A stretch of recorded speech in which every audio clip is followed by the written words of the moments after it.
There was a slight noise behind her. Both she and Nicholas turned round at the same moment, and there stood Mr. Thornton, with a look of displeased surprise upon his face.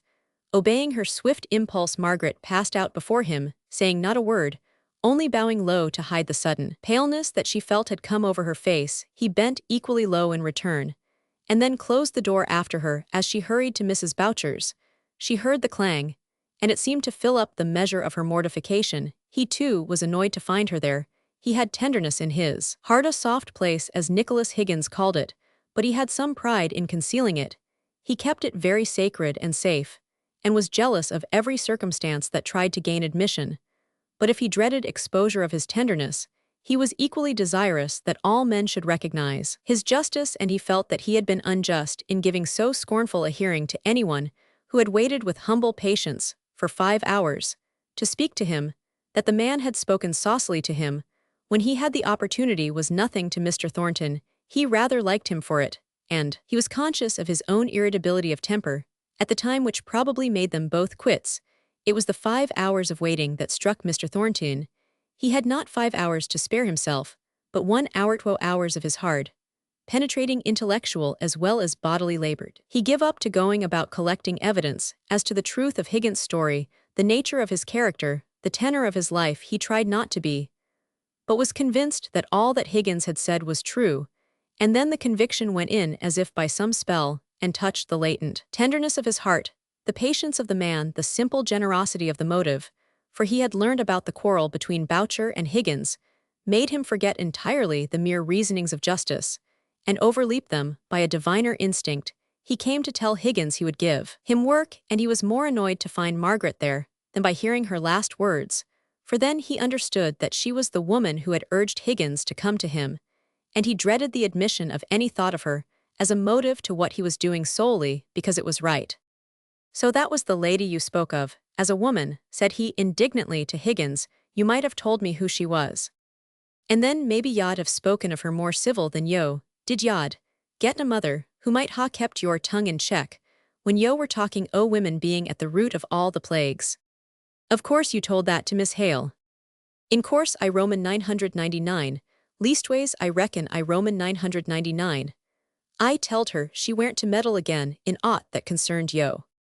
Whose children are those years?" Mr. Thornton had a pretty good notion whose they were from what he had heard, but he felt awkward in turning the conversation round from this unpromising beginning. "They are not mine, and they are mine. They are the children you spoke of to me this morning." "When yo said," replied Higgins, turning round with ill-smothered fierceness, "that my story might be true or might not, but it were a very unlikely one, measter, I've not forgotten." Mr. Thornton was silent for a moment. Then he said no more. "Have Roman 1, I remember what I said. I spoke to you about those children in a way I had no business to. I did not believe you. I could not have taken care of another man's children myself if he had acted towards me as I hear Boucher did towards you. But I know now you spoke truth. I beg your pardon." Higgins did not turn round or immediately respond to this, but when he did speak, it was in a softened tone, although the words were gruff enough. "You've no business to go prying into what happened between Boucher and me. He's dead, and I am sorry, that's enough. So it is. Will you take work with me? That's what I came to ask." Higgins' obstinacy wavered, recovered strength, and stood firm. He would not speak. Mr. Thornton would not ask again. "Higgins, I fell on the children. You've called me impudent and a liar and a mischief maker, and yo might ha said why some truth as I were now, and then given to drink, and I ha called you a tyrant and an ood bulldog, and a hard cruel master. That's where it stands. But for th childer, measter, do yo think we can get on together?" "Well," said Mr. Thornton, half laughing, "it was not my proposal that we should go together. But there's one comfort on your own showing, we neither of us can think much worse of the other than we do now." "That's true," said Higgins reflectively. "I've been thinking ever sin I saw you what a marcy it were yo did not take me on, for that I near saw a man whom I could less abide. But that's maybe been a hasty judgment, and work to such as me, so measter ill come. And what's more, I thank yo. And that's a deal fro me," said he more frankly, suddenly turning round and facing Mr. Thornton fully for the first time. "And this is a deal from me," said Mr. Thornton, giving Higgins' hand a good grip. "Now mind you come sharp to your time," continued he, resuming the master. "Ill have no laggards at my Roman 1099. What fines we have we keep pretty sharply, And the first time I catch you making mischief, off you go, so now you know where you are. Yo spoke of my wisdom. This morning I reckon I may bring it. Why me, or would yo rather have me bout my brains? Bout your brains, if you use them for meddling with my business with your brains, if you can keep to your own. I shall need a deal o' brains, to settle where my business ends and yours begins. Your business has not begun yet, and mine stands still for me, so good afternoon. Just before Mr. Thornton came up to Mrs. Boucher's door, Margaret came out of it. She did not see him, and he followed her for several yards, admiring her light and easy walk, and her tall and graceful figure. But suddenly, this simple emotion of pleasure was poisoned by jealousy. He wished to overtake her and speak to her to see how she would receive him now. She must know he was aware of some other attachment he wished too. But of this wish he was rather ashamed, that she should know that he had justified her wisdom in sending Higgins to him to ask for work, and had repented him of his morning's decision. He came up to her. She started. "Allow me to say, Miss Hale, that you were rather premature in expressing your disappointment. I have taken Higgins on." "I am glad of it," said she coldly. "He tells me he repeated to you what I said this morning about Mr. Thornton." Hesitated. Margaret took it up. "About women not meddling, you had a perfect right to express your opinion, which was a very correct one, I have no doubt." But she went on a little more eagerly. "Higgins did not quite tell you the exact truth." The word truth reminded her of her own untruth, and she stopped short, feeling exceedingly uncomfortable. Mr. Thornton at first was puzzled to account for her silence, and then he remembered the lie she had told, and all that was forgone. "The exact truth," said he. "Very few people do speak the exact truth. I have given up hoping for it. Miss Hale, have you no explanation to give me? You must perceive what I cannot but think." Margaret was silent. She was wondering whether an explanation of any kind would be consistent with her loyalty to Frederick. "Nay," said he, "I will ask no farther. I may be putting temptation in your way. At present, believe me, your secret is safe with me. But you run great risks, allow me to say, in being so indiscreet. I am only speaking as a friend of your father's. If I had any other thought or hope, of course, that is at an end. I am quite disinterested." "I am aware of that," said Margaret, forcing herself to speak in an indifferent, careless way. "I am aware of what I must appear to you, but the secret is another person's, and I cannot explain it without doing him harm." "I have not the slightest wish to pry into the gentleman's secrets," he said with growing anger. "My own interest in you is simply that of a friend. You may not believe me, Miss Hale, but it is in spite of the persecution I am afraid I threatened you with at one time, but that is all given up, all passed away. You believe me, Miss Hale?" "Yes," said Margaret quietly and sadly. "Then really, I don't see any reason for us to go on walking together. I thought perhaps you might have had something to say. But I see we are nothing to each other. If you're quite convinced that any foolish passion on my part is entirely over, I wish you good afternoon." He walked off very hastily. "What can he mean?" thought Margaret. "What could he mean by speaking so, as if I were always thinking that he cared for me, when I know he does not? He cannot. His mother will have said all those cruel things about me to him. But I want care for him. I surely am mistress enough of myself to control this wild, strange, miserable feeling, which tempted me even to betray my own dear Frederick, so that I might but regain his good opinion, the good opinion of a man who takes such pains to tell me that I am nothing to him. Come, poor little heart, be cheery and brave. Well, be a great deal to one another if we are thrown off and left desolate." Her father was almost startled by her merriment this morning.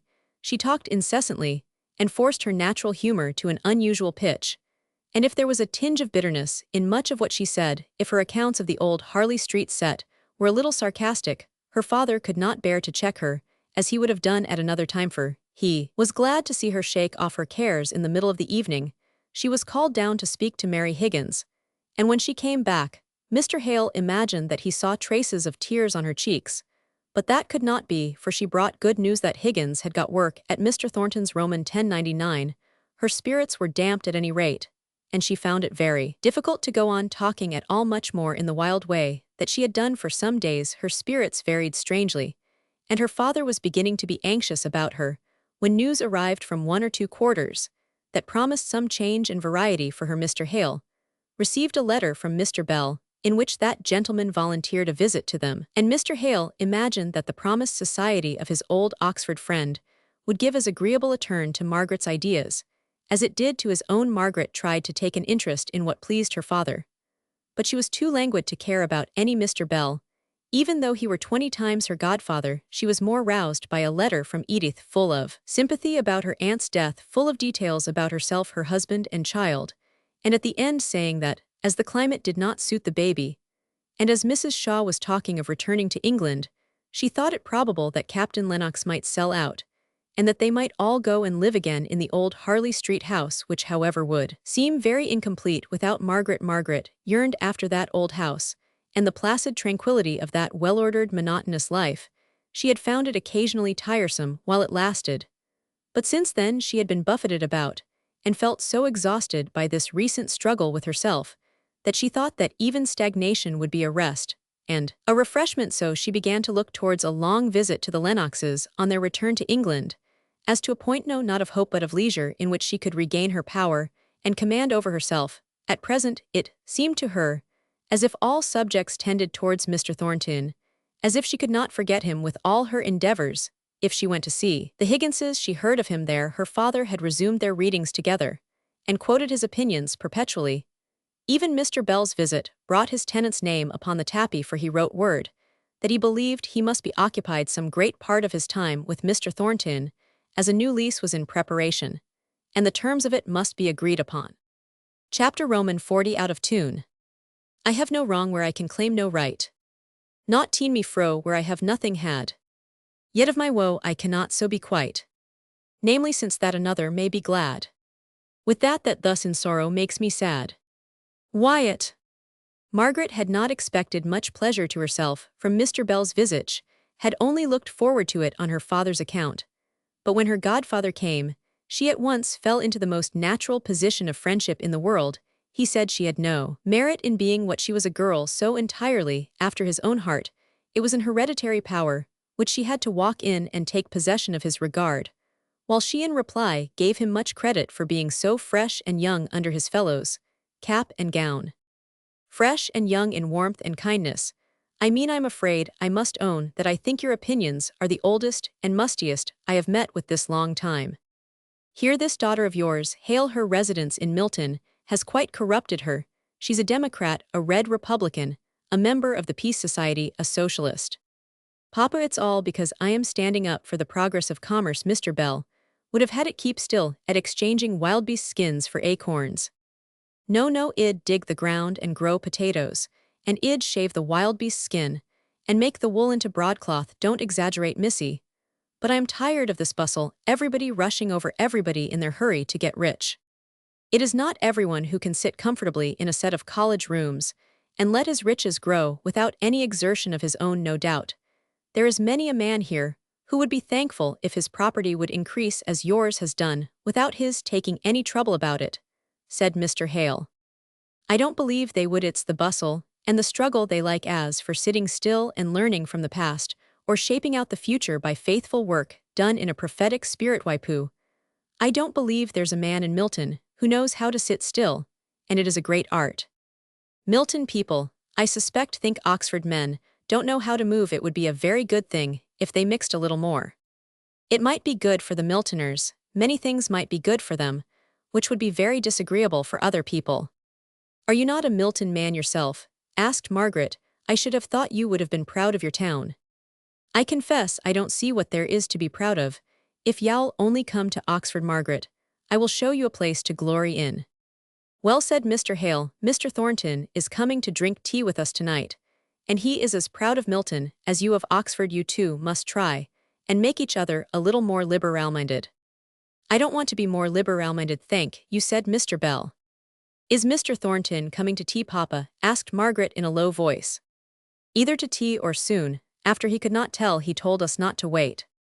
Mr. Thornton had determined that he would make no inquiry of his mother as to how far she had put her project into execution of speaking to Margaret about the impropriety of her conduct.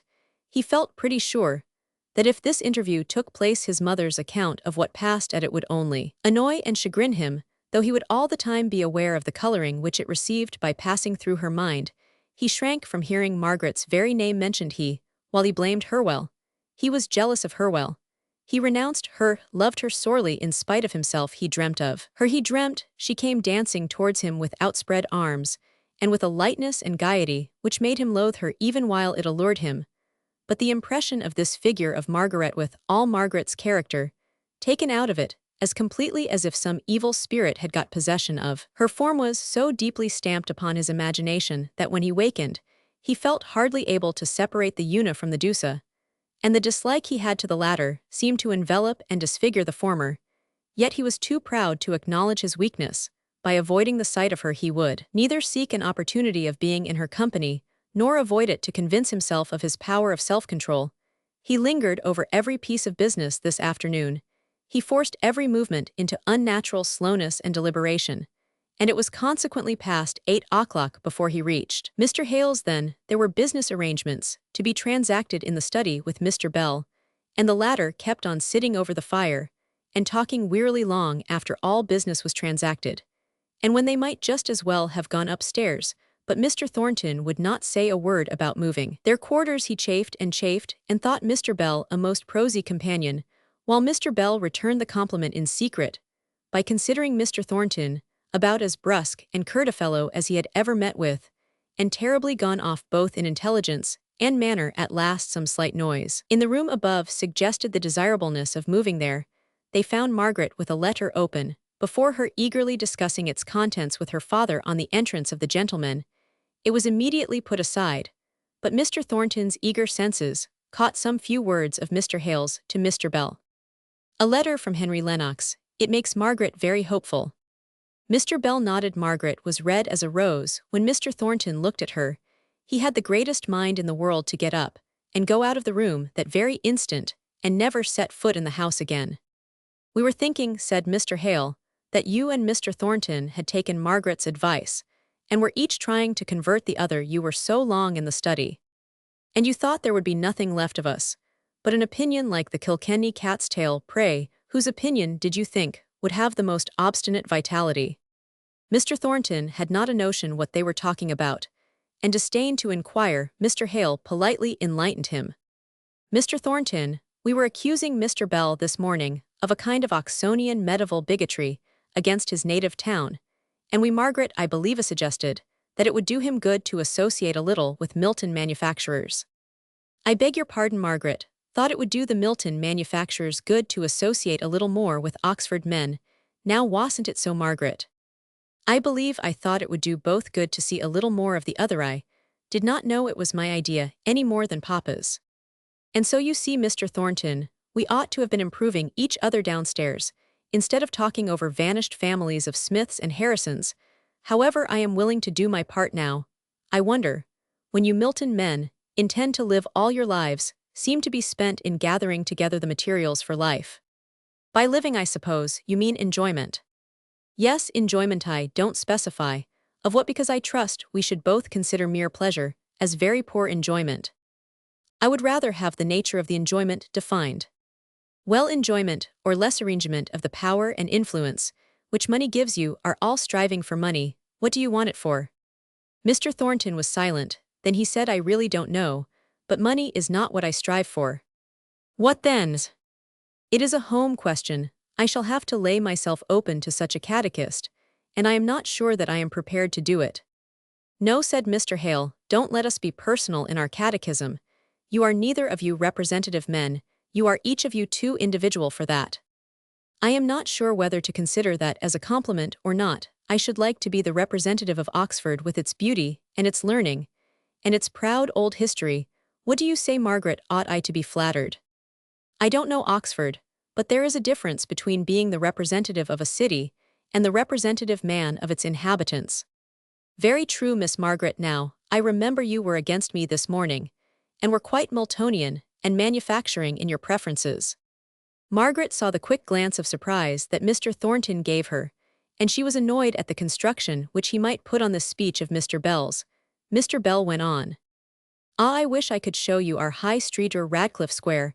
I am leaving out our colleges, just as I give Mr. Thornton leave to omit his factories, in speaking of the charms of Milton. I have a right to abuse my birthplace. Remember, I am a Milton man." Mr. Thornton was annoyed more than he ought to have been at all that Mr. Bell was saying. He was not in a mood for joking at another time. He could have enjoyed Mr. Bell's half-testy condemnation of a town where the life was so at variance with every habit he had formed. But now, he was galled enough to attempt to defend what was never meant to be seriously attacked. "I don't set up Milton as a model of a town. Not in architecture," slyly asked Mr. Bell. "No, we've been too busy to attend to mere outward appearances." "Don't say mere outward appearances," said Mr. Hale, gently. "They impress us all from childhood upward every day of our life." "Wait a little while," said Mr. Thornton. "Remember, we are of a different race from the Greeks, to whom beauty was everything, and to whom Mr. Bell might speak of a life of leisure and serene enjoyment, much of which entered in through their outward senses. I don't mean to despise them any more than I would ape them. But I belong to Teutonic blood. It is little mingled in this part of England. To what it is in others, we retain much of their language. We retain more of their spirit. We do not look upon life as a time for enjoyment, but as a time for action and exertion. Our glory and our beauty arise out of our outward strength, which makes us victorious over material resistance, and over greater difficulties still. We are Teutonic up here in Darkshire in another way. We hate to have laws made for us at a distance. We wish people would allow us to right ourselves instead of continually meddling with their imperfect legislation. We stand up for self-government and oppose centralization. In short, you would like the heptarchy back again. Well, at any rate, I revoke what I said this morning, that you Milton people did not reverence the past.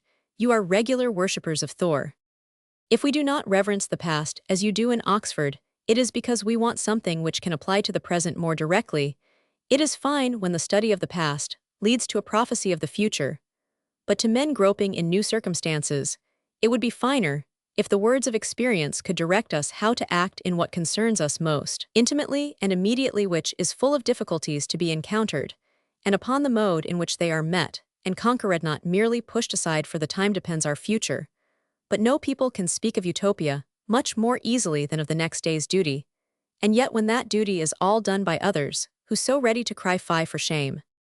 And all this time, I don't see what you are talking about. Would you Milton men condescend to send up your today's difficulty to Oxford? You have not tried us yet." Mr. Thornton laughed outright at this. "I believe I was talking with reference to a good deal that has been troubling us of late.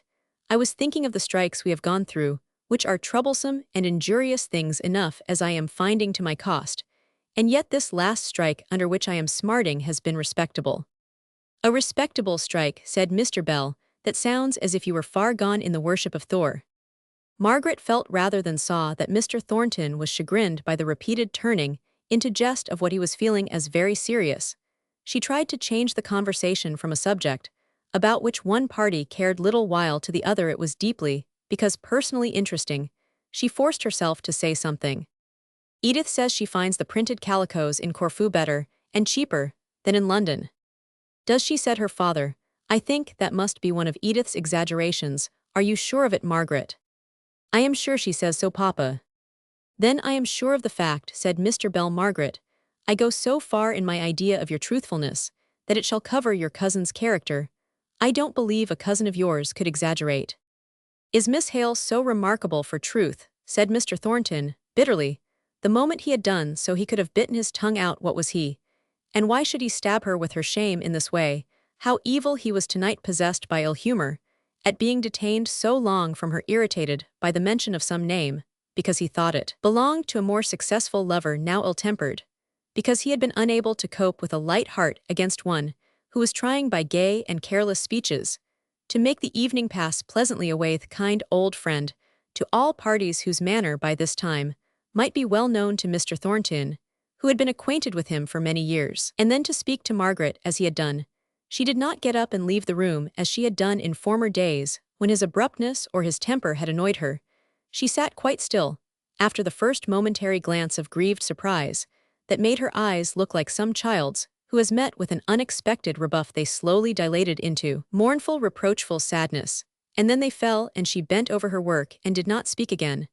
But he could not help looking at her, and he saw a sigh tremble over her body, as if she quivered in some unwanted chill. He felt as the mother would have done in the midst of her rocking it, and rating it had she been called away before her slow, confiding smile, implying perfect trust in mother's love, had proved the renewing of its love. He gave short, sharp answers. He was uneasy and cross, unable to discern between jest and earnest, anxious only for a look, a word of hers before which to prostrate himself in penitent humility.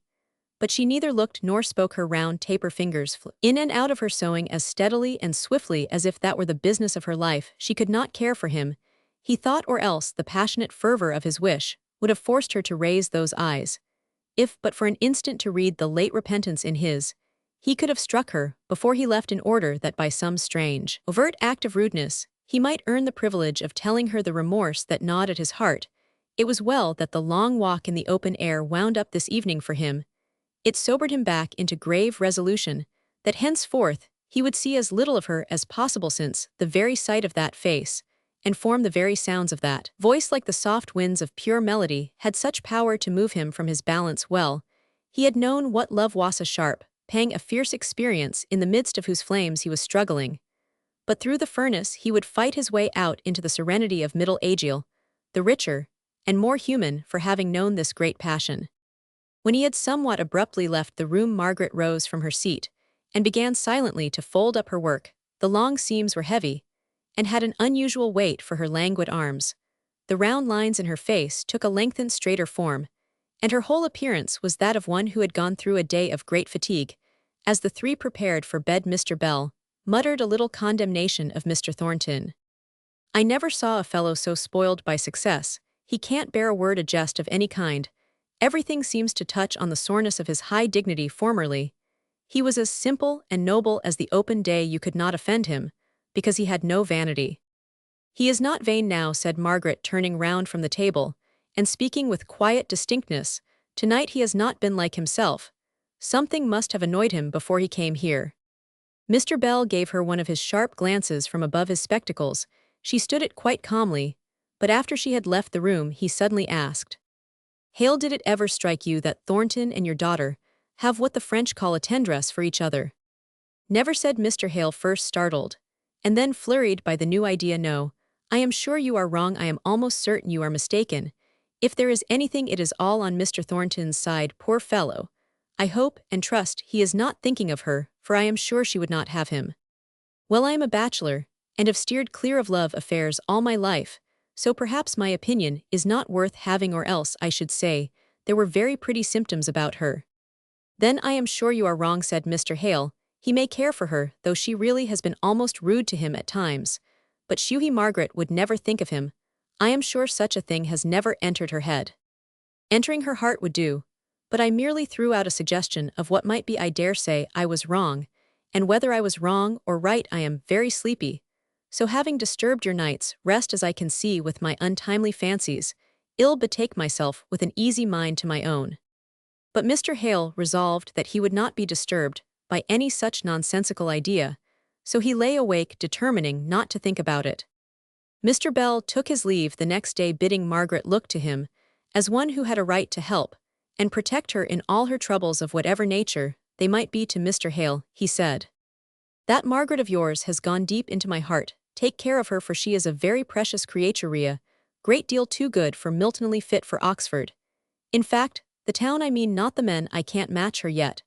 When I can, I shall bring my young man to stand side by side with your young woman, just as the genii in the Arabian Nights brought Prince Caerulmazan to match with the fairies' Princess Bathara.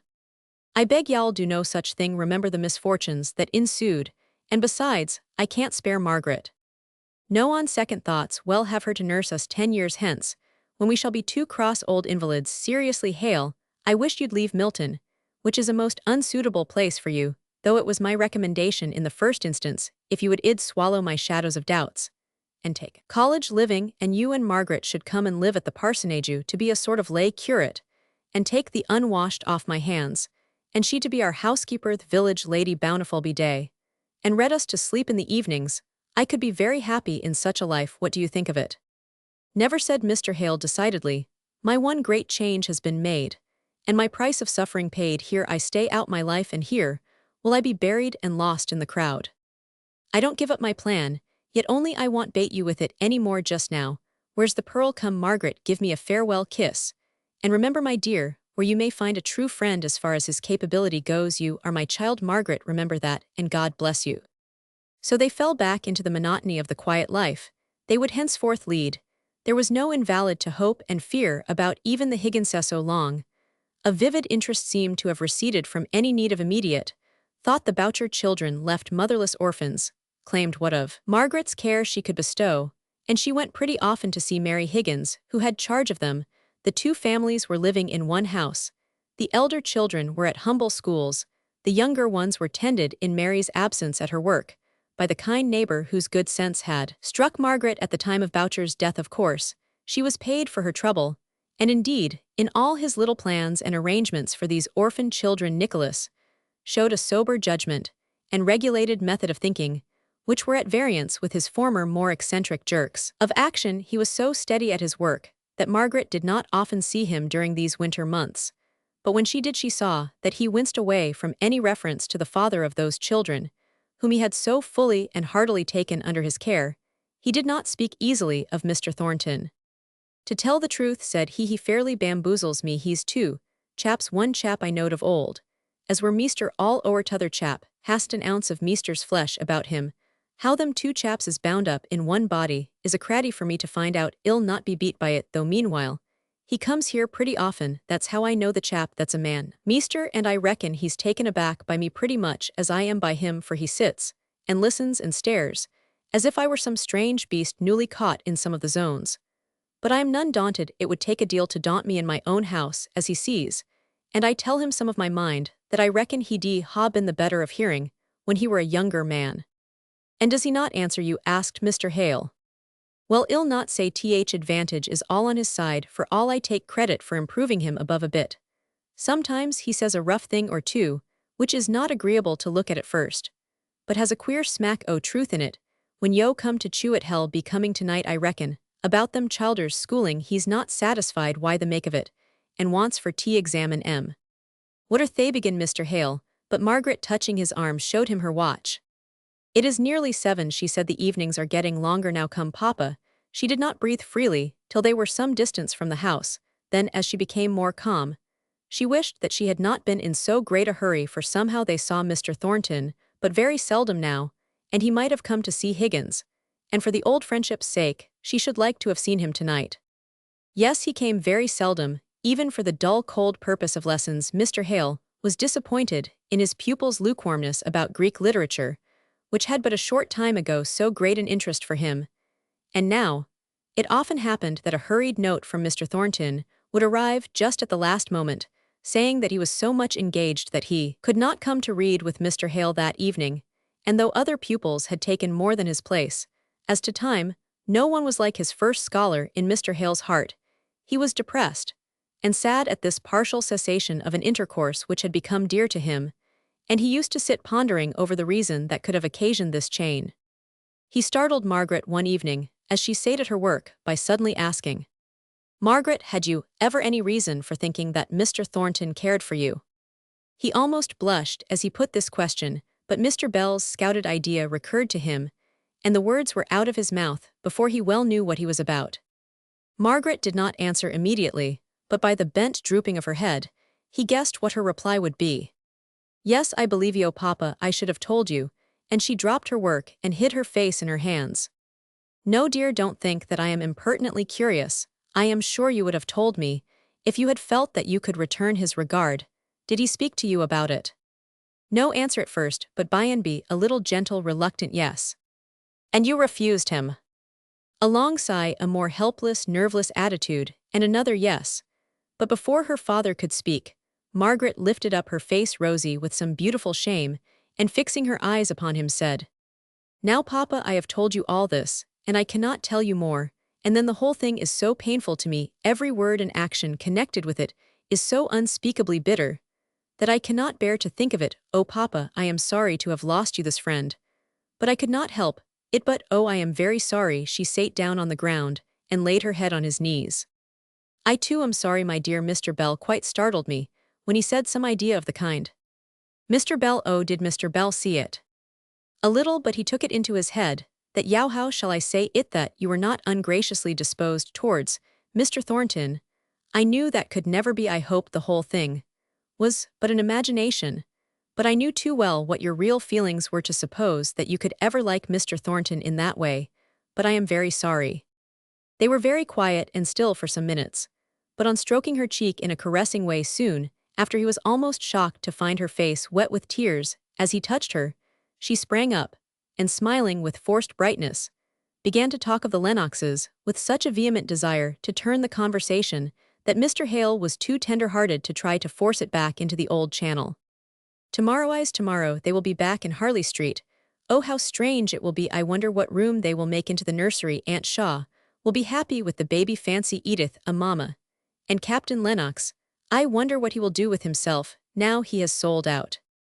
I'll tell you what said her father, anxious to indulge her in this fresh subject of interest. I think I must spare you for a fortnight, just to run up to town and see the travelers. You could learn more by half an hour's conversation with Mr. Henry Lennox about Frederick's chances than in a dozen of these letters of his, so it would in fact be uniting business with pleasure. No, Papa, you cannot spare me, and what's more, I won't be spared then. After a pause, she added, I am losing hope sadly about Frederick. He is letting us down gently, but I can see that Mr. Lennox himself has no hope of hunting up the witnesses under years and years of time. No, said she, that bubble was very pretty and very dear to our hearts, but it has burst like many another, and we must console ourselves with being glad that Frederick is so happy, and with being a great deal to each other, so don't offend me by talking of being able to spare me, Papa, for I assure you can't. But the idea of a change took root and germinated in Margaret's heart, although not in the way in which her father proposed it. At first, she began to consider how desirable something of the kind would be to her father, whose spirits, always feeble now, became too frequently depressed, and whose health, though he never complained, had been seriously affected by his wife's illness and death.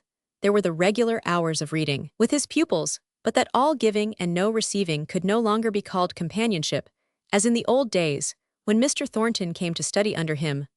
Margaret was conscious of the want under which he was suffering unknown to himself, the want of a man's intercourse with men at Helstone. There had been perpetual occasion for an interchange of visits with neighboring clergymen, and the poor laborers in the fields or leisurely tramping home at eve or tending their cattle in the forest were always at liberty to speak or be spoken to. But in Milton every one was too busy for quiet speech, or any ripened intercourse of thought. What they said was about business, very present and actual, and when the tension of mind relating to their daily affairs was over, they sunk into fallow rest, until next morning the workman was not to be found. After the day's work was done, he had gone away to some lecture or some club or some beer shop. According to his degree of character, Mr. Hale thought of trying to deliver a course of lectures at some of the institutions, but he contemplated doing this so much as an effort of duty, and with so little of the genial impulse of love towards his work and its end, that Margaret was sure that it would not be well done until he could look upon it with some kind of zest. Chapter Roman 41, The Journey's End. I see my way as birds their trackless way. I shall arrive what time, what circuit first. I ask not, but unless God sends his hail, or blinding fireballs, sleet, or stiflings, in some time his good time I shall arrive. He guides me, and the bird in his good time. Browning's Paracelsus. So the winter was getting on, and the days were beginning to lengthen without bringing with them any of the brightness of hope, which usually accompanies the rays of a February sun. Mrs. Thornton had, of course, entirely ceased to come to the house. Mr. Thornton came occasionally, but his visits were addressed to her father, and were confined to the study. Mr. Hale spoke of him as always the same. Indeed, the very rarity of their intercourse seemed to make Mr. Hale set only the higher value on it. And from what Margaret could gather of what Mr. Thornton had said, there was nothing in the cessation of his visits which could arise from any umbrage or vexation. His business affairs had become complicated during the strike, and required closer attention than he had given to them last winter. Nay, Margaret could even discover that he spoke from time to time of her, and always, as far as she could learn, in the same calm, friendly way, never avoiding and never seeking any mention of her name. She was not in spirits to raise her father's tone of mind. The dreary peacefulness of the present time had been preceded by so long a period of anxiety and caravan intermixed with storms that her mind had lost its elasticity. She tried to find herself occupation in teaching the two younger Boucher children, and worked hard at goodness hard, I say most truly, for her heart seemed dead to the end of all her efforts, and though she made them punctually and painfully, yet she stood as far off as ever from any cheerfulness. Her life seemed still bleak and dreary. The only thing she did well was what she did out of unconscious piety, the silent comforting and consoling of her father, not a mood of his, but what found a ready sympathizer in Margaret, not a wish of his, that she did not strive to forecast, and to fulfill they were quiet wishes to be sure and hardly named without hesitation and apology. All the more complete and beautiful was her meek spirit of obedience. March brought the news of Frederick's marriage and dolors wrote she in Spanish-English, as was but natural, and he with little turns and inversions of words, which proved how far the idioms of his bride's country were infecting him. On the receipt of Henry Lennox's letter, announcing how little hope there was of his ever clearing himself at a court-martial, in the absence of the missing witnesses, Frederick had written to Margaret a pretty vehement letter, containing his renunciation of England, as his country he wished he could unnative himself, and declared that he would not take his pardon if it were offered him, nor live in the country, if he had permission to do so, all of which made Margaret cry, sorely so unnatural, did it seem to her at the first opening, but on consideration she saw rather in such expression the poignancy of the disappointment which had thus crushed his hopes, and she felt that there was nothing for it but patience. In the next letter Frederick spoke so joyfully of the future that he had no thought for the past, and Margaret found a use in herself, for the patience she had been craving for him. She would have to be patient, but the pretty timid girlish letters of dolors were beginning to have a charm for both Margaret and her father. Young Spaniard was so evidently anxious to make a favorable impression upon her lover's English relations that her feminine care peeped out at every erasure, and the letters announcing the marriage were accompanied by a splendid black lace mantilla chosen by Dolors herself for her unseen sister-in-law, whom Frederick had represented as a paragon of beauty, wisdom, and virtue. Frederick's worldly position was raised by this marriage on to as high a level as they could desire. Barber & Co. was one of the most extensive Spanish houses, and into it he was received as a junior partner. Margaret smiled a little, and then sighed as she remembered afresh her old tirades against trade. Here was her Priya Chevalier of a brother turned merchant trader, but then she rebelled against herself and protested silently against the confusion implied between a Spanish merchant and a Milton milliner. Well, trade or no trade, Frederick was very, very happy. Dolors must be charming, and the mantilla was exquisite, and then she returned to the present life. Her father had occasionally experienced a difficulty in breathing this spring, which had for the time distressed him exceedingly. Margaret was less alarmed, as this difficulty went off completely in the intervals, but she still was so desirous of his shaking off the liability altogether as to make her very urgent that he should accept Mr. Bell's invitation to visit him at Oxford this April. Mr. Bell's invitation included Margaret, nay more, he wrote a special letter commanding her to come, but she felt as if it would be a greater relief to her to remain quietly at home, entirely free from any responsibility whatever, and so to rest her mind and heart in a manner which she had not been able to do for more than 2 years past. When her father had driven off on his way to the railroad, Margaret felt how great and long had been the pressure on her time and her spirits. It was astonishing, almost stunning, to feel herself so much at liberty, no one depending on her for cheering care, if not for positive happiness, no invalid to plan and think, for she might be idle and silent and forgetful, what seemed worth more than all the other privileges. Might be unhappy if she liked. For months past all her own personal cares and troubles had to be stuffed away into a dark cupboard, but now she had leisure to take them out and mourn over them and study their nature and seek the true method of subduing them into the elements of peace. All these weeks she had been conscious of their existence in a dull kind of way, though they were hidden out of sight. Now once for all she would consider them, and appoint to each of them its right work in her life. So she sat almost motionless for hours in the drawing-room, going over the bitterness of every remembrance with an unwincing resolution. Only once she cried aloud at the stinging thought of the faithlessness which gave birth to that abasing falsehood. She now would not even acknowledge the force of the temptation. Her plans for Frederick had all failed, and the temptation lay there, a dead mockery, a mockery which had never had life in it. The lie had been so despicably foolish, seen by the light of the ensuing events, and faith in the power of truth, so infinitely the greater wisdom. In her nervous agitation, she unconsciously opened a book of her father's that lay upon the table. The words that caught her eye in it seemed almost made for her present state of acute self-abasement. Je ne voudrais pas reprendre mon cœur inceste, sort mours de honte, aveugle impudent traster, et desloyal attendiet semables choses mais je voudrais le corriger par voie de compassion, or sus mon pauvre cœur nous voilà tom dans la fosse laquelle nous avions tant résolu d'eschaper A revelancenis et quittance le pour jamais reclamans la miséricorde de diet esperance, en el quel nous, assistera pour de sormis estra plus firms, et remittancenis au chemin de l'humilite courage soyons, meschi sur nos gardes de nous idera. The way of humility, thought Margaret, that is what I have missed, but courage, little heart, we will turn back and by God's help, we may find the lost path.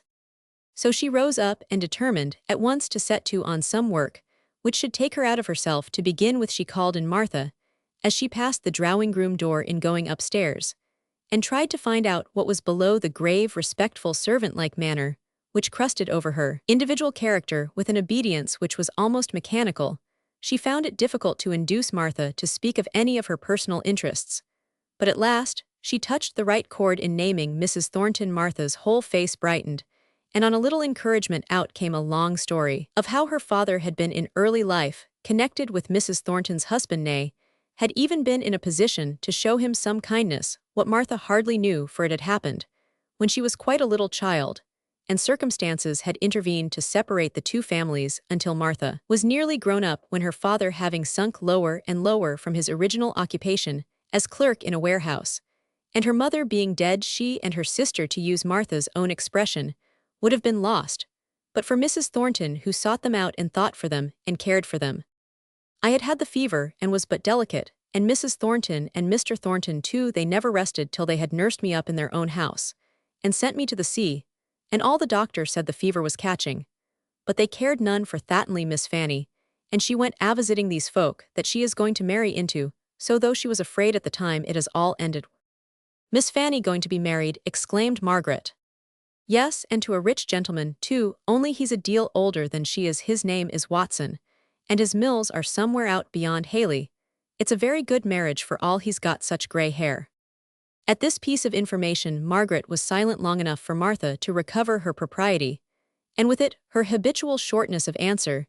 She swept up the hearth, asked at what time she should prepare tea, and quitted the room with the same wooden face with which she had entered it. Margaret had to pull herself up from indulging a bad trick, which she had lately fallen into, of trying to imagine how every event that she heard of in relation to Mr. Thornton would affect him, whether he would like it or dislike it. The next day she had the little Boucher children for their lessons, and took a long walk, and ended by a visit to Mary Higgins. Somewhat to Margaret's surprise, she found Nicholas already come home from his work. The lengthening light had deceived her. As to the lateness of the evening, he too seemed by his manners to have entered a little more on the way of humility. He was quieter and less self-asserting. So ood gentleman's away on his travels, is he? Said he. Little uns telled me so, but they're sharp uns they are. I a'most think they beat my own wenches for sharpness, though mappin' it's wrong to say so, and one on in her grave. There's summat in whether I reckon as sets folk a-wandering my meester him at shop yonder, is spinning about world somewhere. Is that the reason you're so soon at home tonight? Asked Margaret innocently. Thou knowst not about it, that's all, said he contemptuously. I am not one too facesoon for my meester and t'other for his back. I counted a clocks in the town striking afore I'd leave my work. No, yon Thornton's good enough for to fight, why, but too good for to be cheated it. Were you as get me the place, and I thank yo for it. Thornton's is not a bad mill, as times go. Stand down, lad, and say your pretty hymn to Miss Margaret. That's right, steady on thy legs, and right arm out as straight as a skewer. 1 to stop, 2 to stay, 3 mac ready, and 4 away. The little fellow repeated a Methodist hymn far above his comprehension in point of language, but of which the swinging rhythm had caught his ear, and which he repeated with all the developed cadence of a member of Parliament.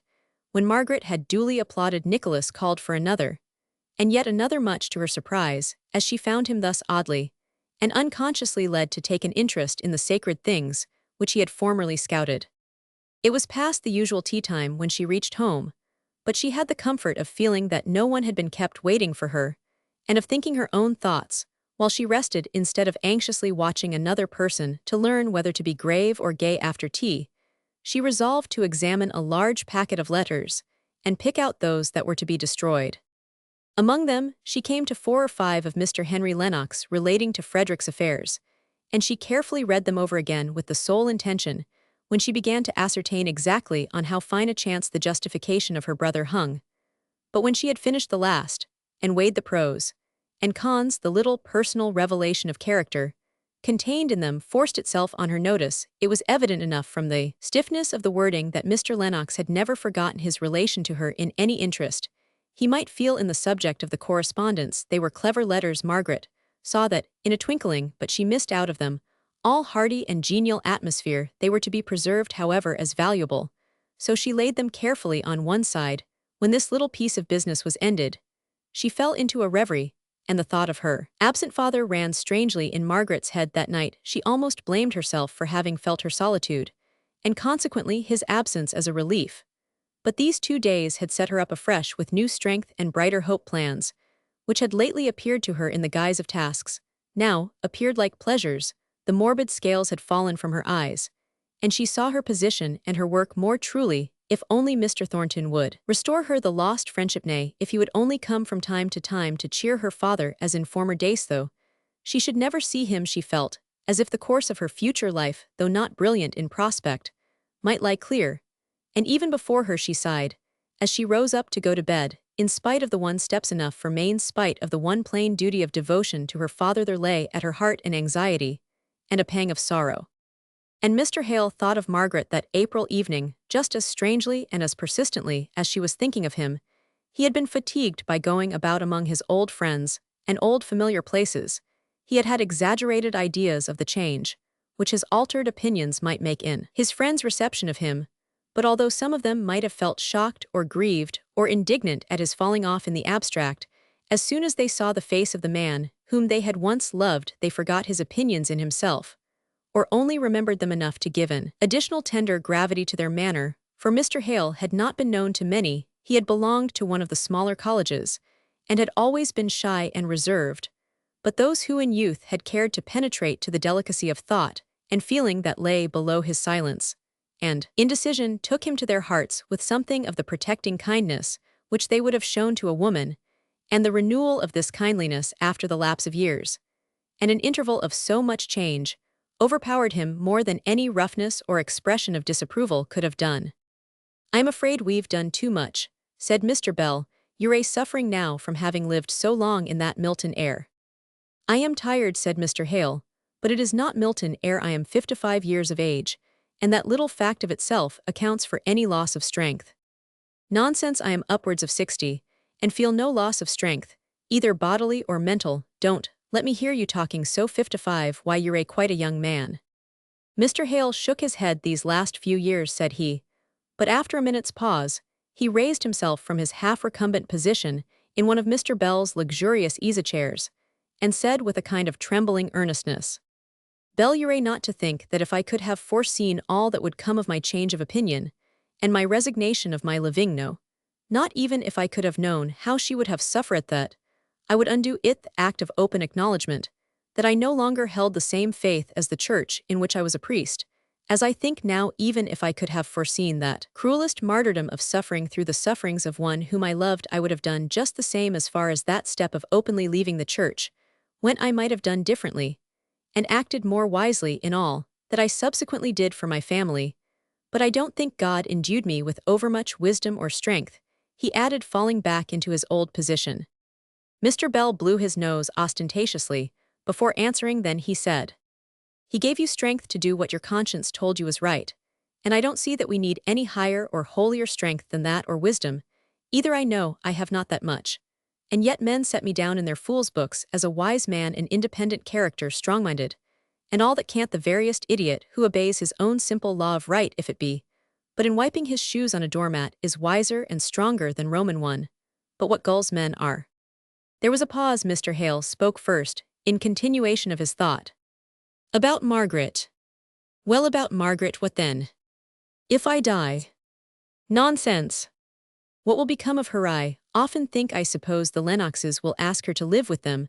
I try to think they will. Her Aunt Shaw loved her very well in her own quiet way, but she forgets to love the absent. A very common fault. What sort of people are the Lennoxes?" "He handsome, fluent, and agreeable. Edith, a sweet spoiled beauty. Margaret loves her with all her heart, and Edith with as much of her heart as she can spare. Now, Hale, you know that girl of yours has got pretty nearly all my heart.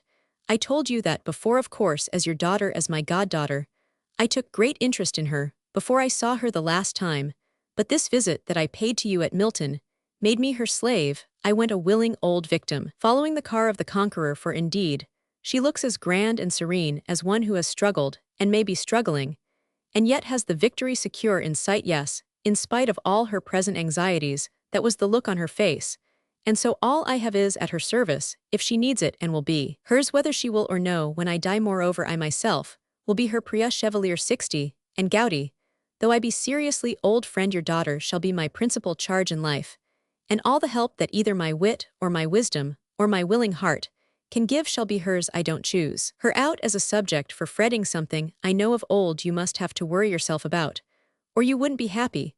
But you're going to outlive me by many a long year. You spare thin men are always tempting, and always cheating death. It's the stout florid fellows like me that always go off first.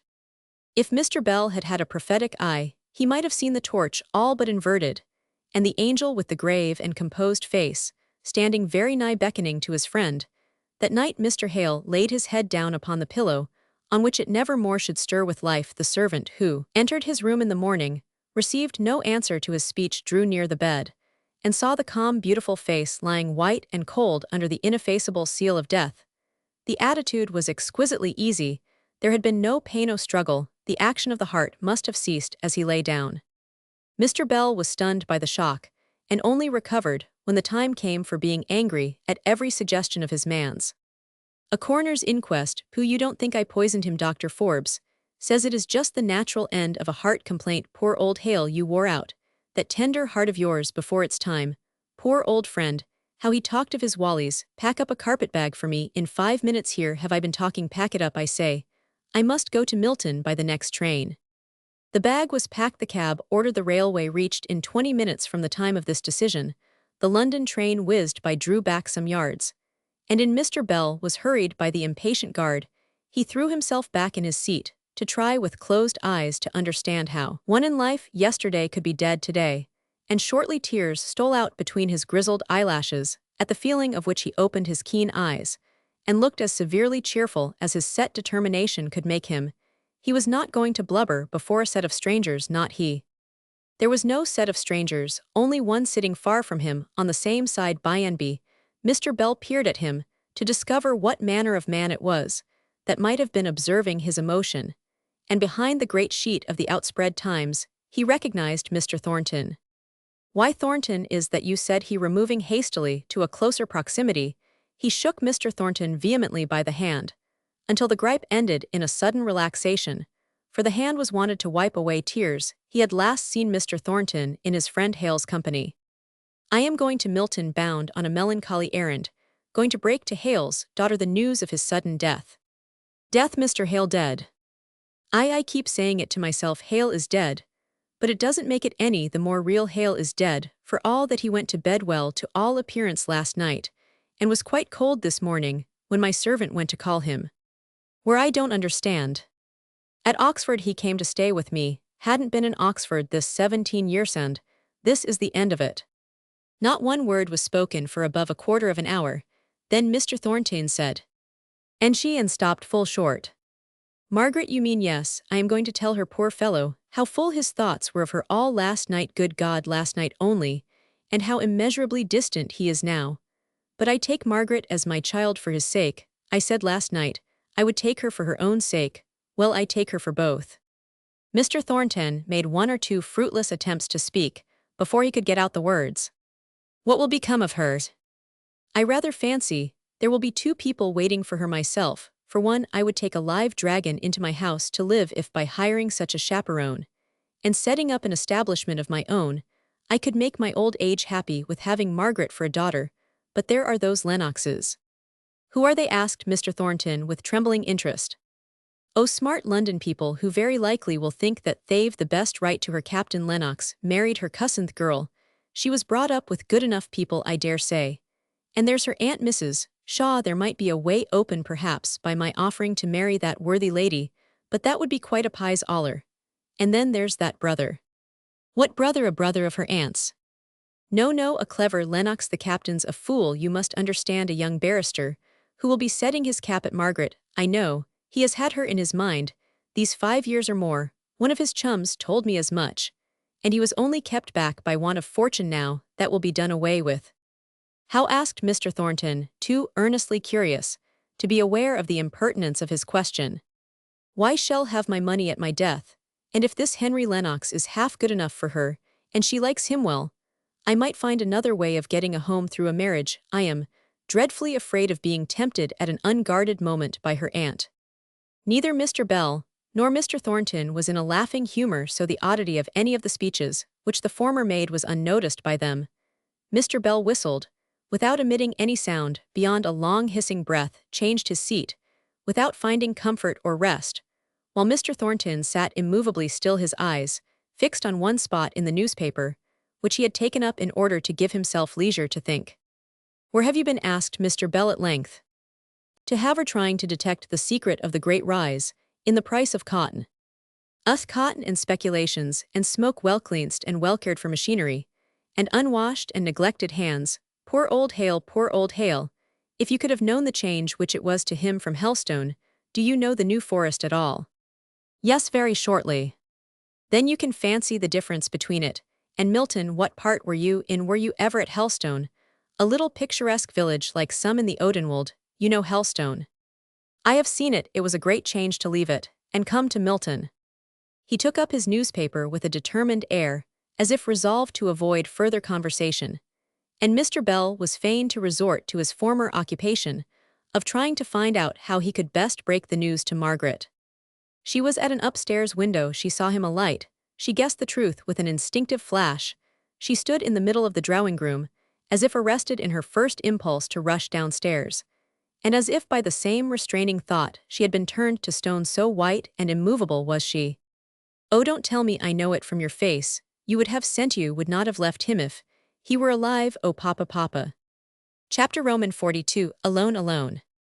When some beloved voice that was to you, both sound and sweetness, faileth suddenly, and silence against which you dare not cry, aches round you like a strong disease, and new. What hope, what help, what music will undo that silence to your sense? Mrs. Browning. The shock had been great. Margaret fell into a state of prostration, which did not show itself in sobs and tears, or even find the relief of words. She lay on the sofa with her eyes shut, never speaking, but when spoken to, and then replying in whispers.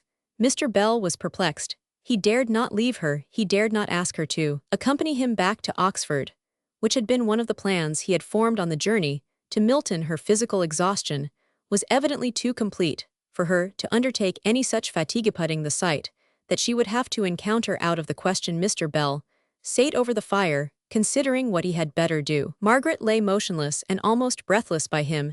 He would not leave her even for the dinner which Dixon had prepared for him downstairs, and with sobbing hospitality would fain have tempted him to eat. He had a plateful of something brought up to him in general. He was particular and dainty enough, and knew well each shade of flavor in his food. But now the deviled chicken tasted like sawdust. He minced up some of the fowl for Margaret and peppered and salted it well, but when Dixon, following his directions, tried to feed her, the languid shake of head proved that in such a state as Margaret was in, food would only choke, not nourish her. Mr. Bell gave a great sigh, lifted up his stout old limbs stiff with traveling from their easy position, and followed Dixon out of the room. I can't leave her. I must write to them at Oxford to see that the preparations are made. They can be getting on with these. Till I arrive, can't Mrs. Lennox come to her ill right and tell her she must, the girl must have some woman friend about her, if only to talk her into a good fit of crying. Dixon was cringe enough for two, but after wiping her eyes and steadying her voice, she managed to tell Mr. Bell that Mrs. Lennox was too near her confinement to be able to undertake any journey at present. Well, I suppose we must have Mrs. Shaw. She's come back to England, isn't she? Yes, sir, she's come back, but I don't think she will like to leave Mrs. Lennox at such an interesting time, said Dixon, who did not much approve of a stranger entering the household to share with her in her ruling care of Margaret. Interesting time. Mr. Bell restricted himself by coughing over the end of his sentence. She could be content to be at Venice, or Naples, or some of those popish places, at the last interesting time, which took place in Corfu, I think.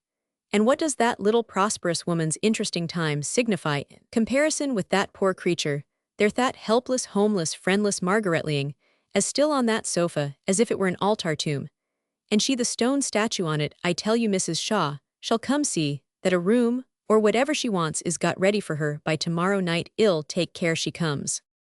Accordingly, Mr. Bell wrote a letter which Mrs. Shaw declared with many tears to be so like one of the dear generals, when he was going to have a fit of the gout, that she should always value and preserve it, if he had given her the option by requesting or urging her, as if a refusal were possible, she might not have come true, and, sincere as was her sympathy with Margaret, it needed the sharp uncourteous command to make her conquer her vis inerti, and allow herself to be packed by her maid, after the latter had completed the boxes. Edith, all cap, shawl, and tears, came out to the top of the stairs, as Captain Lennox was taking her mother down to the carriage. "Don't forget Mamma Margaret must come and live with us. Sholto will go to Oxford on Wednesday, and you must send word by Mr. Bell to him when we're to expect you. And if you want Sholto, he can go on from Oxford to Milton. Don't forget Mamma, you are to bring back Margaret." Edith re-entered the drawing-room. Mr. Henry Lennox was there cutting open the pages of a new review without lifting his head. He said, "If you don't like Sholto to be so long absent from you, Edith, I hope you will let me go down to Milton and give what assistance I can." "Oh, thank you," said Edith. "I dare say old Mr. Bell will do everything he can, and more help may not be needed, only one does not look for much savoir-faire from a resident fellow. Dear darling Margaret, won't it be nice to have her here again? You were both great allies years ago." "Were we?" asked he indifferently, with an appearance of being interested in a passage in the review. "Well, perhaps not. I forget, I was so full of Sholto, but doesn't it fall out well that if my uncle was to die, it should be just now when we are come home and settled in the old house, and quite ready to receive Margaret. Poor thing, what a change it will be to her from Milton. Ill have new chintz for her bedroom, and make it look new and bright and cheer her up a little." In the same spirit of kindness, Mrs. Shaw journeyed to Milton occasionally, dreading the first meeting and wondering how it would be got over, but more frequently planning how soon she could get Margaret away from that horrid place and back in the pleasant comforts of Harley Street. "Oh dear," she said to her maid, "look at those chimneys, my poor sister Hale.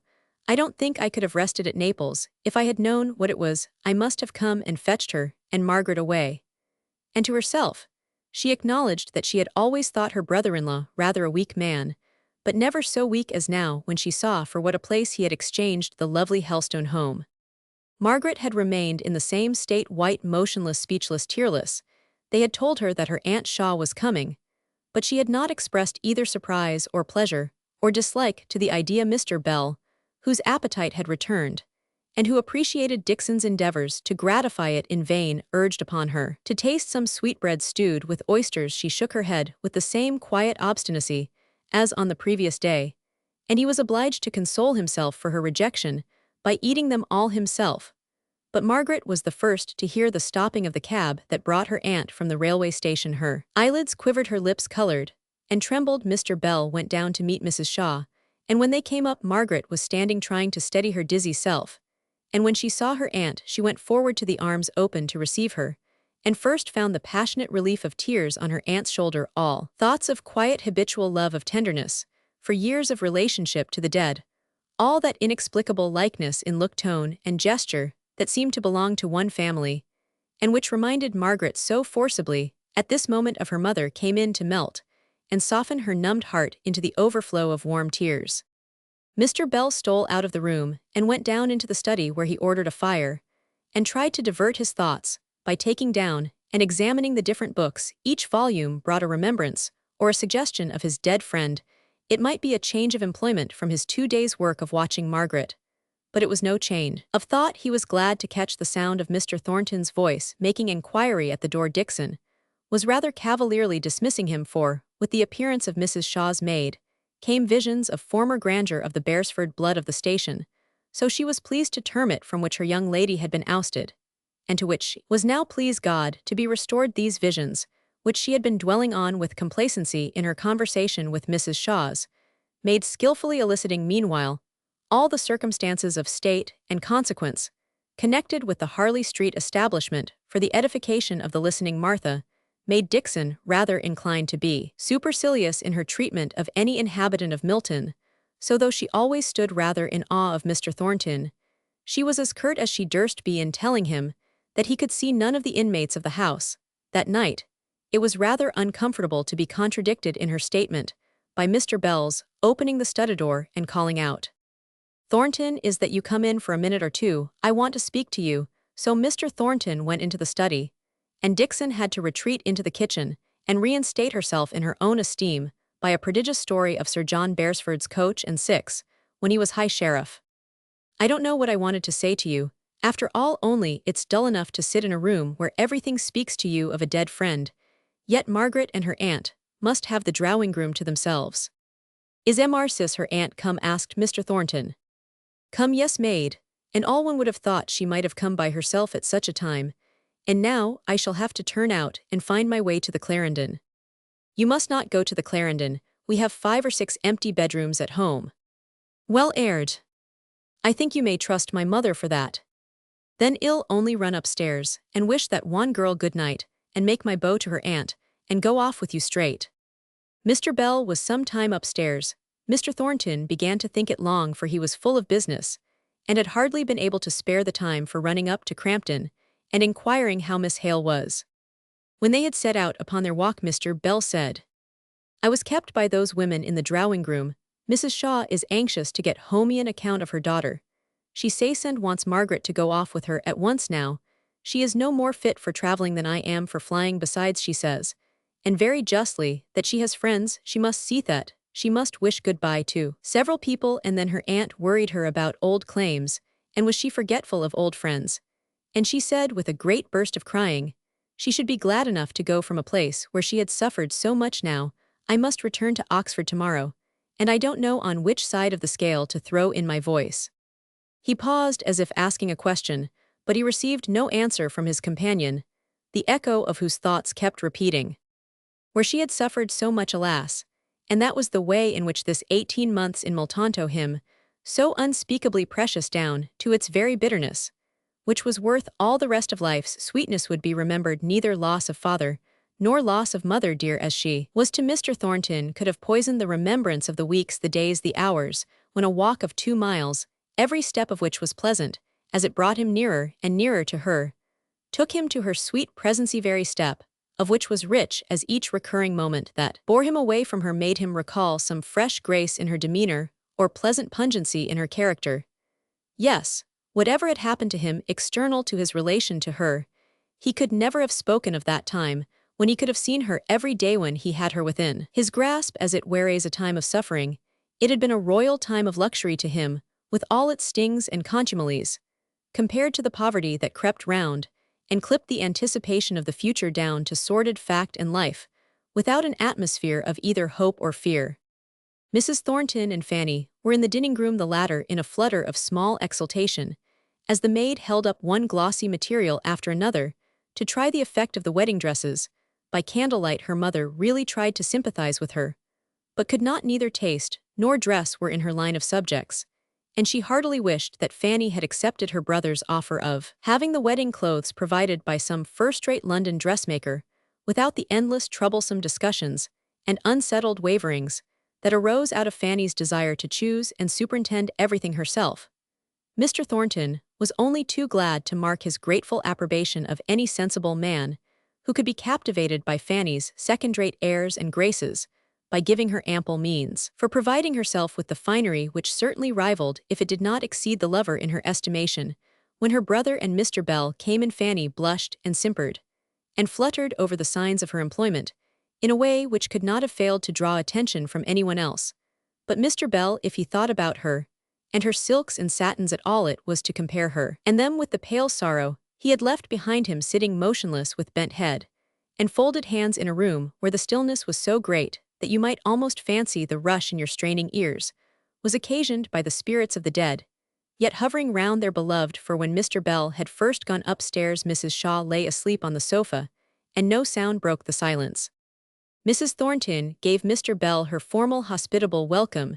She was never so gracious as when receiving her son's friends in her son's house, and the more unexpected they were, the more honor to her admirable housekeeping preparations for comfort. "How is Miss Hale?" she asked. "About as broken down by this last stroke as she can be. I am sure it is very well for her that she has such a friend as you."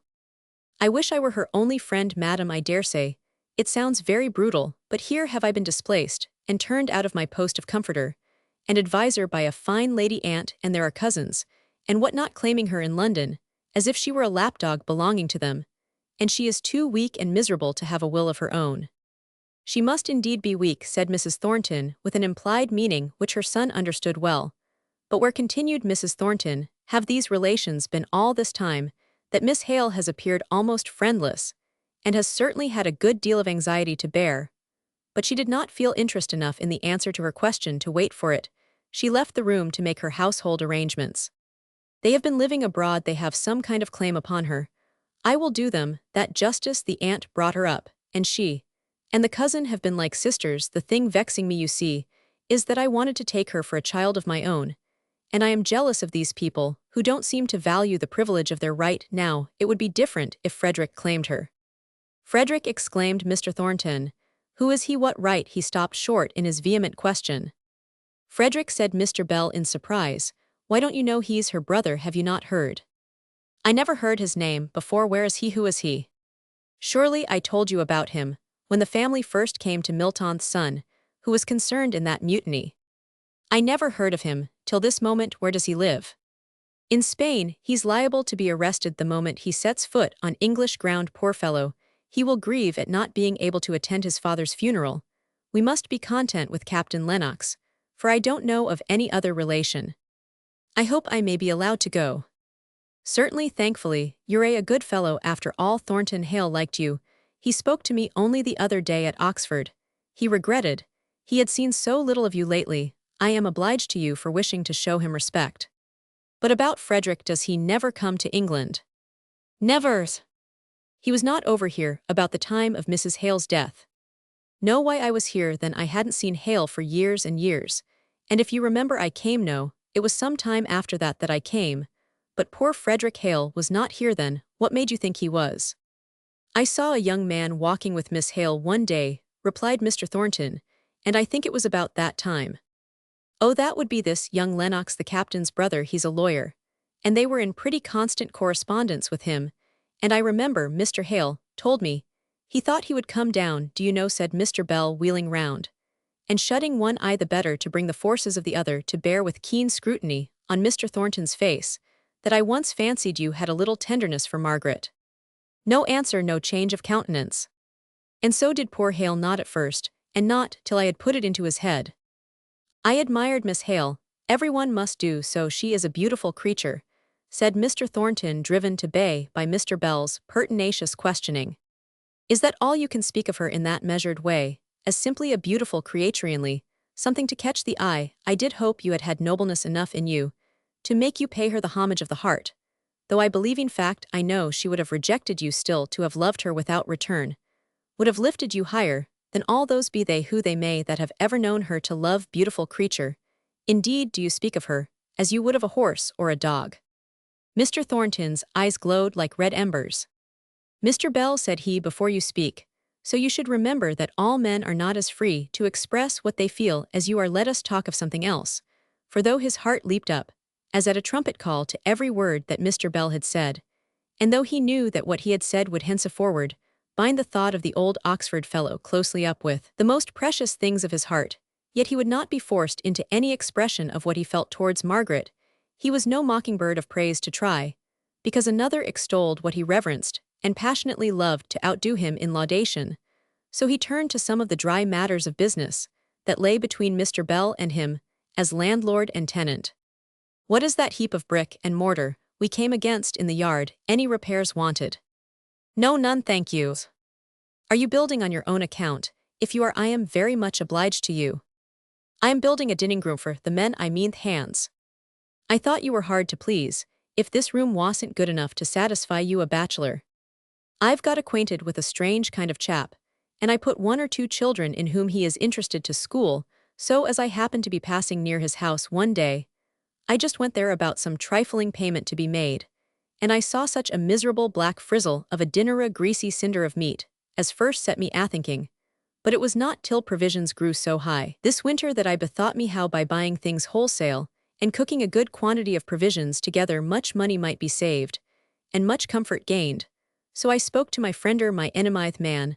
I told you often he found fault with every detail of my plan, and in consequence, I laid it aside both as impracticable and also because if I forced it into operation, I should be interfering with the independence of my men, when suddenly this Higgins came to me and graciously signified his approval of a scheme, so nearly the same as mine that I might fairly have claimed it, and moreover the approval of several of his fellow workmen to whom he had spoken. I was a little riled, I confess, by his manner, and thought of throwing the whole thing overboard to sink or swim, but it seemed childish to relinquish a plan which I had once thought wise and well-laid just because I myself did not receive all the honor and consequence due to the originator, so I coolly took the part assigned to me, which is something like that of a steward to a club. I buy in the provisions wholesale, and provide a fitting matron or cook.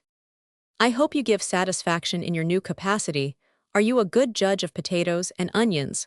But I suppose Mrs. Thornton assists you in your marketing. Not a bit, replied Mr. Thornton. She disapproves of the whole plan, and now we never mention it to each other. But I manage pretty well, getting in great stocks from Liverpool, and being served in butcher's meat by our own family butcher. I can assure you the hot dinners the matron turns out are not to be despised. Do you taste each dish as it goes in virtue of your office? I hope you have a white wand. I was very scrupulous at first in confining myself to the mere purchasing part, and even in that I rather obeyed the men's orders conveyed through the housekeeper than went by my own judgment.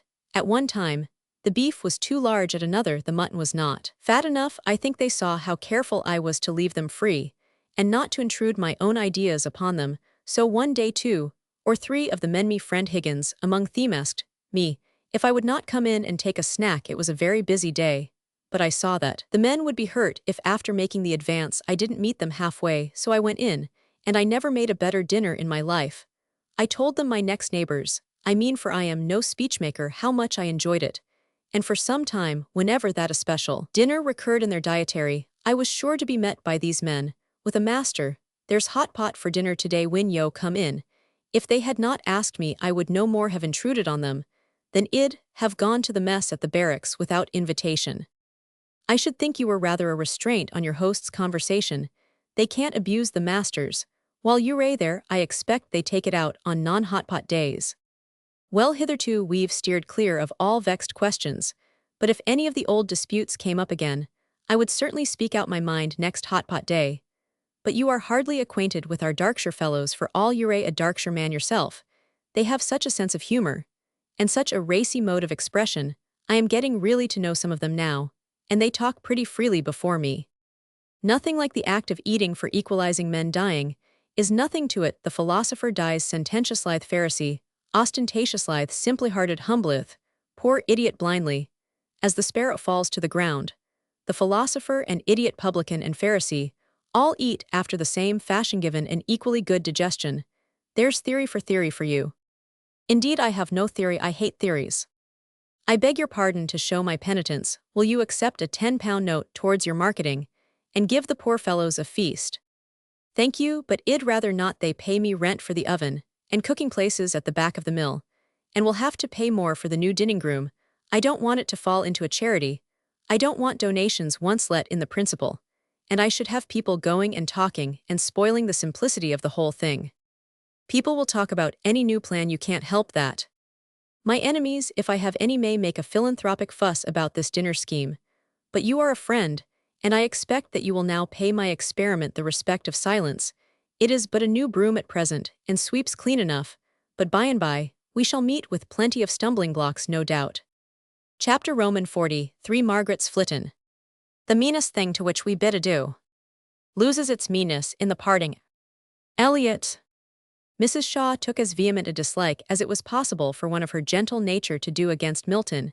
It was noisy and smoky, and the poor people whom she saw in the streets were dirty, and the rich ladies overdressed, and not a man that she saw, high or low, had his clothes made to fit him. She was sure Margaret would never regain her lost strength while she stayed in Milton, and she herself was afraid of one of her old attacks of the nerves. Margaret must return with her, and that quickly. This, if not the exact force of her words, was at any rate the spirit of what she urged on Margaret, till the latter, weak, weary, and broken-spirited, yielded a reluctant promise that as soon as Wednesday was over she would prepare to accompany her aunt back to town, leaving Dixon in charge of all the arrangements for paying bills, disposing of furniture, and shutting up the house, before that mournful Wednesday, when Mr. Hale was to be interred far away from either of the homes he had known in life, and far away from the wife who lay lonely among strangers.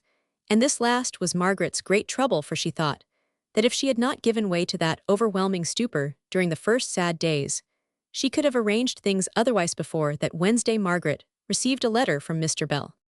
My dear Margaret, I did mean to have returned to Milton on Thursday, but unluckily, it turns out to be one of the rare occasions when we Plymouth fellows are called upon to perform any kind of duty, and I must not be absent from my post. Captain Lennox and Mr. Thornton are here. The former seems a smart, well-meaning man, and has proposed to go over to Milton and assist you in any search for the will. Of course, there is none, or you would have found it by this time, if you followed my directions.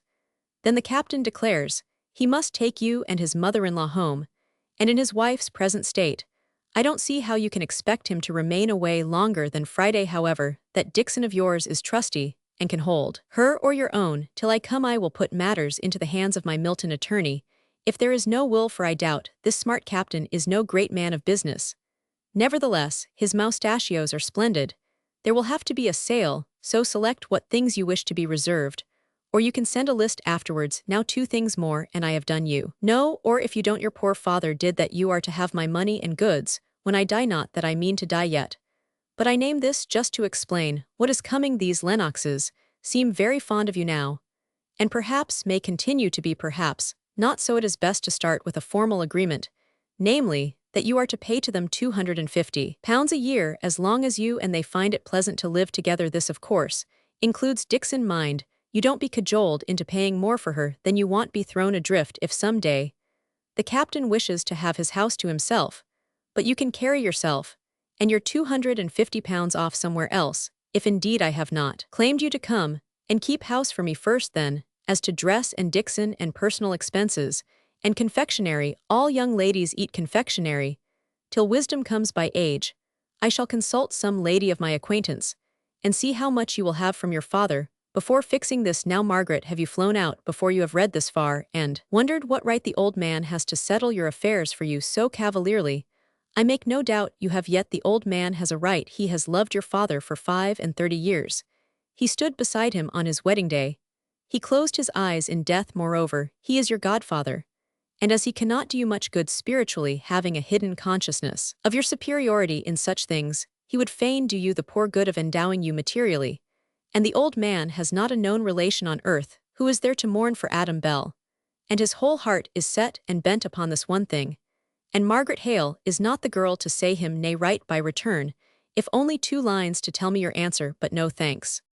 Margaret took up a pen and scrawled with trembling hand. Margaret Hale is not the girl to say him nay. In her weak state, she could not think of any other words, and yet she was vexed to use these, but she was so much fatigued even by this slight exertion, that if she could have thought of another form of acceptance, she could not have sate up to write a syllable of it. She was obliged to lie down again, and try not to think. My dearest child, has that letter vexed or troubled you? No, said Margaret feebly. I shall be better when tomorrow is over. I feel sure, darling, you won't be better till I get you out of this horrid air. How you can have borne it these 2 years I can't imagine. Where could I go to? I could not leave Papa and Mamma. Well, don't distress yourself, my dear. I dare say it was all for the best, only I had no conception of how you were living. Our butler's wife lives in a better house than this. It is sometimes very pretty in summer. You can't judge by what it is now. I have been very happy here. And Margaret closed her eyes, by way of stopping the conversation. The house teemed with comfort now compared to what it had been. The evenings were chilly, and by Mrs. Shaw's directions fires were lighted in every bedroom. She petted Margaret in every possible way, and bought every delicacy or soft luxury, in which she herself would have burrowed and sought comfort. But Margaret was indifferent to all these things, or if they forced themselves upon her attention, it was simply as causes for gratitude to her aunt, who was putting herself so much out of the way to think of her. She was restless, though so weak, all the day long. She kept herself from thinking of the ceremony which was going on at Oxford, by wandering from room to room, and languidly setting aside such articles as she wished to retain. Dixon followed her by Mrs. Shaw's desire, ostensibly to receive instructions, but with a private injunction to soothe her into repose as soon as might be. These books, Dixon, I will keep. All the rest will you send to Mr. Bell. They are of a kind that he will value for themselves, as well as for Papa's sake. This, I should like you to take this to Mr. Thornton. After I am gone, stay, I will write a note with it. And she sate down hastily as if afraid of thinking and wrote. Dear Sir, the accompanying book, one am sure, will be valued by you, for the sake of my father to whom it belonged. Yours sincerely, Margaret Hale. She set out again upon her travels through the house, turning over articles known to her from her childhood, with a sort of caressing reluctance to leave them old-fashioned, worn and shabby as they might be. But she hardly spoke again, and Dixon's report to Mrs. Shaw was that she doubted whether Miss Hale heard a word of what she said, though she talked the whole time in order to divert her intention. The consequence of her being on her feet all day was excessive bodily weariness in the evening, and a better night's rest than she had had since she heard of Mr. Hale's death. At breakfast time the next day, she expressed her wish to go and bid one or two friends goodbye. Mrs. Shaw objected. I am sure, my dear, you can have no friends here with whom you are sufficiently intimate to justify you in calling upon them so soon before you have been at church. But today is my only day. If Captain Lennox comes this afternoon, and if I must really go tomorrow.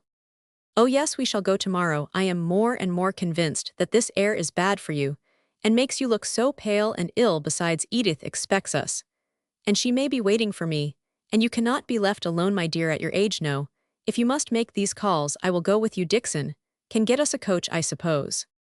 So Mrs. Shaw went to take care of Margaret, and took her maid with her to take care of the shawls and air cushions. Margaret's face was too sad to lighten up into a smile at all this preparation for paying 2 visits that she had often made by herself at all hours of the day. She was half afraid of owning that one place to which she was going was Nicholas Higgins. All she could do was to hope her aunt would be indisposed to get out of the coach and walk up the court, and at every breath of wind have her face slapped by wet clothes hanging out to dry on ropes stretched from house to house.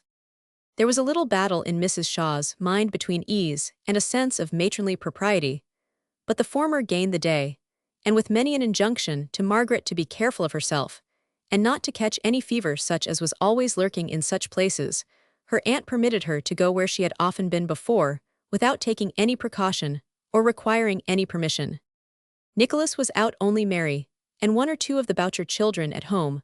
Margaret was vexed with herself for not having timed her visit better. Mary had a very blunt intellect, although her feelings were warm and kind, and the instant she understood what Margaret's purpose was in coming to see them, she began to cry and sob with so little restraint that Margaret found it useless to say any of the 1,000 little things which had suggested themselves to her as she was coming along in the coach. She could only try to comfort her a little by suggesting the vague chance of their meeting again at some possible time in some possible place, and bid her tell her father how much she wished, if he could manage it, that he should come to see her when he had done his work in the evening. As she was leaving the place she stopped, and looked around, then hesitated a little before she said, I should like to have some little thing to remind me of Bessie. Instantly Mary's generosity was keenly alive. What could they give? And on Margaret's singling out a little common drinking cup, which she remembered as the one always standing by Bessie's side, with a drink for her feverish lips, Mary said, Oh, take some at better, that only cost 4d. That will do, thank you, said Margaret, and she went quickly away, while the light caused by the pleasure of having something to give yet lingered on Mary's face. Now to Mrs. Thornton's, thought she to herself, it must be done, but she looked rather rigid and pale at the thoughts of it, and had hard work to find the exact words in which to explain to her aunt who Mrs. Thornton was, and why she should go to bid her farewell.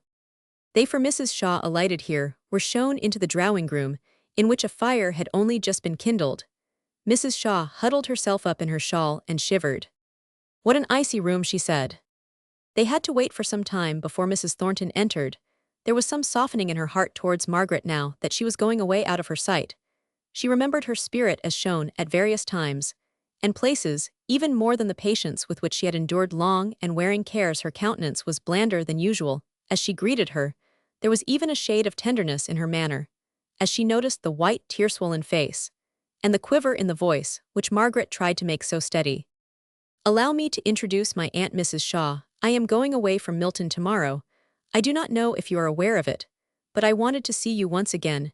Mrs. Thornton Toto apologize for my manner, the last time I saw you, and to say that I am sure you meant kindly however much we may have misunderstood each other. Mrs. Shaw looked extremely perplexed by what Margaret had said. Thanks for kindness and apologies for failure in good manners, but Mrs. Thornton replied, Miss Hale, I am glad you do me justice. I did no more than I believed to be my duty in remonstrating with you, as I Roman 999. I have always desired to act the part of a friend to you. I am glad you do me justice.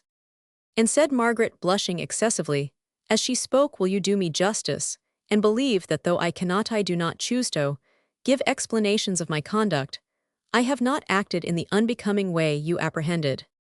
Margaret's voice was so soft, and her eyes so pleading that Mrs. Thornton was for once affected by the charm of manner, to which she had hitherto proved herself invulnerable. Yes, I do believe you. Let us say no more about it. Where are you going to reside, Miss Hale? I understood from Mr. Bell that you were going to leave Milton. You never liked Milton, you know, said Mrs. Thornton, with a sort of grim smile. But for all that you must not expect me to congratulate you on quitting it. Where shall you live? With my aunt, replied Margaret, turning towards Mrs. Shaw. My niece will reside with me in Harley Street. She is almost like a daughter to me, said Mrs. Shaw, looking fondly at Margaret. And I am glad to acknowledge my own obligation for any kindness that has been shown to her. If you and your husband ever come to the town, my son and daughter Captain, and Mrs. Lennox, will I am sure join with me in wishing to do anything in our power to show you attention. Mrs. Thornton thought in her own mind that Margaret had not taken much care to enlighten her aunt as to the relationship between the Mr. and Mrs. Thornton towards whom the fine lady aunt was extending her soft patronage, so she answered shortly, My husband is dead, Mr. Thornton, is my son. I never go to London, so I am not likely to be able to avail myself of your polite offers. At this instant, Mr. Thornton entered the room. He had only just returned from Oxford. His morning suit spoke of the reason that had called him there. John said his mother, this lady, is Mrs. Shaw, Miss Hale's aunt. I am sorry to say that Miss Hale's call is to wish us good-bye. You are going then, said he in a low voice. Yes, said Margaret, we leave tomorrow. My son-in-law comes this evening to escort us, said Mrs. Shaw. Mr. Thornton turned away. He had not sat down, and now he seemed to be examining something on the table, almost as if he had discovered an unopened letter, which had made him forget the present company. He did not even seem to be aware when they got up to take leave. He started forwards, however, to hand Mrs. Shaw down to the carriage. As it drove up, he and Margaret stood close together on the doorstep, and it was impossible but that the recollection of the day of the riot should force itself into both their minds into his. It came associated with the speeches of the following day, her passionate declaration that there was not a man in all that violent and a desperate crowd for whom she did not care as much as for him, and at the remembrance of her taunting words, his brow grew stern though his heart beat thick with longing love. No, said he, I put it to the touch once, and I lost it all. Let her goeth her stony heart and her beauty how set, and terrible her look is now for all her loveliness of feature. She is afraid. I shall speak what will require some stern repression. Let her go, beauty and heiress, as she may be, she will find it hard to meet with a truer heart than mine. Let her go. And there was no tone of regret or emotion of any kind in the voice with which he said goodbye, and the offered hand was taken with a resolute calmness, and dropped as carelessly as if it had been a dead and withered flower. But none in his household saw Mr. Thornton again that day. He was busily engaged, or so he said. Margaret's strength was so utterly exhausted by these visits that she had to submit to much watching and petting, and sighing idle diausos from her Aunt Dixon. Said she was quite as bad as she had been on the first day she heard of her father's death, and she and Mrs. Shaw consulted as to the desirableness of delaying the morrow's journey. But when her aunt reluctantly proposed a few days' delay, to Margaret the latter writhed her body, as if in acute suffering, and said, Oh, let us go. I cannot be patient here. I shall not get well here. I want to forget. So the arrangements went on, and Captain Lennox came, and with him news of Edith and the little boy, and Margaret found that the indifferent, careless conversation of one who, however kind, was not too warm and anxious a sympathizer did her good. She roused up, and by the time that she knew she might expect Higgins, she was able to leave the room quietly and await in her own chamber the expected summons. Said he, as she came in, to think of ood gentleman, dropping off, as he did. Yo, might ha knocked me down why a straw, when they telled me Mr. Hale, said I him, as was Th Parson. I said they then said I there's as good a man gone as ever lived on this earth let, who will be t'other, and I came to see yo, and tell yo how grieved I were but them women in Th kitchen wouldn't tell yo, I were there they said yo were a land butter me. But yo do not look like the same wench and you're going to be a grand lady up I Lunnon arrant yo. Not a grand lady, said Margaret half smiling. Well Thornton said says he a day or two ago Higgins have yo seen Miss Hale no says, I there's a pack o' women who want let me at her.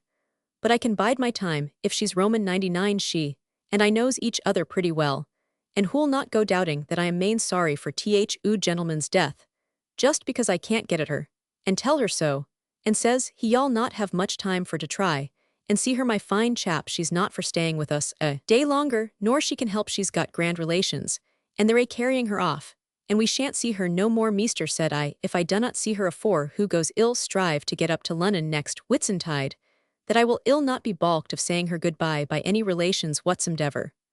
But bless yo, I knowed yod, come it were only for to humour the meester, I let on, as if I thought yod mappin leave Milton without seeing me. You're quite right said Margaret you only do me justice, and y'all not forget me I am sure if no one else in Milton remembers me I am certain you will, and Papa too, you know how good and tender he was look Higgins here is his Bible, I have kept it for you I can ill spare it. But I know he would have liked you to have it I am sure y'all care for it, and study what is in it for his sake. Yo may say that if it were the deuce's own scribble, and yo axed me to read in it for your sake, and the ood gentleman's id do it whattens this wench, I am not going for to take your brass, so do not think it we've been great friends, bout the sound o' money passing between us.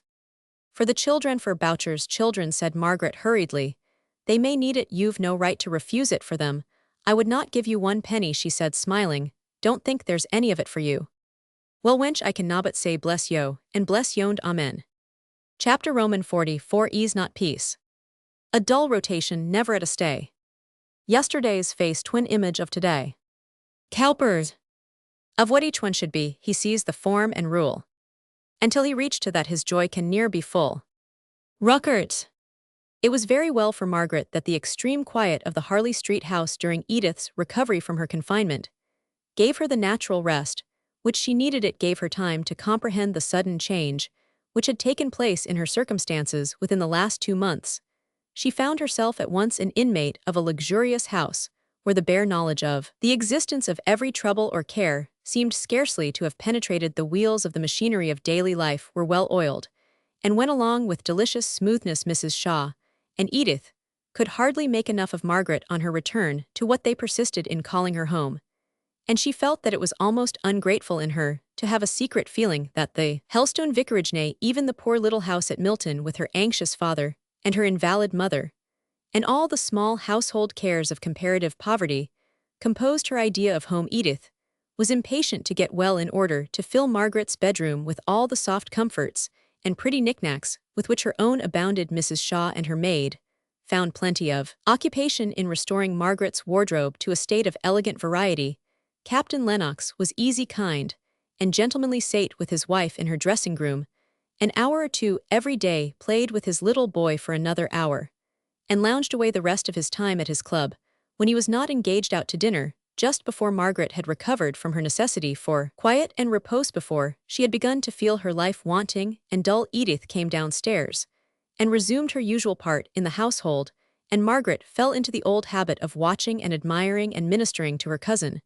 She gladly took all charge of the semblances of duties off Edith's hands, answered notes, reminded her of engagements, tended her when no gaiety was in prospect, and she was consequently rather inclined to fancy herself Roman 99, but all the rest of the family were in the full business of the London season, and Margaret was often left alone.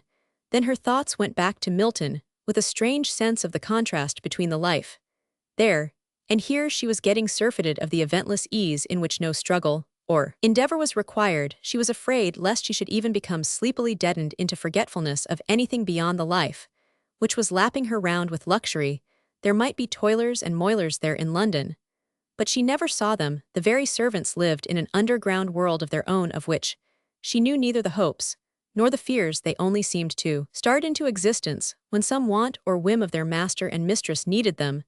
There was a strange, unsatisfied vacuum in Margaret's heart and mode of life, And once when she had dimly hinted this to Edith, the latter wearied with dancing the night, before languidly stroked Margaret's cheek, as she sat by her in the old attitude on a footstool by the sofa where Edith lay. "Poor child," said Edith, "it is a little sad for you to be left night after night just at this time, when all the world is so gay. But we shall be having our dinner parties soon as Henry comes back from Circuitand. Then there will be a little pleasant variety, for you no wonder it is moped, poor darling." Margaret did not feel as if the dinner parties would be a panacea, but Edith piqued herself on her dinner parties so different, as she said, from the old dowager dinners under Mamma's regime, and Mrs. Shaw herself seemed to take exactly the same kind of pleasure in the very different arrangements and circle of acquaintances, which were to Captain and Mrs. Lennox taste as she did in the more formal and ponderous entertainments which she herself used to give. Captain Lennox was always extremely kind and brotherly to Margaret. She was really very fond of him, excepting when he was anxiously attentive to Edith's dress and appearance, with a view to her beauty making a sufficient impression on the world. Then all the latent Vashti in Margaret was roused, and she could hardly keep herself from expressing her feelings.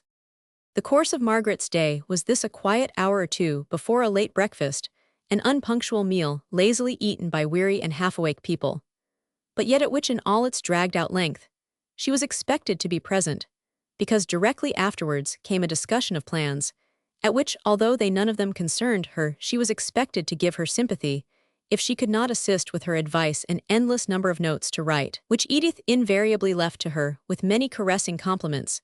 As to her eloquence, do billet a little play with Sholto, as he returned from his morning's walk, besides the care of the children, during the servants' dinner a drive or callers, and some dinner or morning engagement for her aunt and cousins, which left Margaret free, it is true, but rather wearied with the inactivity of the day coming upon depressed spirits and delicate health.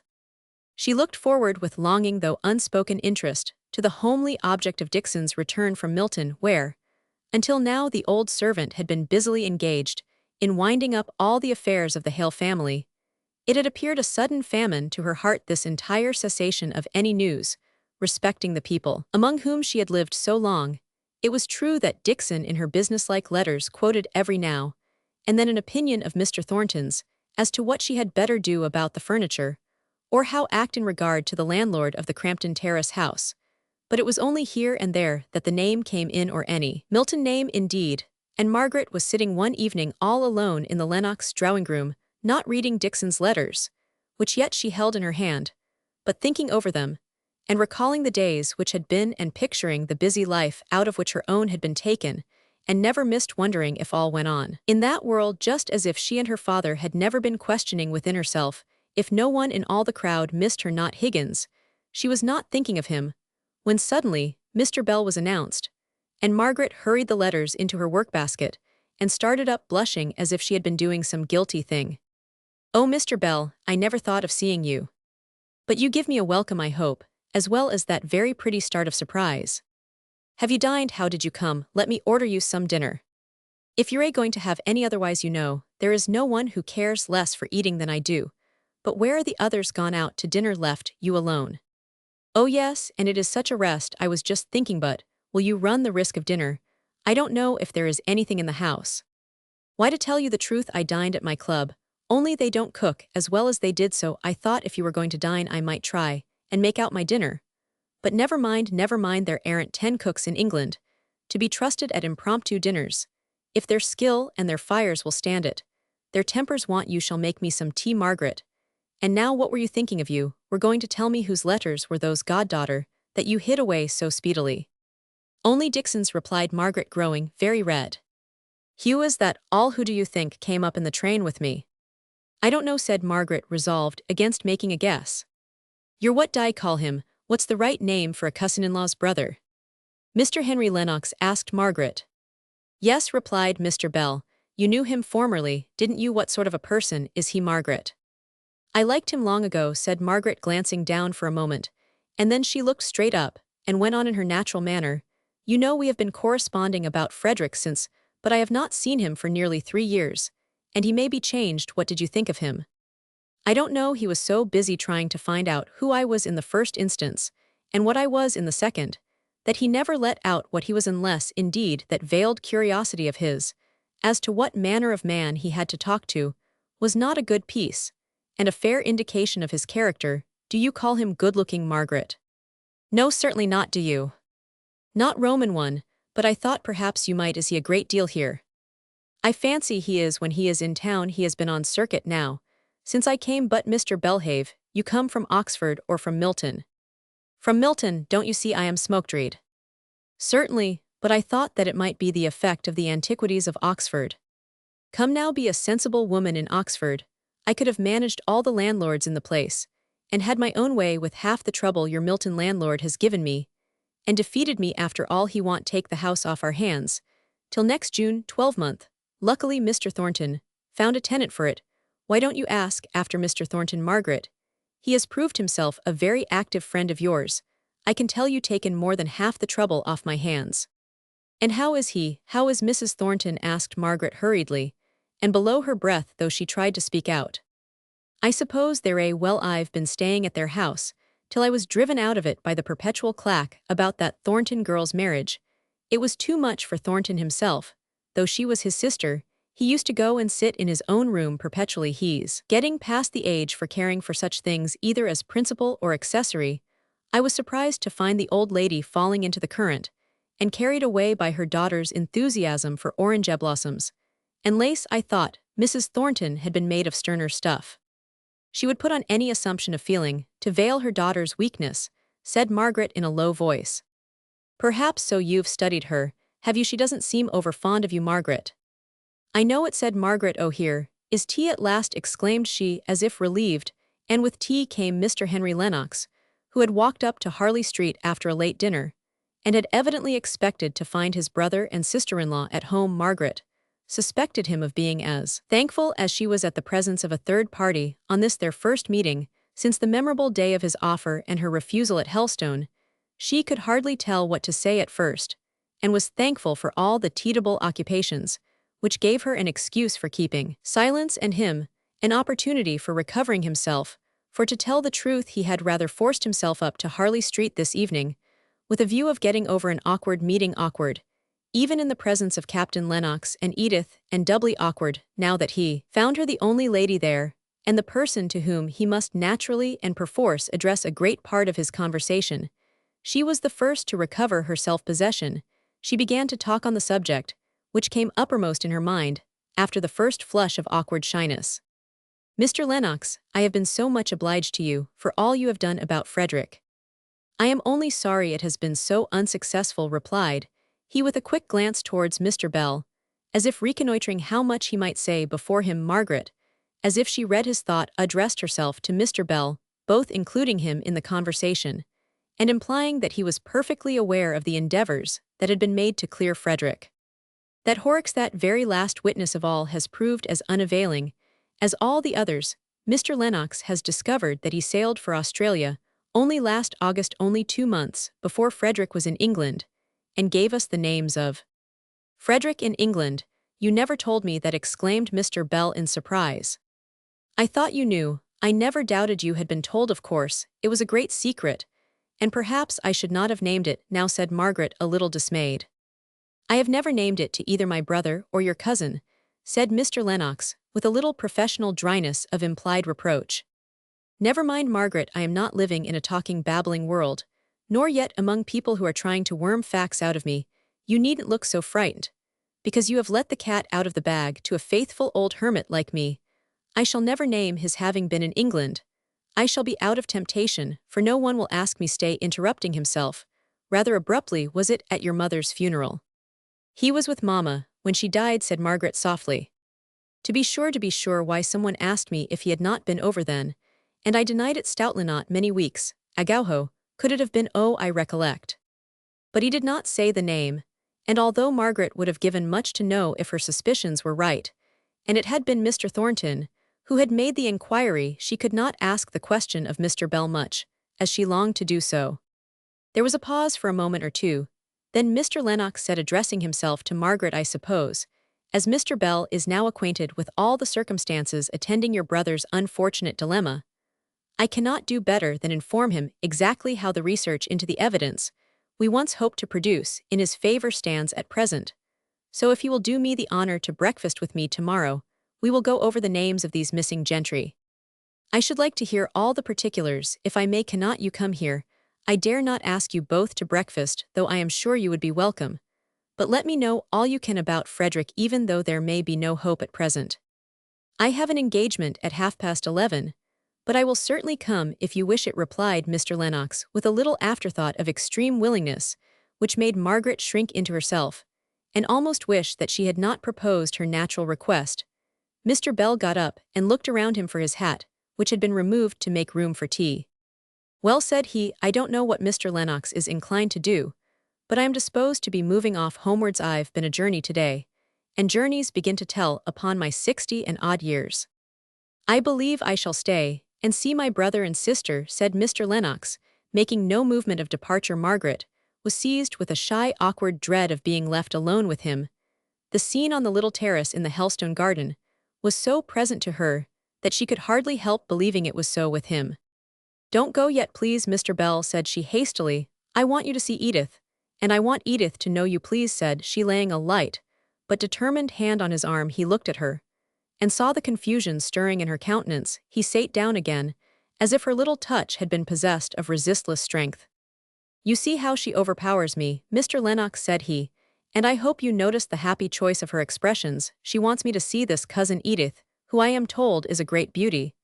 But she has the honesty to change her word. When she comes to me, Mrs. Lennox is to know me, I suppose. I am not much to see, Margaret.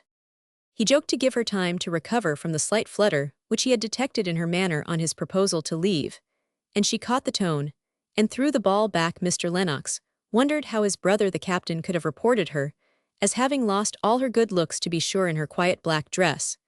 She was a contrast to Edith, dancing in her white crepe mourning and long floating golden hair, all softness and glitter. She dimpled and blushed most becomingly when introduced to Mr. Bell, conscious that she had her reputation as a beauty to keep up, and that it would not do to have a Mordecai refusing to worship and admire, even in the shape of an old fellow of a college, which nobody had ever heard of. Mrs. Shaw and Captain Lennox, each in their separate way, gave Mr. Bell a kind and sincere welcome, winning him over to like them almost in spite of himself, especially when he saw how naturally Margaret took her place as sister and daughter of the house.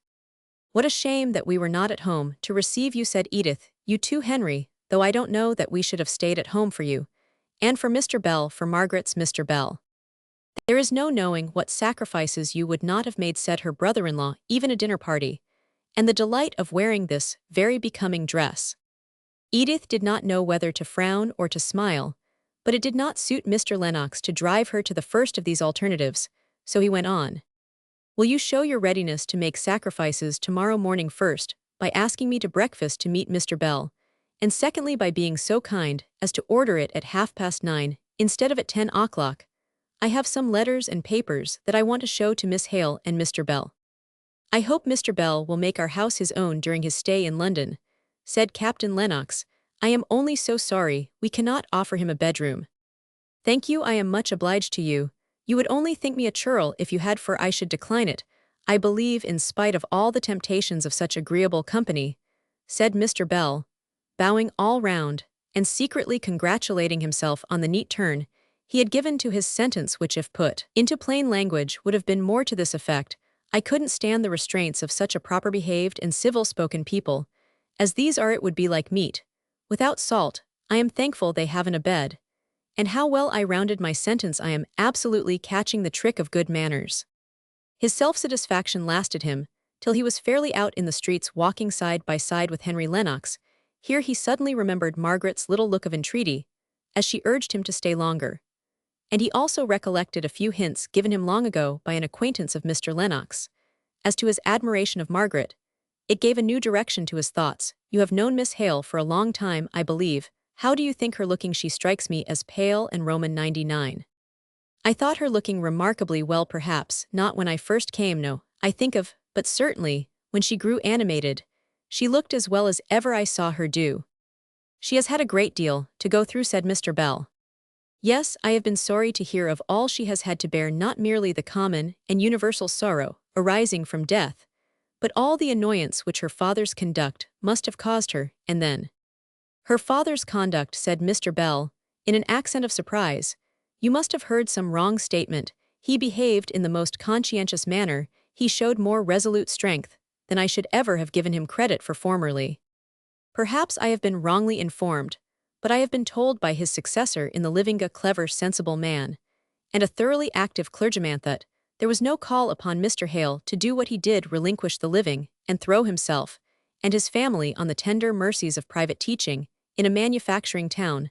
The bishop had offered him another living, it is true, but if he had come to entertain certain doubts, he could have remained where he was and so had no occasion to resign.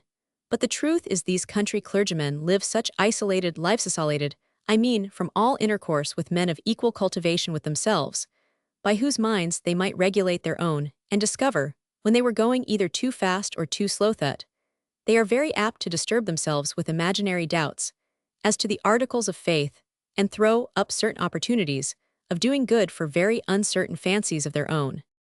I differ from you. I do not think they are very apt to do, as my poor friend Hale, Roman 999, Mr. Bell was inwardly chafing. Perhaps I used too general an expression in saying very apt, but certainly, their lives are such as very often to produce either inordinate self-sufficiency or a morbid state of conscience, replied Mr. Lennox with perfect coolness. You don't meet with any self-sufficiency among the lawyers, for instance, asked Mr. Bell, and seldom I imagine any cases of morbid conscience.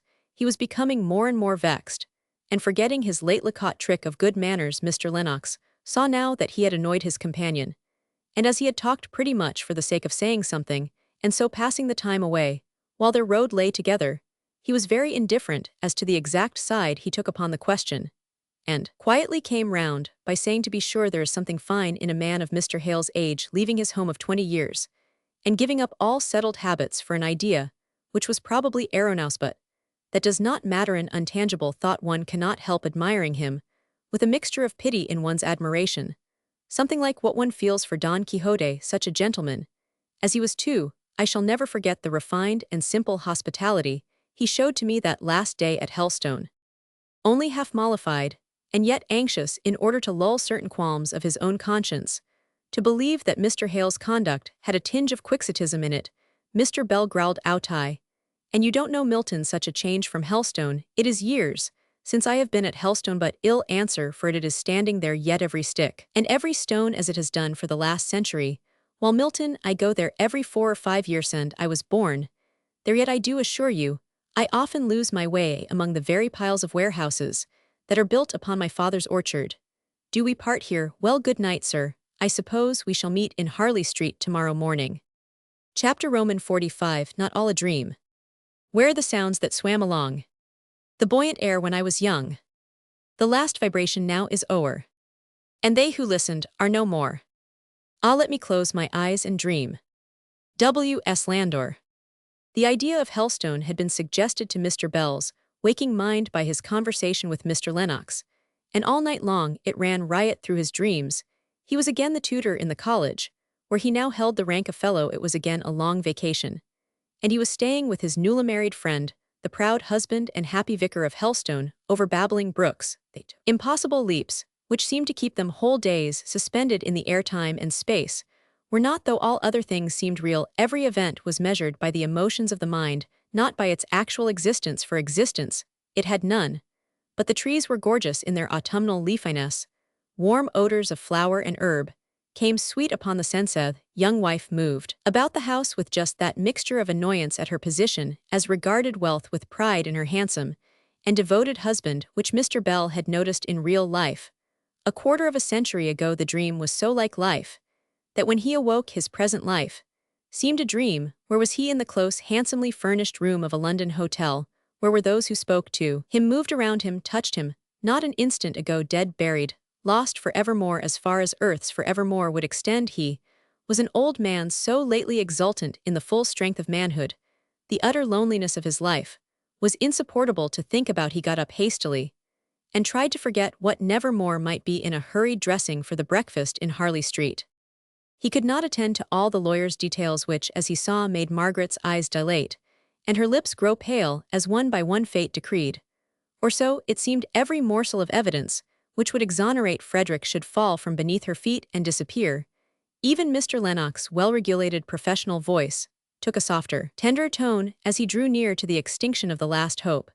It was not that Margaret had not been perfectly aware of the result, before it was only that the details of each successive disappointment came with such relentless minuteness to quench all hope, that she at last fairly gave way to tears. Mr. Lennox stopped reading. "I had better not go on," said he in a concerned voice. "It was a foolish proposal of mine, Lieutenant Hale." And even this, giving him the title of the service from which he had so harshly been expelled, was soothing to Margaret. Lieutenant Hale is happy now, more secure in fortune and future prospects than he could ever have been in the Navy, and has doubtless adopted his wife's country as his own. "That is it," said Margaret. "It seems so selfish in me to regret it," trying to smile. "And yet he is lost to me, and I am so lonely." Mr. Lennox turned over his papers, and wished that he were as rich and prosperous as he believed he should be some day. Mr. Bell blew his nose. But otherwise he also kept silence, and Margaret in a minute or two had apparently recovered her usual composure. She thanked Mr. Lennox very courteously for his trouble, all the more courteously and graciously, because she was conscious that by her behavior he might probably be led to imagine that he had given her needless pain, yet it was pain she would not have been without. Mr. Bell came up to wish her good-bye. "Margaret," said he, as he fumbled with his gloves, "I am going down to Helstone tomorrow to look at the old place. Would you like to come with me? Or would it give you too much pain? Speak out, don't be afraid." "Oh," Mr. Bell said. She could say no more, but she took his old gouty hand and kissed it. "Come, come, that's enough," said he, reddening with awkwardness. "I suppose your Aunt Shaw will trust you with me. Well, go tomorrow morning, and we shall get there about 2 o'clock. I fancy we'll take a snack and order dinner at the little inn, Leonard Arms. It used to be to go and get an appetite in the forest. Can you stand it, Margaret? It will be a trial, I know, to both of us, but it will be a pleasure to me at least, and there well dine it will be, but do Evanescent if we can get it at Alland. Then I'll take my nap while you go out and see old friends. I'll give you back safe and sound, barring railway accidents, and I'll insure your life for £1,000 before starting, which may be some comfort to your relations. But otherwise I'll bring you back to Mrs. Shaw by lunch-time on Friday, so if you say yes, I'll just go upstairs and propose it. It's no use my trying to say how much I shall like it," said Margaret through her tears. "Well then, prove your gratitude by keeping those fountains of yours dry for the next 2 days. If you don't, I shall feel queer myself about the lacrymal ducts, and I don't like that." "I won't cry a drop," said Margaret, winking her eyes to shake the tears off her eyelashes, and forcing a smile. "There's my good girl. Then we'll go upstairs and settle it all." Margaret was in a state of almost trembling eagerness, while Mr. Bell discussed his plan with her Aunt Shaw, who was first startled, then doubtful and perplexed, and in the end yielding rather to the rough force of Mr. Bell's words than to her own conviction, for to the last, whether it was right or wrong, proper or improper, she could not settle to her own satisfaction, till Margaret's safe return, the happy fulfillment of the project, gave her decision enough to say she was sure it had been a very kind thought of Mr. Bell's, and just what she herself had been wishing for Margaret, as giving her the very change which she required after all the anxious time she had had. Chapter Roman 46. Once and now. So on those happy days of yore, oft as I dare to dwell once more, still must I miss the friends so tried, whom death has severed from my side. But ever when true friendship binds, spirit it is that spirit finds. In spirit then our bliss we found, in spirit yet to them I am bound. Uland. Margaret was ready long before the appointed time, and had leisure enough to cry a little quietly when unobserved, and to smile brightly when anyone looked at her. Her last alarm was lest they should be too late and miss the train, but no, they were all in time, and she breathed freely and happily at length, seated in the carriage opposite to Mr. Bell, and whirling away past the well-known stations, seeing the old south country towns and hamlets sleeping in the warm light of the pure sun, which gave a yet ruddier color to their tiled roofs, so different to the cold slates of the north. Broods of pigeons hovered around these peaked quaint gables, slowly settling here and there, and ruffling their soft shiny feathers, as if exposing every fiber to the delicious warmth. There were few people about at the stations. It almost seemed as if they were too lazily content to wish to travel. None of the bustle and stir that Margaret had noticed in her 2 journeys on the London and Northwestern line later on in the year. This line of railway should be stirring and alive with rich pleasure-seekers. But as to the constant going to and fro of busy tradespeople, it would always be widely different from the northern lines. Here a spectator or two stood lounging at nearly every station with his hands in his pockets, so absorbed in the simple act of watching that it made the travelers wonder what he could find to do when the train whirled away. And only the blank of a railway, some sheds, and a distant field or two were left for him to gaze upon. The hot air danced over the golden stillness of the land. Farm after farm was left behind, each reminding Margaret of German Idolsoff Hermann and Dorothea Evangeline from this waking dream. She was roused. It was the place to leave the train and take the fly to Hellstone. And now sharper feelings came shooting through her heart. Whether pain or pleasure she could hardly tell, every mile was redolent of associations which she would not have missed for the world, but each of which made her cry upon the days that are no more with ineffable longing. The last time she had passed along this road was when she had left it with her father and mother. The day, the season had been gloomy, and she herself hopeless, but they were there with her now. She was alone, an orphan, and they strangely had gone away from her and vanished from the face of the earth. It hurt her to see the Hellstone road so flooded in the sunlight, and every turn and every familiar tree so precisely the same in its summer glory as it had been in former years. Nature felt no change, and was ever young. Mr. Bell knew something of what would be passing through her mind, and wisely and kindly held his tongue.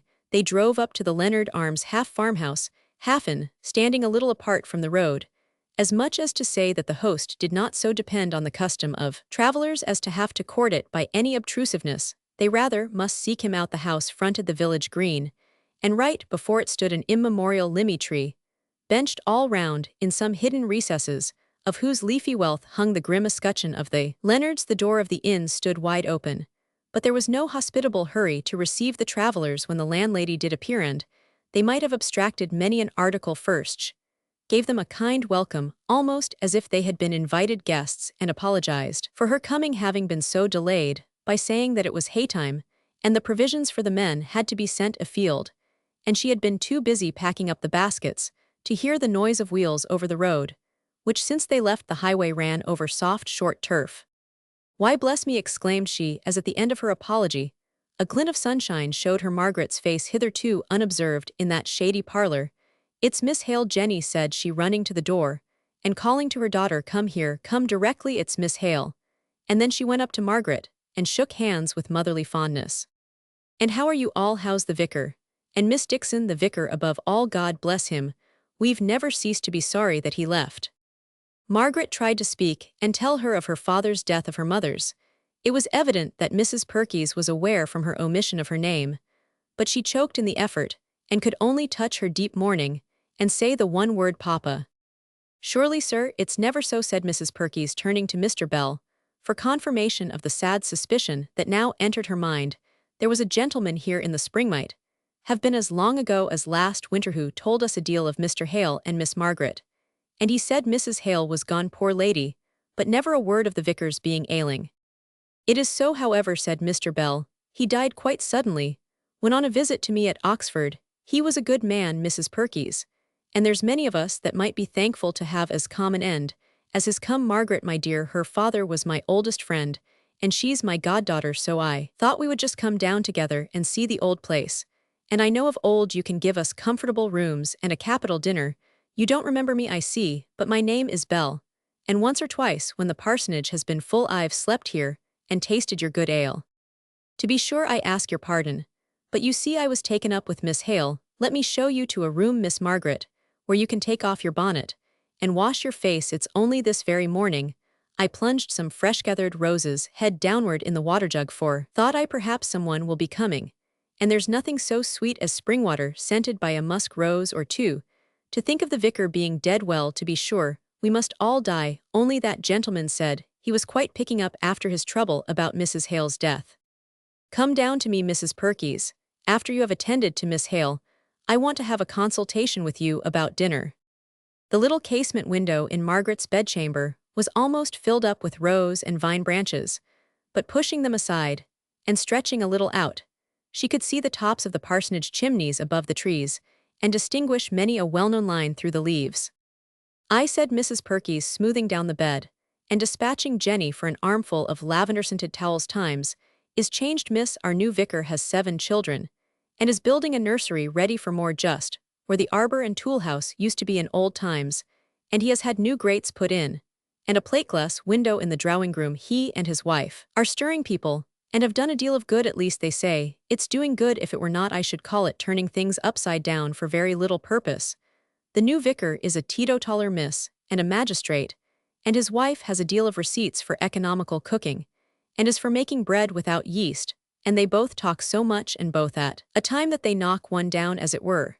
And it's not till they're gone, and one's a little at peace, that one can think that there were things one might have said on one's own side of the question. Hell be, after the men's cans in the hayfield and peeping in, and then there'll be an ado because it's not ginger beer.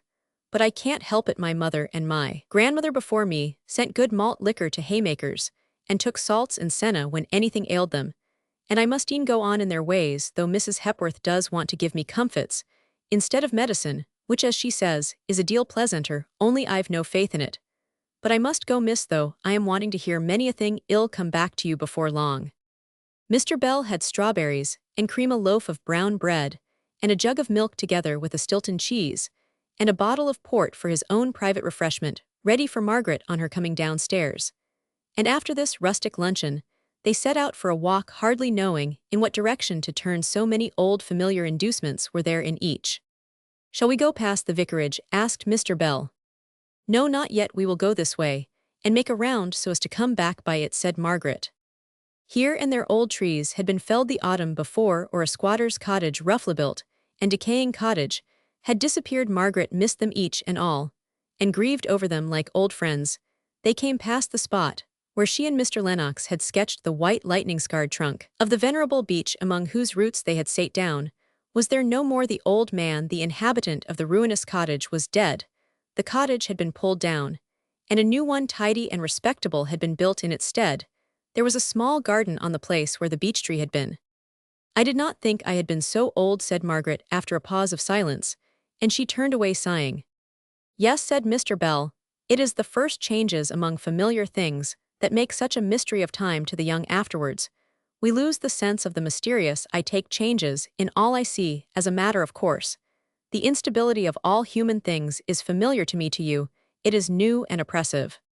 Let us go on to see little Susan, said Margaret, drawing her companion up a grassy roadway leading under the shadow of a forest glade. With all my heart, though I have not an idea who little Susan may be, but I have a kindness for all Susans, for simple Susan's sake. My little Susan was disappointed when I left without wishing her goodbye, and it has been on my conscience ever since that I gave her pain which a little more exertion on my part might have prevented. But it is a long way. Are you sure you will not be tired? Quite sure, that is, if you don't walk so fast. You see, here there are no views that can give one an excuse for stopping to take breath. You would think it romantic to be walking with a person fat and scant o' breath. If I were Hamlet, Prince of Denmark, have compassion on my infirmities for his sake. I will walk slower for your own sake. I like you 20 times better than Hamlet. On the principle that a living ass is better than a dead lion. Perhaps so. I don't analyze my feelings. I am content to take your liking me, without examining too curiously into the materials. It is made of only. We need not walk at a snail's pace. Very well, walk at your own pace, and I will follow or stop still and meditate like the Hamlet you compare yourself to if I go too fast. Thank you, but as my mother has not murdered my father and afterwards married my uncle, I shouldn't know what to think about unless it were balancing the chances of our having a well-cooked dinner, or not. What do you think? I am in good hopes. She used to be considered a famous cook as far as Helstone opinion went. But have you considered the distraction of mind produced by all this haymaking?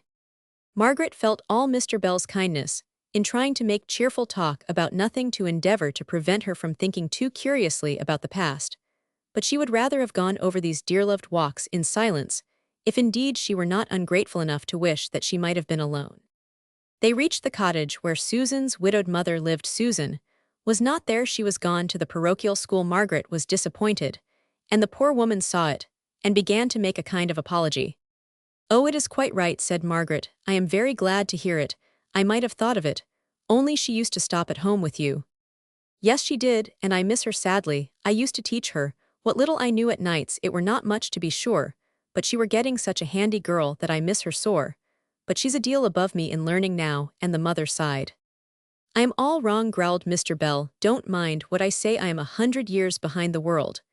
but I should say that the child was getting a better and simpler and more natural education stopping at home and helping her mother and learning to read a chapter in the New Testament every night by her side than from all the schooling under the sun. Margaret did not want to encourage him to go on by replying to him and so prolonging the discussion before the mother, so she turned to her and asked, "How is old Betty Barnes?" "I don't know," said the woman, rather shortly. "We's not friends." "Why not?" asked Margaret, who had formerly been the peacemaker of the village. "She stole my cat." "Did she know it was yours?" "I don't know, I reckon not." "Well, could not you get it back again, when you told her it was yours?" "No, for she'd burnt it." "Burnt it!" exclaimed both Margaret and Mr. Bell. "Roasted it," explained the woman.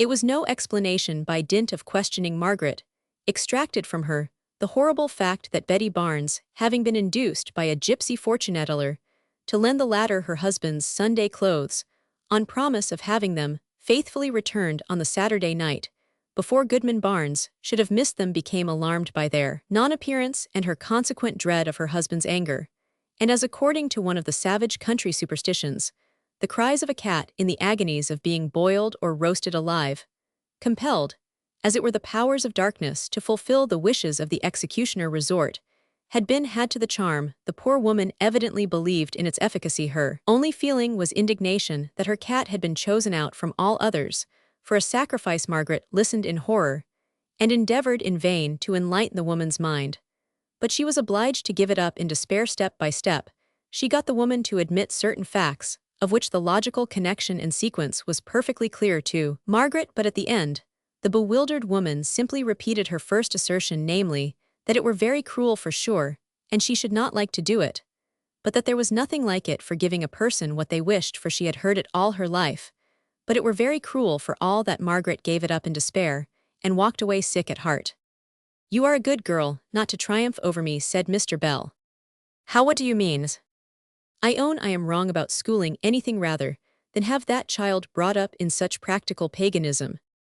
Oh, I remember poor little Susan. I must go and see her. Would you mind calling at the school?" "Not a bit. I am curious to see something of the teaching she is to receive." They did not speak much more, but thridded their way through many a bosky dell, whose soft green influence could not charm away the shock and the pain in Margaret's heart caused by the recital of such cruelty, a recital too the manner of which betrayed such utter want of imagination, and therefore of any sympathy with the suffering animal. The buzz of voices, like the murmur of a hive of busy human bees, made itself heard as soon as they emerged from the forest on the more open village green on which the school was situated. The door was wide open, and they entered. A brisk lady in black here, there, and everywhere perceived them, and bade them welcome with somewhat of the hostess air, which Margaret remembered her mother was wont to assume only in a more soft and languid manner when any rare visitors strayed in to inspect the school. She knew at once it was the present vicar's wife, her mother's successor, and she would have drawn back from the interview had it been possible. But in an instant, she had conquered this feeling and modestly advanced, meeting many a bright glance of recognition, and hearing many a half-suppressed murmur of "It's Miss Hale." The vicar's lady heard the name, and her manner at once became more kindly. Margaret wished she could have helped feeling that it also became more patronizing. The lady held out a hand to Mr. Bell with, "Your father, I presume, Miss Hale. I see it by the likeness. I am sure I am very glad to see you, sir, and so will the vicar be." Margaret explained that it was not her father, and stammered out the fact of his death, wondering all the time how Mr. Hale could have borne coming to revisit Helstone if it had been as the vicar's lady supposed. She did not hear what Mrs. Hepworth was saying, and left it to Mr. Bell to reply, looking round meanwhile for her old acquaintances. "Ah, I see you would like to take a class, Miss Hale. I know it by myself, first class. Stand up for a parsing lesson with Miss Hale." Poor Margaret, whose visit was sentimental, not in any degree inspective, felt herself taken in, but as in some way bringing her in contact with little eager faces once well known, and who had received the solemn rite of baptism from her father. She sate down, half losing herself in tracing out the changing features of the girls and holding Susan's hand for a minute or two, unobserved by all, while the first class sought for their books, and the vicar's lady went as near as a lady could towards holding Mr. Bell by the button, while she explained the phonetic system to him, and gave him a conversation she had had with the inspector about it. Margaret bent over her book, and seeing nothing But through the buzz of children's voices old times rose up, and she thought of them and her eyes filled with tears, till all at once there was a portion of the girls was stumbling over the apparently simple word, uncertain what to call it. An indefinite article, said Margaret mildly. I beg your pardon, said the vicar's wife, all eyes and ears, but we are taught by Mr. Milsom to call it an who can remember. An adjective absolute, said half a dozen voices at once, and Margaret sate, abashed. The children knew more than she. Roman 999. Mr. Bell turned away and smiled. Margaret spoke no more during the lesson, but after it was over she went quietly round to one or two old favorites, and talked to them a little. They were growing out of children into great girls, passing out of their recollection in their rapid development, as she by her 3 years' absence was vanishing from theirs. Still, she was glad to have seen them all again, though a tinge of sadness mixed itself with her pleasure. When school was over for the day it was yet early in the summer afternoon, and Mrs. Hepworth proposed to Margaret that she and Mr. Bell should accompany her to the parsonage and see the word improvements had half slipped out of her mouth. But she substituted the more cautious term alterations, which the present vicar was making. Margaret did not care a straw about seeing the alterations which jarred upon her fond recollection of what her home had been, but she longed to see the old place once more, even though she shivered away from the pain which she knew she should feel. The parsonage was so altered both inside and out, that the real pain was less than she anticipated. It was not like the same place, the garden, the grassplat formerly so daintily trim, that even a stray rose-leaf seemed like a fleck on the exquisite arrangement, and propriety was strewed with children's things, a bag of marbles here, a hoop there, a straw hat forced down upon a rose-tree, as on a peg, to the destruction of a long, beautiful, tender branch, laden with flowers which in former days would have been trained up tenderly, as if beloved. The little square matted hall was equally filled with signs of merry, healthy, rough childhood. Ah, said Mrs. Hepworth, you must excuse this untidiness, Miss Hale. When the nursery is finished, I shall insist upon a little order. We are building a nursery out of your room, I believe. How did you manage, Miss Hale, without a nursery? We were but two, said Margaret. You have many children, I presume. 7. Look here, we are throwing out a window to the road on this side. Mr. Hepworth is spending an immense deal of money on this house, but really it was scarcely habitable when we came for so large a family, as ours, I mean, of course. Every room in the house was changed besides the one of which Mrs. Hepworth spoke, which had been Mr. Hale's study formerly, and where the green gloom and delicious quiet of the place had conduced, as he had said, to a habit of meditation, but perhaps in some degree to the formation of a character, more fitted for thought than action. The new window gave a view of the road, and had many advantages, as Mrs. Hepworth pointed out. From it, the wandering sheep of her husband's flock might be seen, who straggled to the tempting beerhouse, unobserved, as they might hope, but not unobserved in reality, for the active vicar kept his eye on the road, even during the composition of his most orthodox sermons, and had a hat and stick hanging ready at hand to seize, before sallying out after his parishioners, who had need of quick legs if they could take refuge in the Jolly Forester. Before the teetotal vicar had arrested them, the whole family were quick, brisk, loud-talking, kind-hearted, and not troubled with much delicacy of perception. Margaret feared that Mrs. Hepworth would find out that Mr. Bell was playing upon her, in the admiration he thought fit to express for everything that especially grated on his taste. But no, she took it all literally, and with such good faith that Margaret could not help remonstrating with him, as they walked slowly away from the parsonage back to their. Don't scold, Margaret, it was all because of you. If she had not shown you every change with such evident exultation in their superior sense, in perceiving what an improvement this and that would be, I could have behaved well. But if you must go on preaching, keep it till after dinner, when it will send me to sleep and help my digestion. They were both of them tired, and Margaret herself so much so that she was unwilling to go out, as she had proposed to do, and have another ramble among the woods and fields, so close to the home of her childhood. And somehow this visit to Helstone had not been exactly what she had expected. There was change everywhere, slight yet pervading all households, were changed by absence or death or marriage, or the natural mutations brought by days and months and years, which carry us on imperceptibly from childhood to youth, and thence through manhood to age, whence we drop like fruit fully ripe into the quiet Mother Earth. Places were changed, a tree gone here, a bough there, bringing in a long ray of light where no light was before. A road was trimmed and narrowed, and the green straggling pathway by its side enclosed and cultivated, a great improvement it was called. But Margaret sighed over the old picturesqueness, the old gloom, and the grassy wayside of former days, she sate by the window on the little settle sadly gazing out upon the gathering shades of night, which harmonized well with her pensive thought. Mr. Bell slept soundly after his unusual exercise through the day at last. He was roused by the entrance of the tea-tray brought in by a flushed-looking country girl, who had evidently been finding some variety from her usual occupation of waiter, in assisting this day in the hayfield. "Hallo, who's there? Where are we? Who's that? Margaret? Oh, now, I remember all. I could not imagine what woman was sitting there, in such a doleful attitude with her hands clasped straight out upon her knees, and her face looking so steadfastly before her. What are you looking at?" asked Mr. Bell, coming to the window, and standing behind Margaret. "Nothing," said she, rising up quickly, and speaking as cheerfully as she could at a moment's notice. "Nothing indeed." A bleak background of trees, some white linen hung out on the sweetbriar hedge, and a great waft of damp air shut the window, and come in and make tea. Margaret was silent for some time. She played with her teaspoon, and did not attend particularly to what Mr. Bell said. He contradicted her, and she took the same sort of smiling notice of his opinion, as if he had agreed with her. Then she sighed, and putting down her spoon she began apropos of nothing at all, and in the high-pitched voice, which usually shows that the speaker has been thinking for some time on the subject, that they wish to introduce Mr. Bell. "You remember what we were saying about Frederick last night, don't you?" "Last night? Where was I? Oh, I remember. Why, it seems a week ago. Yes, to be sure. I recollect we talked about him, poor fellow." "Yes, and do you remember that Mr. Lennox spoke about his having been in England about the time of dear mamma's death?"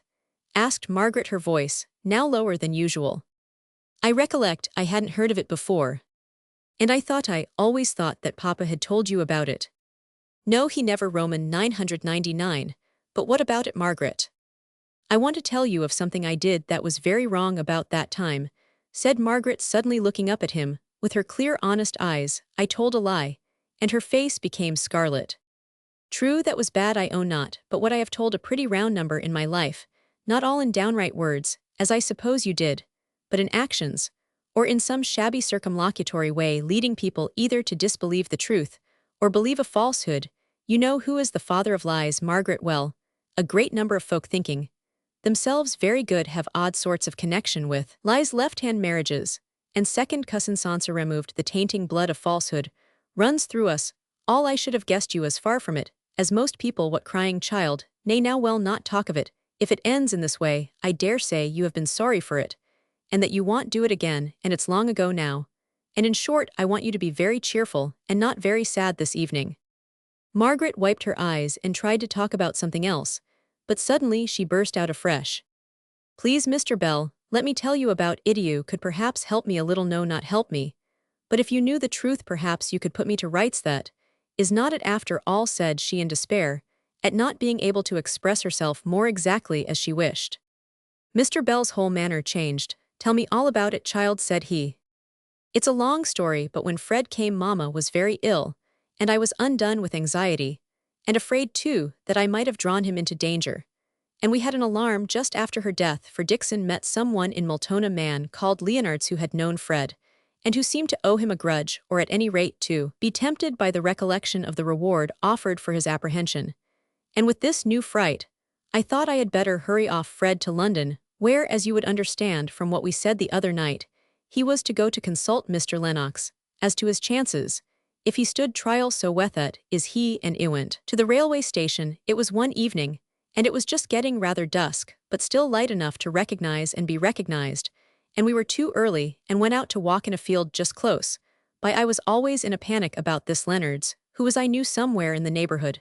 And then when we were in the field, the low red sunlight just in my face, someone came by on horseback in the road, just below the field stile on which we stood. I saw him look at me, but I did not know who it was at first, the sun was so in my eyes. But in an instant the dazzle went off, and I saw it was Mr. Thornton, and we bowed." "And he saw Frederick, of course," said Mr. Bell, helping her on with her story as he thought. "Yes, and then at the station a man came up tipsy, and reeling, and he tried to collar Fred, and overbalanced himself as Fred wrenched himself away, and fell over the hedge of the platform, not far, not deep, not above 3 feet. But oh, Mr. Bell, somehow that fall killed him." "How awkward it was, this Leonards, I suppose, and how did Fred get off?" Oh, he went off immediately, after the fall, which we never thought could have done the poor fellow any harm. It seemed so slight an injury. Then he did not die directly. No, not for 2 or 3 days. And then, oh, Mr. Bell, now comes the bad part, said she, nervously twining her fingers together. A police inspector came and taxed me with having been a companion of the young man whose push or blow had occasioned Leonard's death. That was a false accusation, you know, but we had not heard that Fred had sailed. He might still be in London, and liable to be arrested on this false charge, and his identity with the Lieutenant Hale, accused of causing the mutiny, discovered. He might be shot. All this flashed through my mind.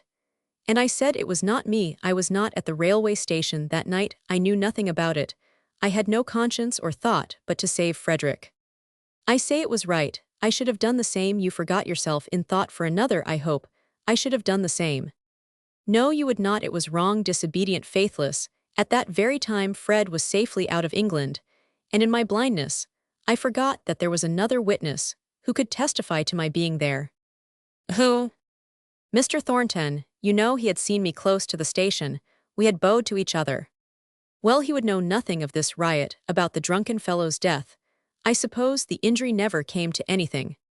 No, the proceedings they had begun to talk about on the inquest were stopped. Mr. Thornton did know all about it. He was a magistrate, and he found out that it was not the fall that had caused the death, but not before he knew what I had said. Oh, Mr. Bell. She suddenly covered her face with her hands, as if wishing to hide herself from the presence of the recollection. Did you have any explanation with him? Did you ever tell him the strong instinctive motive? The instinctive want of faith, and clutching at a sin, to keep myself from sinking, said she bitterly. No, how could I? He knew nothing of Frederick. To put myself to rights in his good opinion, was I to tell him the secrets of our family involving, as they seemed to do, the chances of poor Frederick's entire exculpation? Fred's last words had been to enjoin me to keep his visit a secret from all. You see, Papa never told, even you know. I could bear the shame. I thought I could. At least I did bear it. Mr. Thornton has never respected me since. He respects you, I am sure, said Mr. Bell. To be sure, it accounts a little for, but he always speaks of you with regard and esteem, though now I understand certain reservations in his manner. Margaret did not speak, did not attend to what Mr. Bell had to say, lost all sense of it. By and by, she said, will you tell me what you refer to about reservations, in his manner of speaking to me? Oh, simply he has annoyed me by not joining in my praises of you like an old fool. I thought that every one would have the same opinion as I had, and he evidently could not agree with me. I was puzzled at the time, but he must be perplexed. If the affair has never been in the least explained, there was first your walking out with a young man in the dark. But it was my brother, said Margaret, surprised. True, but how was he to know that? I don't know. I never thought anything of that kind, said Margaret, reddening, and looking hurt and offended. And perhaps he never would, but for the Lewitch, under the circumstances, I maintain was necessary. It was not. I know it now. I bitterly repent it. There was a long pause of silence. Margaret was the first to speak. I am not likely ever to see Mr. Thornton again. And there she stopped. There are many things more unlikely, I should say, replied Mr. Bell. But I believe I never shall. Still, somehow one does not like to have sunk so low in a friend's opinion, as I have done in his. Her eyes were full of tears, but her voice was steady, and Mr. Bell was not looking at her. And now that Frederick has given up all hope, and almost all wish of ever clearing himself, and returning to England, it would be only doing myself justice to have all this explained, if you please. And if you can, if there is a good opportunity, don't force an explanation upon him, pray. But if you can, will you tell him the whole circumstances, and tell him also that I gave you leave to do so, because I felt that for poor Papa's sake I should not like to lose his respect, though we may never be likely to meet again. Certainly, I think he ought to know. I do not like you to rest even under a shadow of an impropriety. He would not know what to think of seeing you alone with a young man. As for that, said Margaret rather haughtily, I hold it as honi soit qui mal y pense, yet still, I should choose to have it explained if any natural opportunity for easy explanation occurs. But it is not to clear myself of any suspicion of improper conduct that I wish to have him told. If I thought that he had suspected me, I should not care for his good opinion. It is that he may learn how I was tempted, and how I fell into the snare, why I told that falsehood, in short. Which I don't blame you for. It is no partiality of mine, I assure you. What other people may think of the rightness or wrongness, is nothing in comparison to my own deep knowledge, my innate conviction that it was wrong. But we will not talk of that any more, if you please. It is done me, sin is sinned. I have now to put it behind me, and be truthful for evermore if I can. Very well, if you like to be uncomfortable and morbid, be, so I always keep my conscience as tight shut up as a jackina box, for when it jumps into existence, it surprises me by its size. So I coax it down again, as the fisherman coaxed the genie. Wonderful, says I, to think that you have been concealed so long, and in so small a compass that I really did not know of your existence. Pray, sir, instead of growing larger and larger every instant, and bewildering me with your misty outlines, would you once more compress yourself into your former dimensions? And when I've got him down, don't I clap the seal on the vase, and take good care how I open it again, and how I go against Solomon, wisest of men, who can find him? But it was no smiling matter to Margaret. She hardly attended to what Mr. Bell was saying. Her thoughts ran upon the idea before entertained, but which now had assumed the strength of a conviction that Mr. Thornton no longer held his former good opinion of her, that he was disappointed in her. She did not feel as if any explanation could ever reinstate her not in his love for that, and any return on her part she had resolved never to dwell upon, and she kept rigidly to her resolution, but in the respect and high regard which she had hoped would have ever made him willing, in the spirit of Gerald Griffin's beautiful lines, to turn and look back when thou hearest the sound of my name. She kept choking and swallowing all the time that she thought about it. She tried to comfort herself with the idea that what he imagined her to be did not alter the fact of what she was, but it was a truism, a phantom, and broke down under the weight of her regret. She had 20 questions on the tip of her tongue to ask Mr. Bell, but not one of them did she utter. Mr. Bell thought that she was tired, and sent her early to her room, where she sate long hours by the open window, gazing out on the purple dome above, where the stars arose and twinkled, and disappeared behind the great umbrageous trees. Before she went to bed all night long, too, there burnt a little light on earth, a candle in her old bedroom, which was the nursery with the present inhabitants of the parsonage, until the new one was built. A sense of change, of individual nothingness, of perplexity and disappointment, overpowered Margaret. Nothing had been the same, and this slight all-pervading instability had given her greater pain than if all had been too entirely changed for her to recognize it. I begin to understand now what heaven must be to owe the grandeur and repose of the words, the same yesterday, today, and forever, everlasting. From everlasting to everlasting thou art God. That beautiful sky above me looks as though it could not change, and yet it will. I am so tired of being whirled on through all these phases of my life, in which nothing abides by me, no creature, no place. It is like the circle in which the victims of earthly passion eddy continually. I am in the mood in which women of another religion take the veil. I seek heavenly steadfastness in earthly monotony. If I were Roman Catholic, and could deaden my heart, stun it with some great blow, I might become a nun. But I should pine after my kind, no, not my kind, for love for my species could never fill my heart to the utter exclusion of love for individuals. Perhaps it ought to be so, perhaps not. I cannot decide tonight. Wearily she went to bed, wearily she arose in 4 or 5 hours' time, but with the morning came hope, and a brighter view of things. After all, it is right, said she, hearing the voices of children at play, while she was dressing. If the world stood still, it would retrograde and become corrupt. If that is not Irish looking out of myself, and my own painful sense of change, the progress of all around me is right and necessary. I must not think so much of how circumstances affect me myself, but how they affect others, if I wish to have a right judgment, or a hopeful, trustful heart. And with a smile ready in her eyes to quiver down to her lips, she went into the parlor and greeted Mr. Bell. "Ah, missy, you were up late last night, and so you're late this morning now. I've got a little piece of news for you. What do you think of an invitation to dinner, a morning call, literally in the dewy morning? Why, I've had the vicar here already on his way to the school. How much the desire of giving our hostess a teetotal lecture for the benefit of the haymakers had to do with his earliness, I don't know. But here he was when I came down just before 9, and we are asked to dine there today. But Edith expects me back. I cannot go," said Margaret, thankful to have so good an excuse. "Yes, I know, so I told him. I thought you would not want to go still. It is open if you would like it."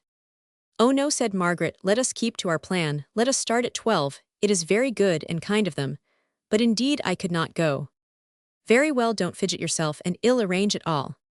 Before they left, Margaret stole round to the back of the vicarage garden, and gathered a little straggling piece of honeysuckle, She would not take a flower the day before for fear of being observed, and her motives and feelings commented upon, but as she returned across the common, the place was reinvested with the old enchanting atmosphere. The common sounds of life were more musical there than anywhere else in the whole world, the light more golden, the life more tranquil and full of dreamy delight. As Margaret remembered her feelings yesterday, she said to herself, "And I too change perpetually this now that no disappointment and peevish, because all is not exactly as I had pictured it, and now suddenly discovering that the reality is far more beautiful than I had imagined it. Oh, Helstone, I shall never love any place like you." A few days afterwards she had found her level, and decided that she was very glad to have been there, and that she had seen it again, and that to her it would always be the prettiest spot in the world, but that it was so full of associations with former days, and especially with her father and mother, that if it were all to come over again she should shrink back from such another visit as that which she had paid with Mr. Bell. Chapter Roman 47 Something wanting. Experience like a pale musician holds a dulcimer of patience in his hand, whence harmonies we cannot understand. Of God's will in his worlds the strain unfolds, in sad perplexed minors. Mrs. Browning. About this time Dixon returned from Milton, and assumed her post as Margaret's maid.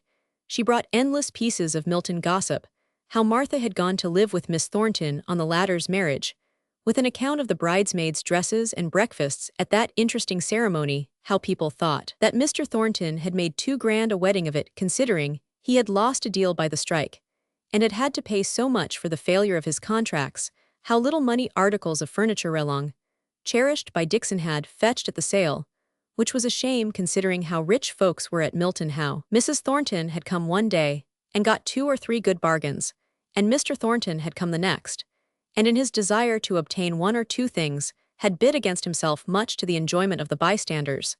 So as Dixon observed that made things even if Mrs. Thornton paid too little, Mr. Thornton paid too much. Mr. Bell had sent all sorts of orders about the books, there was no understanding him, he was so particular. If he had come himself, it would have been all right, but letters always were, and always will be more puzzling than they are worth. Dixon had not much to tell about the Higginses. Her memory had an aristocratic bias, and was very treacherous whenever she tried to recall any circumstance connected with those below her in life. Nicholas was very well. She believed he had been several times at the house, asking for news of Miss Margaret, only person who ever did ask, except once Mr. Thornton and Mary O. Of course she was very well a great stout slatternly thing, she did hear, or perhaps it was only a dream of hers, though it would be strange if she had dreamt of such people as the Higginses, that Mary had gone to work at Mr. Thornton's mill because her father wished her to know how to cook. But what nonsense that could mean. She didn't know. Margaret rather agreed with her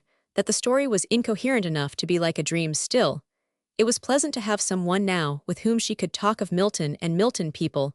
Dixon was not overfond of the subject, rather wishing to leave that part of her life in shadow. She liked much more to dwell upon speeches of Mr. Bell's, which had suggested an idea to her of what was really his intention, making Margaret his heiress.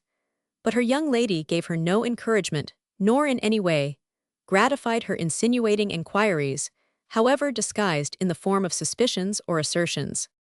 All this time Margaret had a strange undefined longing to hear that Mr. Bell had gone to pay one of his business visits to Milton, for it had been well understood between them at the time of their conversation at Helstone that the explanation she had desired should only be given to Mr. Thornton by word of mouth, and even in that manner should be in no wise forced upon him.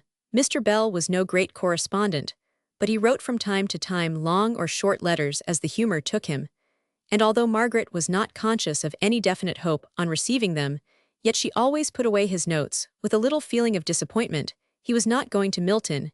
He said nothing about it at any rate. Well, she must be patient. Sooner or later the mists would be cleared away. Mr. Bell's letters were hardly like his usual self. They were short and complaining, with every now and then a little touch of bitterness that was unusual. He did not look forward to the future. He rather seemed to regret the past and be weary of the present. Margaret fancied that he could not be well, but in answer to some inquiry of hers as to his health, he sent her a short note, saying there was an old-fashioned complaint called the spleen, that he was suffering from that, and it was for her to decide if it was more mental or physical, but that he should like to indulge himself in grumbling without being obliged to send a bulletin every time. In consequence of this note, Margaret made no more inquiries about his health. One day Edith let out accidentally a fragment of a conversation which she had had with Mr. Bell, when he was last in London, which possessed Margaret with the idea that he had some notion of taking her to pay a visit to her brother and new sister-in-law at Cadiz.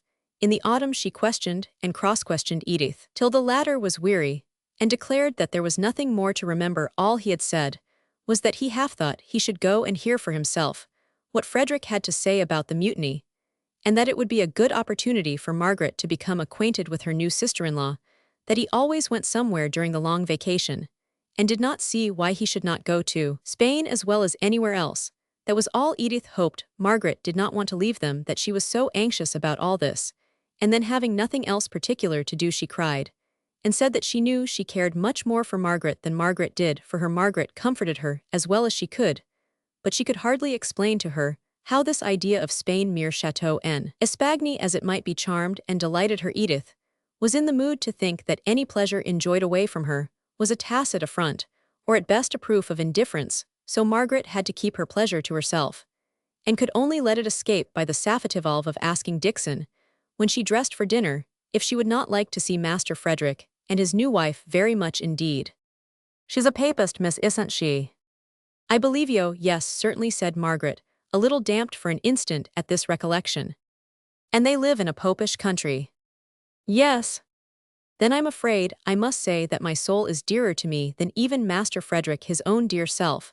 I should be in a perpetual terror, miss, lest I should be converted." "Oh," said Margaret, "I do not know that I am going, and if I go I am not such a fine lady as to be unable to travel without you know dear old Dixon. You shall have a long holiday if we go, but I am afraid it is a long if." Now Dixon did not like this speech. In the first place, she did not like Margaret's trick of calling her dear old Dixon. Whenever she was particularly demonstrative, she knew that Miss Hale was apt to call all people that she liked old as a sort of term of endearment. But Dixon always winced away from the application of the word to herself, who being not much past 50 was, she thought, in the very prime of life. Secondly, she did not like being so easily taken at her word. She had with all her terror a lurking curiosity about Spain, the Inquisition and popish mysteries, so after clearing her throat, as if to show her willingness to do away with difficulties, she asked Miss Hale whether she thought, if she took care never to see a priest or enter into one of their churches, there would be so very much danger of her being converted. Master Frederick, to be sure, had gone over unaccountably. "I fancy it was love that first predisposed him to conversion," said Margaret, sighing. "Indeed, miss," said Dixon, "well, I can preserve myself from priests and from churches, but love steals in unawares. I think it's as well I should not go." Margaret was afraid of letting her mind run too much upon the Spanish plan, but it took off her thoughts from too impatiently dwelling upon her desire to have all explained to Mr. Thornton. Mr. Bell appeared for the present to be stationary at Oxford, and to have no immediate purpose of going to Milton, and some secret restraint seemed to hang over Margaret, and prevent her from even asking or alluding again to any probability of such a visit on his part, nor did she feel at liberty to name what Edith had told her of the idea he had entertained it might be. But for 5 minutes off going to Spain, he had never named it at Helstone during all that sunny day of leisure.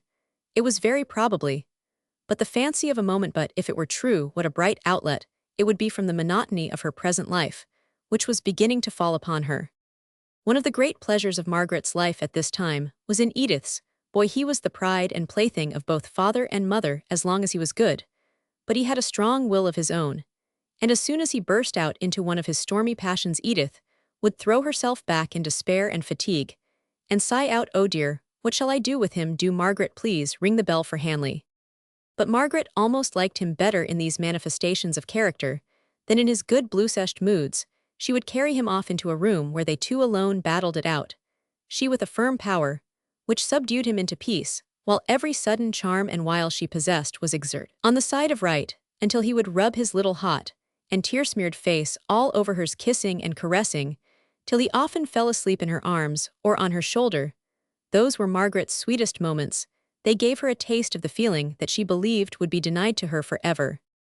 Mr. Henry Lennox added a new and not disagreeable element to the course of the household life.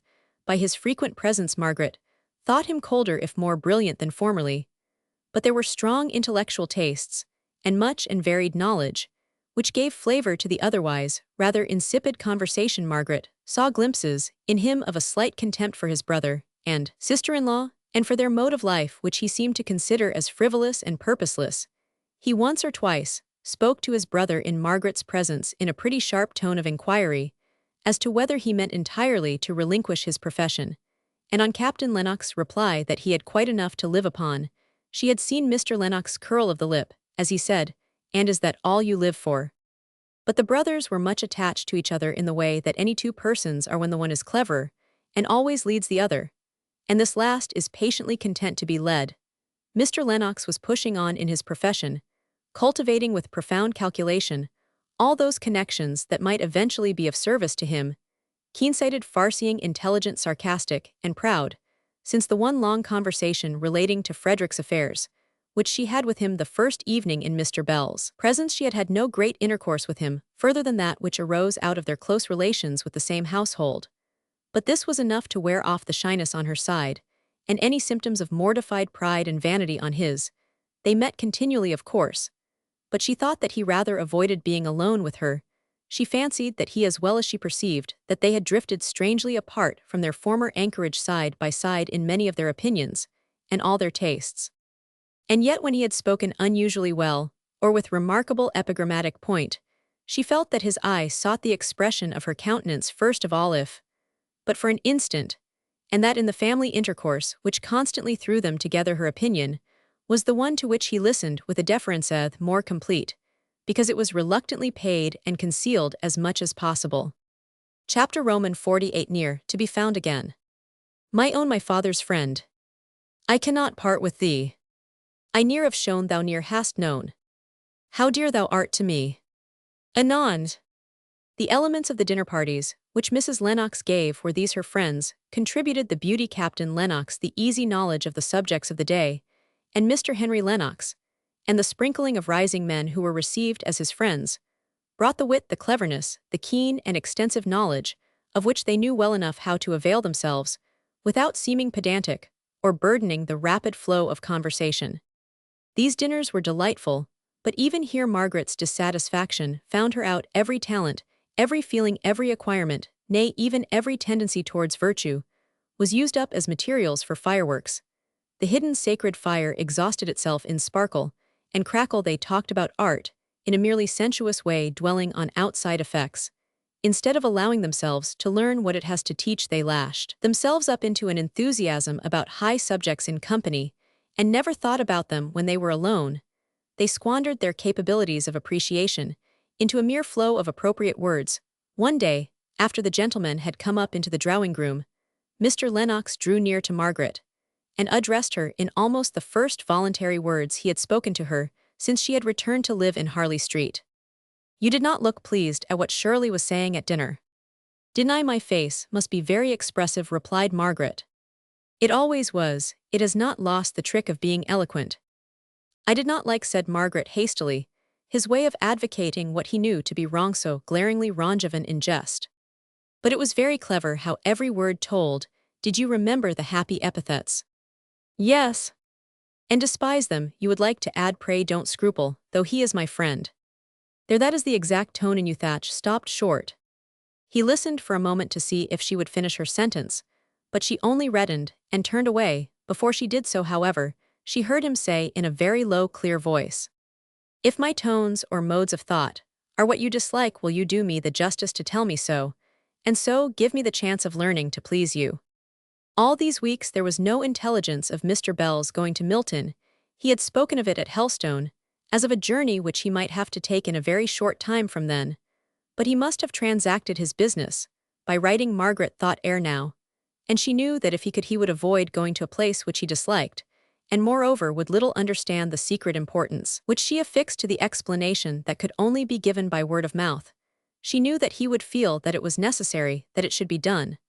But whether in summer, autumn, or winter, it would signify very little. It was now August, and there had been no mention of the Spanish journey, to which he had alluded to Edith, and Margaret tried to reconcile herself to the fading away of this illusion.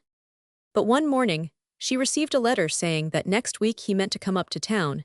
He wanted to see her about a plan which he had in his head, and moreover he intended to treat himself to a little doctoring, as he had begun to come round to her opinion that it would be pleasanter to think that his health was more in fault than he when he found himself irritable and cross. There was altogether a tone of forced cheerfulness in the letter, as Margaret noticed afterwards. But at the time her attention was taken up by Edith's exclamations. "Coming up to town, oh dear, and I am so worn out by the heat that I don't believe I have strength enough in me for another dinner. Besides, everybody has left. But our dear stupid selves, who can't settle where to go to, there would be nobody to meet him. I am sure he would much rather come and dine with us quite alone than with the most agreeable strangers you could pick up. Besides, if he is not well he won't wish for invitations. I am glad he has owned it at last. I was sure he was ill from the whole tone of his letters. And yet he would not answer me when I asked him, and I had no third person to whom I could apply for news. Oh, he is not very ill, or he would not think of Spain. He never mentions Spain. No, but his plan that is to be proposed evidently relates to that. But would you really go in such weather as this? Oh, it will get cooler every day. Yes, think of it.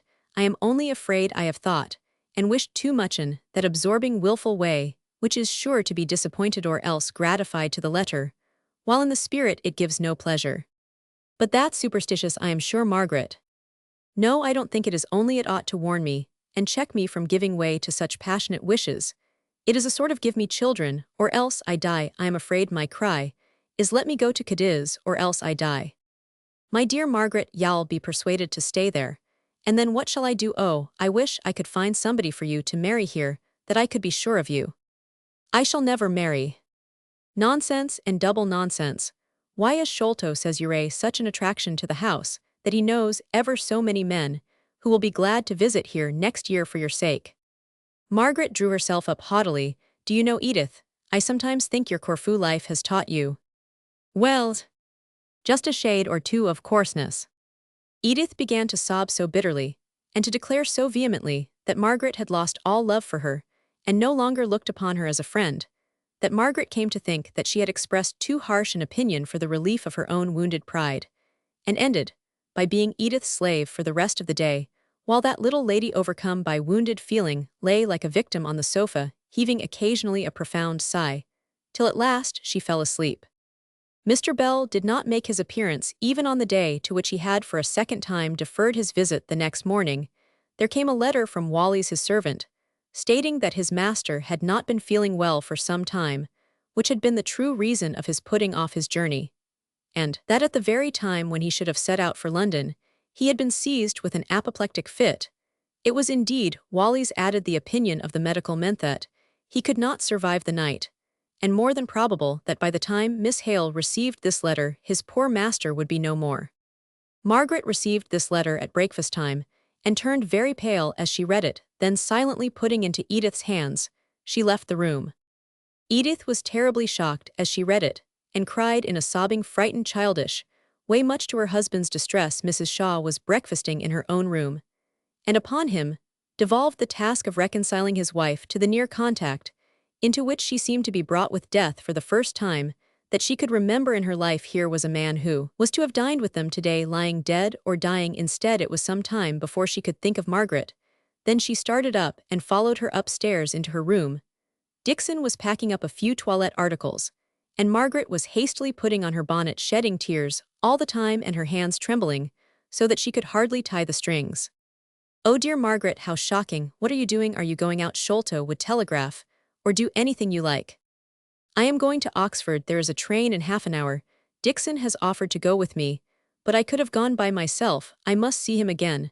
Besides, he may be better and want some care. He has been like a father to me. Don't stop me, Edith.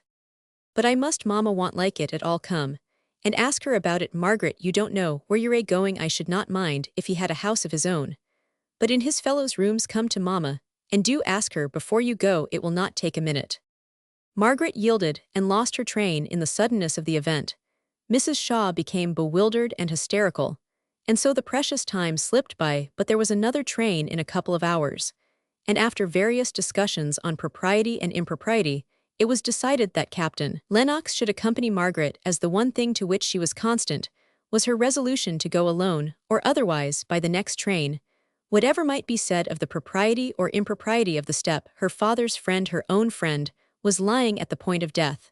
And the thought of this came upon her with such vividness that she was surprised herself at the firmness with which she asserted something of her right to independence of action. And 5 minutes before the time of starting, she found herself sitting in a railway carriage opposite to Captain Lennox. It was always a comfort to her to think that she had gone, though it was only to hear that he had died in the night. She saw the rooms that he had occupied, and associated them, ever after most fondly in her memory, with the idea of her father, and his one cherished and faithful friend. They had promised Edith, before starting, that, if all had ended as they feared, they would return to dinner, so that long lingering look around the room in which her father had died had to be interrupted, and a quiet farewell taken of the kind old face that had so often come out with pleasant words and merry quips and cranks. Captain Lennox fell asleep on their journey home, and Margaret could cry at leisure and bethink her of this fatal year. And all the woes it had brought to her. No sooner was she fully aware of one loss than another came, not to supersede her grief for the one before, but to reopen wounds and feelings scarcely healed.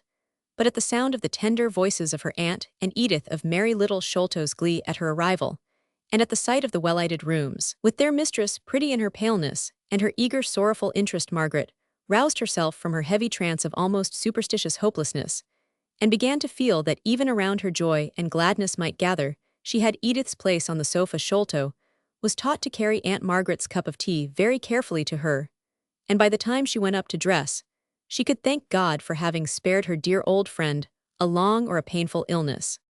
Chapter Roman 49, Breathing Tranquility. And down the sunny beach she paces slowly, with many doubtful pauses by the way. Grief hath an influence so hushed and holy. Hood!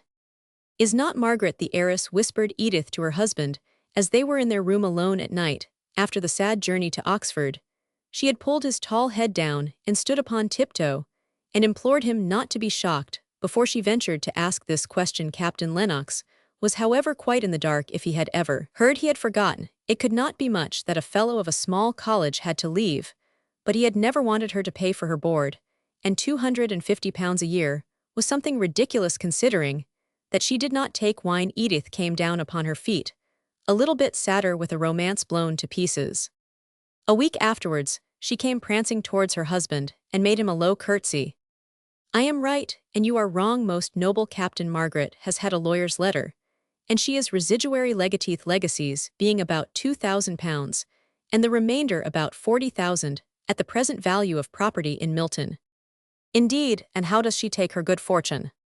Oh, it seems she knew she was to have it all along, only she had no idea it was so much. She looks very white and pale, and says she's afraid of it, but that's nonsense, you know, and will soon go off. I left Mamma pouring congratulations down her throat, and stole away to tell you. It seemed to be supposed by general consent that the most natural thing was to consider Mr. Lennox henceforward as Margaret's legal adviser. She was so entirely ignorant of all forms of business that in nearly everything she had to refer to him. He chose out her attorney, he came to her with papers to be signed. He was never so happy as when teaching her of what all these mysteries of the law were, the signs and types.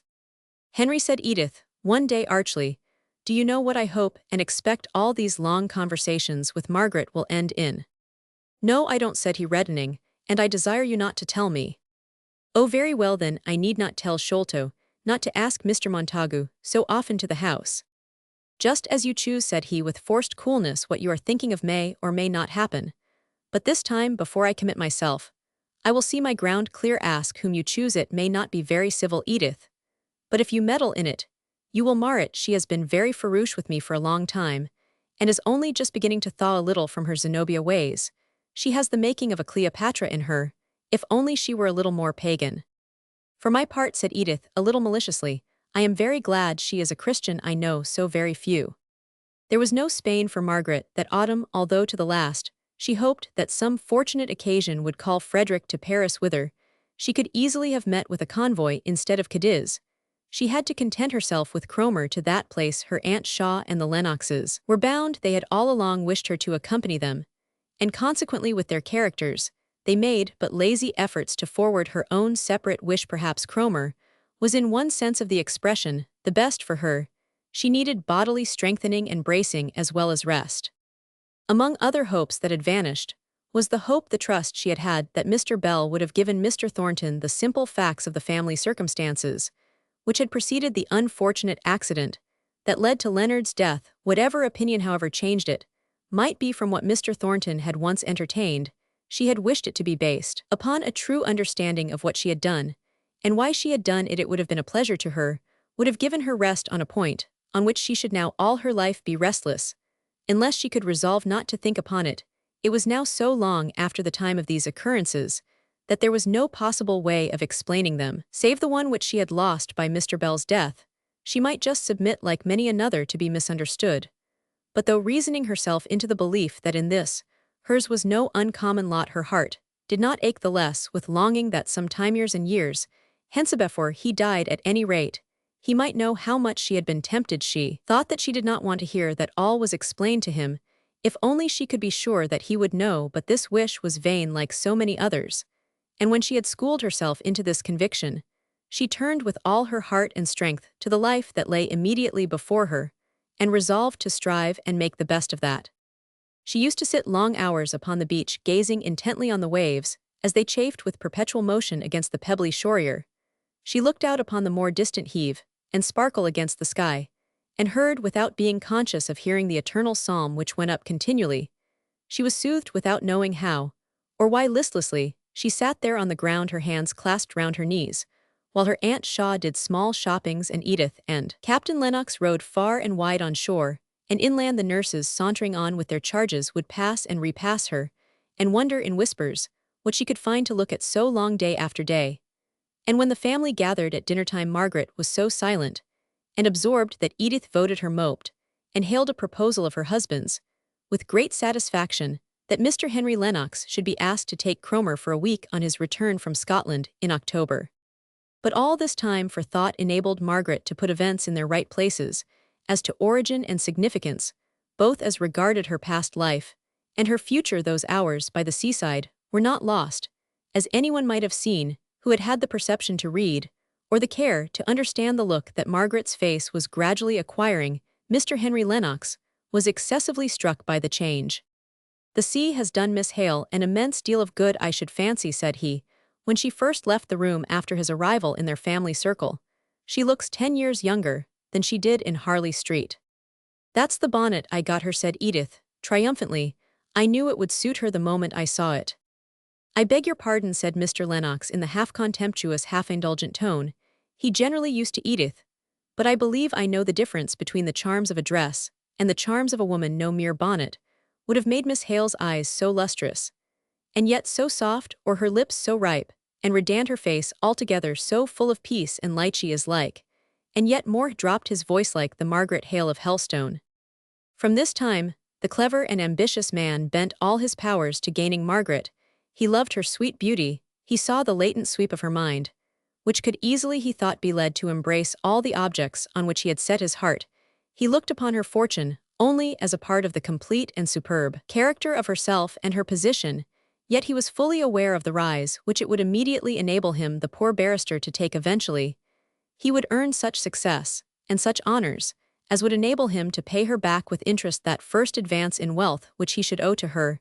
He had been to Milton on business connected with her property on his return from Scotland, and with the quick eye of a skilled lawyer, ready ever to take in and weigh contingencies, he had seen that much additional value was yearly accruing to the lands and tenements which she owned in that prosperous and increasing town. He was glad to find that the present relationship between Margaret and himself of client and legal adviser was gradually superseding the recollection of that unlucky mismanaged day at Helstone. He had thus unusual opportunities of intimate intercourse with her besides those that arose from the connection between the families. Margaret was only too willing to listen as long as he talked of Milton, though he had seen none of the people whom she more especially knew. It had been the tone with her aunt and cousin to speak of Milton with dislike and contempt, just such feelings as Margaret was ashamed to remember she had expressed and felt on first going to live there. But Mr. Lennox almost exceeded Margaret in his appreciation of the character of Milton and its inhabitants, their energy, their power, their indomitable courage in struggling and fighting, their lurid vividness of existence, captivated and arrested attention. He was never tired of talking about them, and had never perceived how selfish and material were too many of the ends they proposed to themselves, as the result of all their mighty untiring endeavor, till Margaret, even in the midst of her gratification, had the candor to point this out as the tainting sin in so much that was noble, and to be admired still when other subjects palled upon her. And she gave but short answers to many questions. Henry Lennox found out that an inquiry as to some darkshire peculiarity of character called back the light into her eye, the glow into her cheek. When they returned to town, Margaret fulfilled one of her seaside resolves, and took her life into her own hands. Before they went to Cromer, she had been as docile to her aunt's laws as if she were still the scared little stranger who cried herself to sleep that first night in the Harley Street nursery, but she had learnt in those solemn hours of thought that she herself must one day answer for her own life and what she had done with it. And she tried to settle that most difficult problem for woman: how much was to be utterly merged in obedience to authority, and how much might be set apart for freedom in working. Mrs. Shaw was as good-tempered as could be, and Edith had inherited this charming domestic quality. Margaret herself had probably the worst temper of the three, for her quick perceptions and over-lively imagination made her hasty, and her early isolation from sympathy had made her proud. But she had an indescribable, childlike sweetness of heart, which made her manners, even in her rarely willful moods, irresistible of old, and now chastened, even by what the world called her good fortune. She charmed her reluctant aunt into acquiescence with her, while so Margaret gained the acknowledgement of her right to follow her own ideas of duty. "Only don't be strong-minded," pleaded Edith. "Mamma wants you to have a footman of your own, and I am sure you're a very welcome, for they're a great plagues. Only to please me, darling, don't go. And have a strong mind, it's the only thing I ask, footman, or no footman. Don't be strong-minded. Don't be afraid, Edith. Ill faint on your hands at the servants' dinner time the very first opportunity. And then, what with Sholto playing with the fire, and the baby crying, you'll begin to wish for a strong-minded woman equal to any emergency. And you'll not grow too good to joke and be merry. Not Roman one, I shall be merrier than I have ever been now. I have got my own way. And you'll not go a figure, but let me buy your dresses for you. Indeed, I mean to buy them for myself. You shall come with me if you like, but no one can please me but myself. Oh, I was afraid you'd dress in brown and dust color, not to show the dirt you'll pick up in all those places. I am glad you're going to keep one or two vanities, just by way of specimens of the old Adam. I am going to be just the same, Edith, if you and my aunt could but fancy so. Only, as I have neither husband nor child to give me natural duties, I must make myself some in addition to ordering my gowns." In the family conclave, which was made up of Edith, her mother, and her husband, it was decided that perhaps all these plans of hers would only secure her the more for Henry Lennox. They kept her out of the way of other friends who might have been eligible sons or brothers. And it was also agreed that she never seemed to take much pleasure in the society of anyone but Henry. Out of their own family, the other admirers attracted by her appearance, or the reputation of her fortune, were swept away by her unconscious smiling disdain into the paths frequented by other beauties less fastidious, or other heiresses with a larger amount of gold. Henry. She grew slowly into closer intimacy, but neither he nor she were people to brook the slightest notice of their proceedings. Chapter 50. Changes at Milton. Here we go up, up, up. And here we go down, down, downy. Nursery song. Meanwhile at Milton, the chimneys smoked the ceaseless roar and mighty beat, and dazzling whir of machinery struggled and strove perpetually. Senseless and purposeless were wood and iron and steam in their endless labors, but the persistence of their monotonous work was rivaled in tireless endurance by the strong crowds who with sense and with purpose were busy and restless in seeking after what in the streets. There were few loiterers, none walking for mere pleasure. Every man's face was set in lines of eagerness or anxiety. News was sought for with fierce avidity, and men jostled each other aside in the mart, and in the exchange, as they did in life, in the deep selfishness of competition. There was gloom over the town. Few came to buy, and those who did were looked at suspiciously by the sellers, for credit was insecure, and the most stable might have their fortunes affected by the sweep in the great neighboring port. Among the shipping houses, hitherto, there had been no failures in Milton, but from the immense speculations that had come to light in making a bad end in America, and yet nearer home it was known that some Milton houses of business must suffer so severely that every day men's faces asked, if their tongues did not, "What news? Who is gone? How will it affect me?" And if two or three spoke together, they dwelt rather on the names of those who were safe than dared to hint at those likely. In their opinion, to go for idle breath may at such times cause the downfall of some who might otherwise, whether the storm and one going down drags many after Thornton is safe, say they his business is large extending every year, but such a head as he has, and so prudent with all his daring, then one man draws another aside and walks a little apart, and with head inclined into his neighbor's ear he says Thornton's business is large, but he has spent his profits in extending it. He has no capital laid by his machinery, is new within these 2 years, and has cost him we won't say what a word to the wise, but that Mr. Harrison was a croaker, a man who had succeeded to his father's trade-made fortune, which he had feared to lose by altering his mode of business to any having a larger scope. Yet he grudged every penny made by others more daring and far-sighted. But the truth was Mr. Thornton was hard-pressed. He felt it acutely in his vulnerable Pointhigh's pride in the commercial character which he had established for himself, architect of his own fortunes. He attributed this to no special merit or qualities of his own, but to the power which he believed that commerce gave to every brave, honest, and persevering man to raise himself to a level from which he might see and read the great game of worldly success, and honestly, by such farsightedness, command more power and influence than in any other mode of life far away in the East and in the West, where his person would never be known, his name was to be regarded, and his wishes to be fulfilled, and his word pass like gold. That was the idea of merchant life, with which Mr. Thornton had started. Her merchants be like princes, said his mother, reading the text aloud as if it were a trumpet call to invite her boy to the struggle. He was, but like many others, men, women, and children, alive to distant and dead to near things. He sought to possess the influence of a name in foreign countries and faraway seasto, become the head of a firm that should be known for generations, and it had taken him long, silent years to come even to a glimmering of what he might be now today here in his own town, his own factory among his own people. He and they had led parallel lives, very close, but never touching till the accident or so, it seemed, of his acquaintance with Higgins, once brought face to face, man to man with an individual of the masses around him, and take notice out of the character of master and workman. In the first instance, they had each begun to recognize that we have all of us one human heart. It was the fine point of the wedge. And until now, when the apprehension of losing his connection with 2 or 3 of the workmen whom he had so lately begun to know as men off, having a plan or two, which were experiments lying very close to his heart, roughly nipped off without trial, gave a new poignancy to the subtle fear that came over him from time to time. Until now he had never recognized how much and how deep was the interest he had grown of late to feel in his position of manufacturer, simply because it led him into such close contact and gave him the opportunity of so much power among a race of people strange, shrewd, ignorant, but above all full of character and strong human feeling.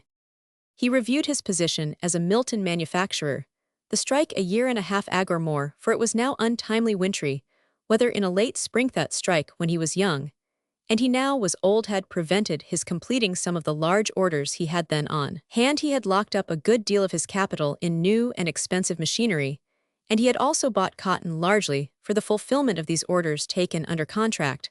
That he had not been able to complete them was owing in some degree to the utter want of skill on the part of the Irish hands whom he had imported. Much of their work was damaged and unfit to be sent forth by a house which prided itself on turning out nothing but first-rate articles for many months. The embarrassment caused by the strike had been an obstacle in Mr. Thornton's way, and often when his eye fell on Higgins, he could have spoken angrily to him, without any present cause, just from feeling how serious was the injury that had arisen from this affair in which he was implicated. But when he became conscious of this sudden quick resentment, he resolved to curb it. It would not satisfy him to avoid Higgins. He must convince himself that he was master over his own anger, by being particularly careful to allow Higgins access to him whenever the strict rules of business or Mr. Thornton's leisure permitted, and by he lost all sense of resentment in wonder how it was, or could be, that 2 men like himself and Higgins, living by the same trade, working in their different ways at the same object, could look upon each other's position and duties in so strangely different a way. And thence arose that intercourse, which, though it might not have the effect of preventing all future clash of opinion and action when the occasion arose, would at any rate enable both master and man to look upon each other with far more charity and sympathy, and bear with each other more patiently, and kindly. Besides this improvement of feeling, both Mr. Thornton and his workmen found out their ignorance as to positive matters of fact known heretofore to one side, but not to the other. But now had come one of those periods of bad trade, when the market falling brought down the value of all large stocks. Mr. Thornton's fell to nearly half. No orders were coming in, so he lost the interest of the capital he had locked up in machinery. Indeed, it was difficult to get payment for the orders completed, yet there was the constant drain of expenses for working the business. Then the bills became due for the cotton he had purchased, and money being scarce, he could only borrow at exorbitant interest. And yet he could not realize any of his property, but he did not despair. He exerted himself day and night to foresee and to provide for all emergencies. He was as calm and gentle to the women in his home as ever to the workmen in his mill. He spoke not many words, but they knew him by this time, and many a curt, decided answer was received by them, rather with sympathy for the care they saw pressing upon him, than with the suppressed antagonism which had formerly been smoldering and ready for hard words and hard judgments on all occasions. Meester's a deal to potter him, said Higgins one day, as he heard Mr. Thornton's short, sharp inquiry why such a command had not been obeyed, and caught the sound of the suppressed sigh which he heaved in going past the room where some of the men were working. Higgins and another man stopped over hours that night, unknown to anyone, to get the neglected piece of work done, and Mr. Thornton never knew but that the overlooker to whom he had given the command in the first instance had done it himself. I reckon I know who'd ha been sorry for to see our meester sitting so like a piece o' grey calico. Ood parson would ha fretted his woman's heart out if he'd seen the woeful looks I have seen on our meester's face, thought Higgins one day, as he was approaching Mr. Thornton in Marlborough Street. Meester said he, stopping his employer in his quick, resolved walk, and causing that gentleman to look up with a sudden, annoyed start as if his thoughts had been far away. Have yo heard aught of Miss Margaret lately? Miss who? Replied Mr. Thornton. Miss Margaret, Miss Haleth, Ood Parson's daughter, yo known, who I mean well enough. If y'all only think a bit. There was nothing disrespectful in the tone in which this was said. Oh yes, and suddenly, the wintry frostbound look of care had left Mr. Thornton's face, as if some soft summer gale had blown all anxiety away from his mind, and though his mouth was as much compressed as before, his eyes smiled out benignly on his questioner. She's my landlord now, you know, Higgins. I hear of her through her agent here every now and then. She's well and among friends. Thank you, Higgins. That thank you lingered after the other words, and yet came with so much warmth of feeling, let in a new light to the acute Higgins. It might be but a will-o'-the-wisp, but he thought he would follow it and ascertain whither it would lead him. And she's not gettin' married, meester? Not yet. The face was cloudy. Once more, there is some talk of it, as I understand, with a connection of the family. Then shall not be for coming to Milton again, I reckon. No.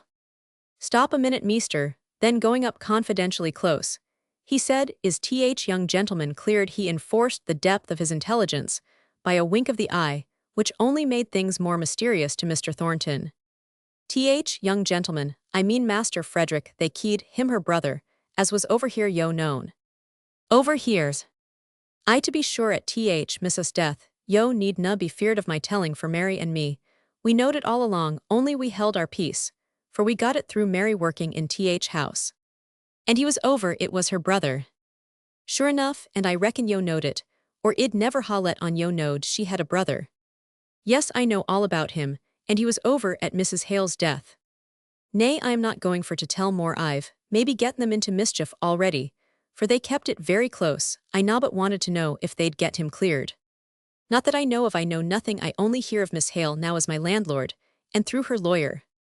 He broke off from Higgins to follow the business on which he had been bent, when the latter first accosted him, leaving Higgins baffled in his endeavor. It was her brother, said Mr. Thornton to himself. I am glad I may never see her again. But it is a comfort, a relief to know that much. I knew she could not be unmaidenly, and yet I yearned for conviction. Now I am glad. It was a little golden thread running through the dark web of his present fortunes, which were growing ever gloomier and more gloomy. His agent had largely trusted a house in the American trade, which went down along with several others just at this time like a pack of cards, the fall of one compelling other failures. What were Mr. Thornton's engagements could he stand?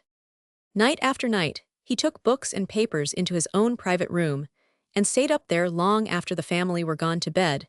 He thought no one knew of this occupation of the hours he should have spent in sleep one morning, when daylight was stealing in through the crevices of his shutters, and he had never been in bed, and in hopeless indifference of mind was thinking that he could do without the hour or two of rest, which was all that he should be able to take before the stir of daily labor began again. The door of his room opened, and his mother stood there dressed, as she had been the day before. She had never laid herself down to slumber any more than he. Their eyes met, their faces were cold and rigid, and wan from long watching.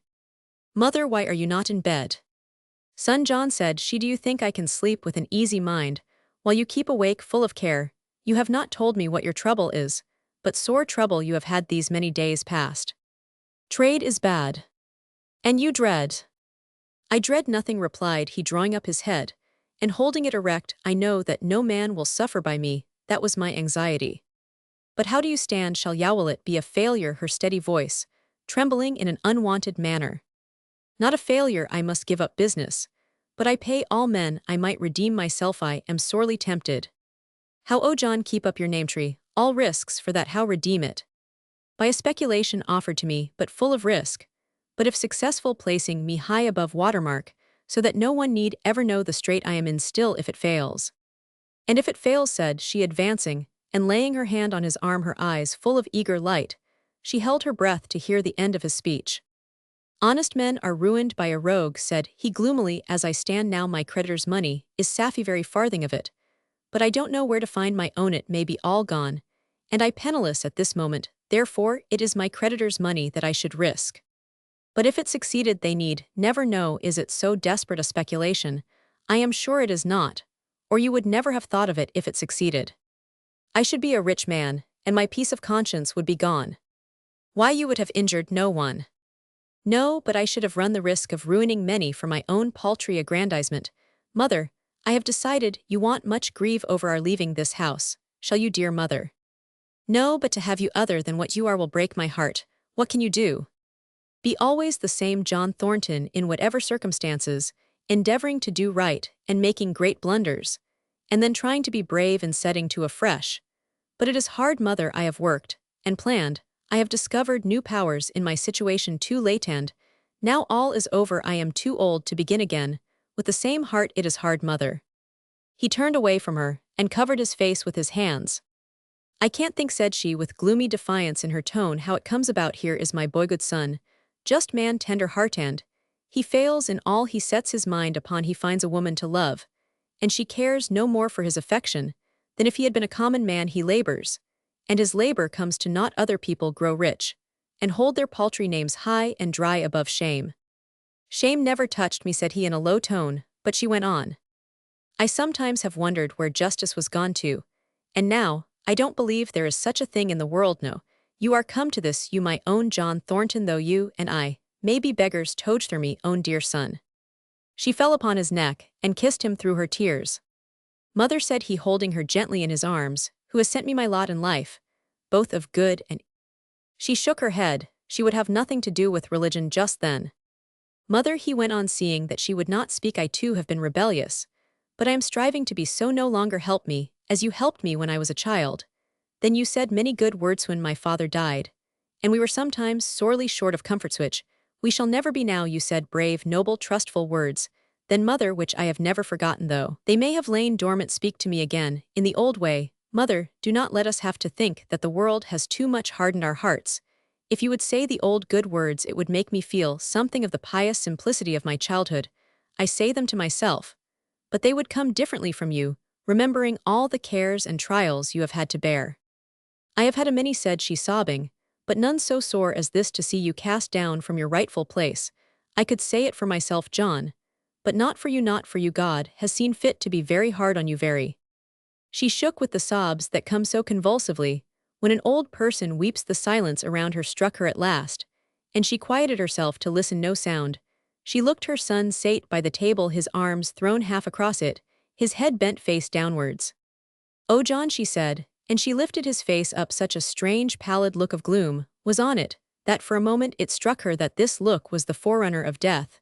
But as the rigidity melted out of the countenance, and the natural color returned, and she saw that he was himself once again, all worldly mortification sank to nothing before the consciousness of the great blessing that he himself, by his simple existence, was to her. She thanked God for this, and this alone with a fervor that swept away all rebellious feelings from her mind. He did not speak readily, but he went and opened the shutters, and let the ruddy light of dawn flood the room. But the wind was in the east, the weather was piercing cold as it had been for weeks. There would be no demand for light summer goods this year. That hope for the revival of trade must utterly be given up. It was a great comfort to have had this conversation with his mother, and to feel sure that however they might henceforward keep silence on all these anxieties, they yet understood each other's feelings, and were if not in harmony at least in discord with each other in their way of viewing them. Fanny's husband was vexed at Thornton's refusal to take any share in the speculation, which he had offered to him, and withdrew from any possibility of being supposed able to assist him with the ready money, which indeed the speculator needed for his own venture. There was nothing for it at last, but that which Mr. Thornton had dreaded for many weeks. He had to give up the business in which he had been so long engaged with so much honor and success, and look out for a subordinate situation.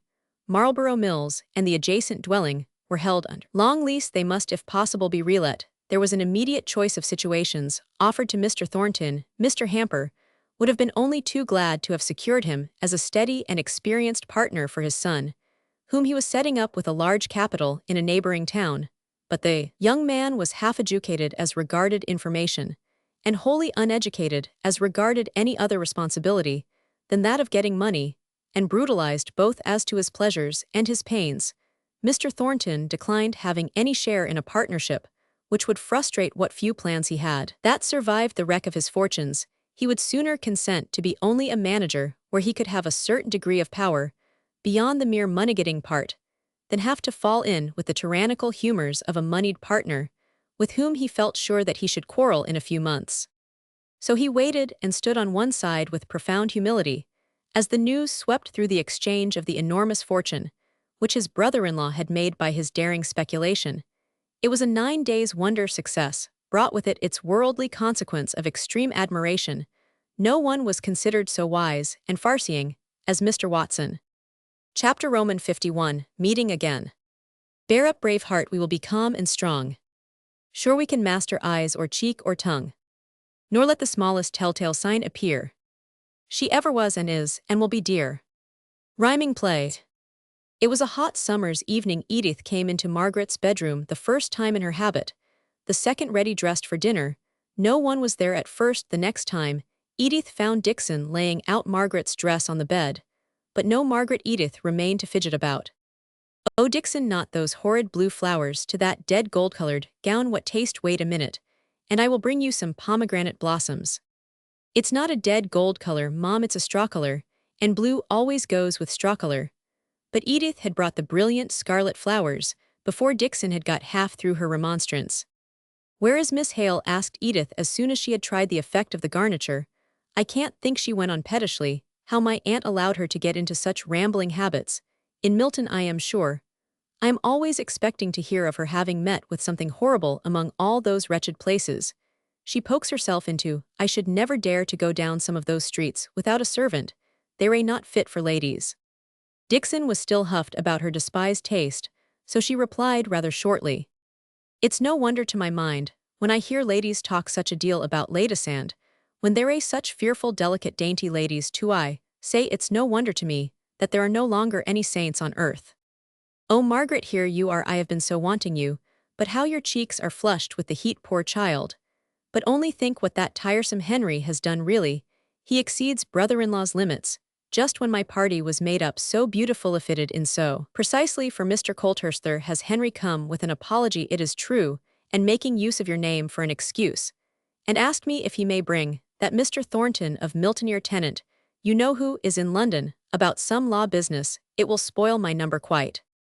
I don't mind dinner, I don't want any, said Margaret in a low voice. Dixon can get me a cup of tea here, and I will be in the drawing-room by the time you come up. I shall really be glad to lie down. No, no, that will never do. You do look wretchedly white, to be sure, but that is just the heat, and we can't do without you. Possibly those flowers a little lower, Dixon. They look glorious flames, Margaret, in your black hair. You know we planned you to talk about Milton to Mr. Colthurst. Oh, to be sure. And this man comes from Milton. I believe it will be capital. After all, Mr. Colthurst can pump him well on all the subjects in which he is interested, and it will be great fun to trace out your experiences. And this Mr. Thornton's wisdom in Mr. Colthurst's next speech in the House, really, I think it is a happy hit of Henry's. I asked him, if he was a man one would be ashamed of. And he replied, not if you've any sense in you, my little sister, so I suppose he is able to sound his HS, which is not a common Darkshire accomplishment, Margaret. Mr. Lennox did not say, why Mr. Thornton was come up to town. Was it law business connected with the property? Asked Margaret, in a constrained voice. Oh, he's failed, or something of the kind that Henry told you of that day. You had such a head a shoe hat. Was it there? That's capital, Dixon. Miss Hale does us credit, does she not? I wish I was as tall as a queen, and as brown as a gypsy, Margaret. But about Mr. Thornton. Oh, I really have such a terrible head for law business. Henry will like nothing better than to tell you all about it. I know the impression he made upon me was that Mr. Thornton is very badly off and a very respectable man, and that I am to be very civil to him. And as I did not know how, I came to you to ask you to help me, and now come down with me and rest on the sofa for a quarter of an hour. The privileged brother-in-law came early, and Margaret, reddening, as she spoke, began to ask him the questions she wanted to hear answered about Mr. Thornton. He came up about this subletting the property, Marlborough Mills, and the house and premises adjoining. I mean, he is unable to keep it on, and there are deeds and leases to be looked over, and agreements to be drawn up. I hope Edith will receive him properly. But she was rather put out, as I could see by the liberty I had taken in begging for an invitation for him, but I thought you would like to have some attention shown him, and one would be particularly scrupulous in paying every respect to a man who is going down in the world. He had dropped his voice to speak to Margaret, by whom he was sitting. But as he ended, he sprang up and introduced Mr. Thornton, who had that moment entered, to Edith and Captain Lennox. Margaret looked with an anxious eye at Mr. Thornton. While he was thus occupied, it was considerably more than a year since she had seen him, and events had occurred to change him much in that time. His fine figure yet bore him above the common height of men, and gave him a distinguished appearance from the ease of motion which arose out of it and was natural to him. But his face looked older and careworn, yet a noble composure sate upon it, which impressed those who had just been hearing of his changed position with a sense of inherent dignity and manly strength. He was aware from the first glance he had given round the room that Margaret was there. He had seen her intent look of occupation as she listened to Mr. Henry Lennox, and he came up to her with the perfectly regulated manner of an old friend. With his first calm words, a vivid color flashed into her cheeks which never left them again during the evening. She did not seem to have much to say to him. She disappointed him by the quiet way in which she asked what seemed to him to be the merely necessary questions respecting her old acquaintances in Milton. But others came in more intimate in the house. Then he fell into the background, where he and Mr. Lennox talked together from time to time. You think Miss Hale looking well, said Mr. Lennox. Don't you? Milton didn't agree with her, I imagine, for when she first came to London, I thought I had never seen anyone so much changed. Tonight she is looking radiant. But she is much stronger. Last autumn she was fatigued with a walk of a couple of miles on Friday evening. We walked up to Hampstead and back, yet on Saturday she looked as well as she does now. We who they two alone. Mr. Colthurst was a very clever man and a rising member of Parliament. He had a quick eye at discerning character, and was struck by a remark which Mr. Thornton made at dinner time. He inquired from Edith who that gentleman was, and rather to her surprise, she found from the tone of his indeed that Mr. Thornton of Milton was not such an unknown name to him as she had imagined it would be. Her dinner was going off well. Henry was in good humor, and brought out his dry caustic wit admirably. Mr. Thornton and Mr. Colthurst found one or two mutual subjects of interest, which they could only touch upon then, reserving them for more private after-dinner talk. Margaret looked beautiful in the pomegranate flowers, and if she did lean back in her chair and speak, but little Edith was not annoyed, for the conversation flowed on smoothly without her. Margaret was watching Mr. Thornton's face. He never looked at her, so she might study him unobserved, and note the changes which even this short time had wrought in him. Only at some unexpected moe of Mr. Lennox, his face flashed out into the old look of intense enjoyment. The merry brightness returned to his eyes, the lips just parted to suggest the brilliant smile of former days, and for an instant his glance instinctively sought hers, as if he wanted her sympathy. But when their eyes met, his whole countenance changed. He was grave and anxious once more, and he resolutely avoided even looking near her again during dinner. There were only 2 ladies beside their own party, and as these were occupied in conversation by her aunt and Edith, when they went up into the drawing-room, Margaret languidly employed herself about some work. Presently, the gentlemen came up, Mr. Colthurst and Mr. Thornton, in close conversation. Mr. Lennox drew near to Margaret, and said in a low voice, "I really think Edith owes me thanks for my contribution to her party. You've no idea what an agreeable, sensible fellow this tenant of yours is. He has been the very man to give Colthurst all the facts he wanted coaching in. I can't conceive how he contrived to mismanage his affairs. With his powers and opportunities you would have succeeded," said Margaret. He did not quite relish the tone in which she spoke, although the words but expressed a thought which had passed through his own mind. As he was silent, they caught a swell in the sound of conversation going on near the fireplace between Mr. Colthurst and Mr. Thornton. "I assure you I heard it spoken of with great interest, curiosity. As to its result, perhaps I should rather say, I heard your name frequently mentioned during my short stay in the neighborhood." Then they lost some words, and when next they could hear, Mr. Thornton was speaking. "I have not the elements for popularity. If they spoke of me in that way they were mistaken. I fall slowly into new projects, and I find it difficult to let myself be known even by those whom I desire to know, and with whom I would fain have no reserve. Yet even with all these drawbacks, I felt that I was on the right path, and that starting from a kind of friendship with one I was becoming acquainted with many, the advantages were mutual. We were both unconsciously and consciously teaching each other. You say, where I trust you are intending to pursue the same course." "I must stop, Colthurst," said Henry Lennox hastily, and by an abrupt yet apropos question, he turned the current of the conversation so as not to give Mr. Thornton the mortification of acknowledging his want of success and consequent change of position. But as soon as the newly started subject had come to a close, Mr. Thornton resumed the conversation just where it had been interrupted, and gave Mr. Colthurst the reply to his inquiry. "I have been unsuccessful in business, and have had to give up my position as a master. I am on the lookout for a situation in Milton, where I may meet with employment under someone who will be willing to let me go along my own way in such matters as these. I can depend upon myself for having no go-ahead theories that I would rashly bring into practice. My only wish is to have the opportunity of cultivating some intercourse with the hands beyond the mere cash nexus. But it might be the point Archimedes sought, from which to move the earth, to judge by the importance attached to it by some of our manufacturers, who shake their heads and look grave as soon as I name the 1 or 2 experiments that I should like to try." "You call them experiments, I notice," said Mr. Colthurst, with a delicate increase of respect in his manner.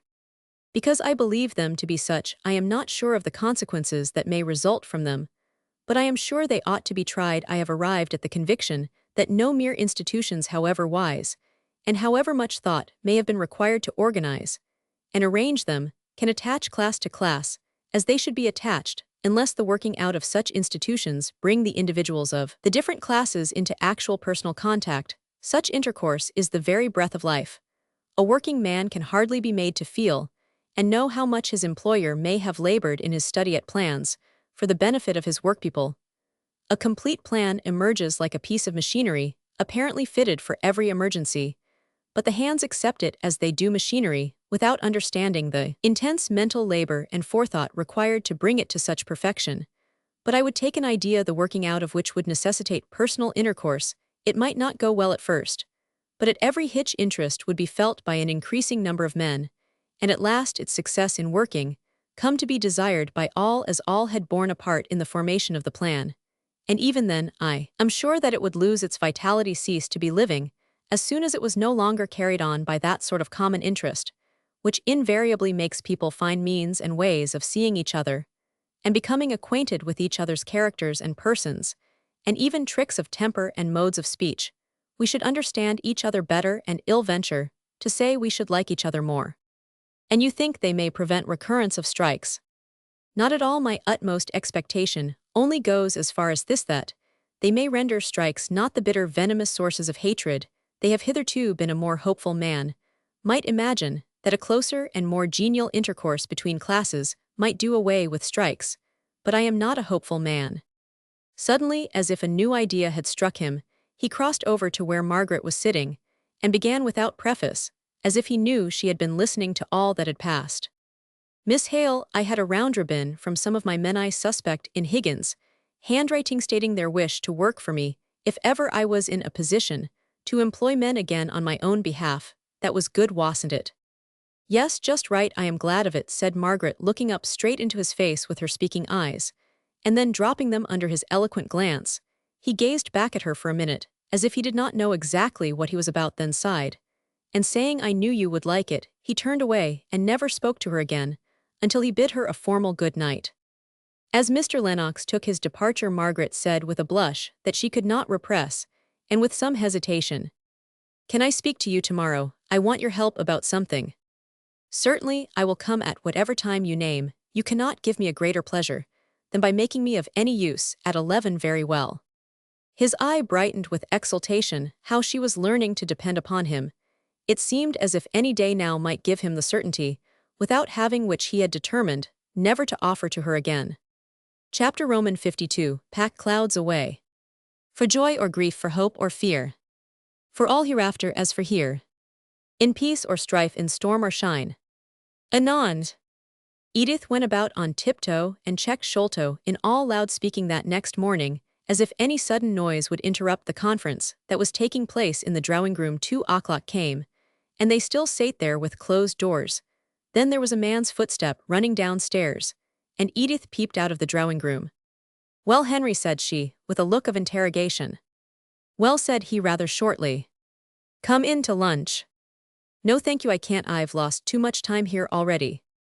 "Then it's not all settled," said Edith despondingly. "No, not at all, it never will be settled if it is what I conjecture you mean. That will never be, Edith, so give up thinking about it." "But it would be so nice for us all," pleaded Edith. "I should always feel comfortable about the children if I had Margaret settled down near to me. As it is, I am always afraid of her going off to Cadiz.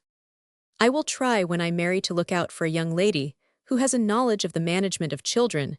That is all I can do. Miss Hale will not have me, and I shall not ask her." "Then what have you been talking about?" "A thousand things. You would not understand investments and leases and value of land." "Oh, go away if that's all you, and she will be unbearably stupid if you've been talking all this time about such weary things." "Very well, I am coming again tomorrow, and bringing Mr. Thornton with me to have some more talk with Miss Hale." "Mr. Thornton, what has he to do with it?"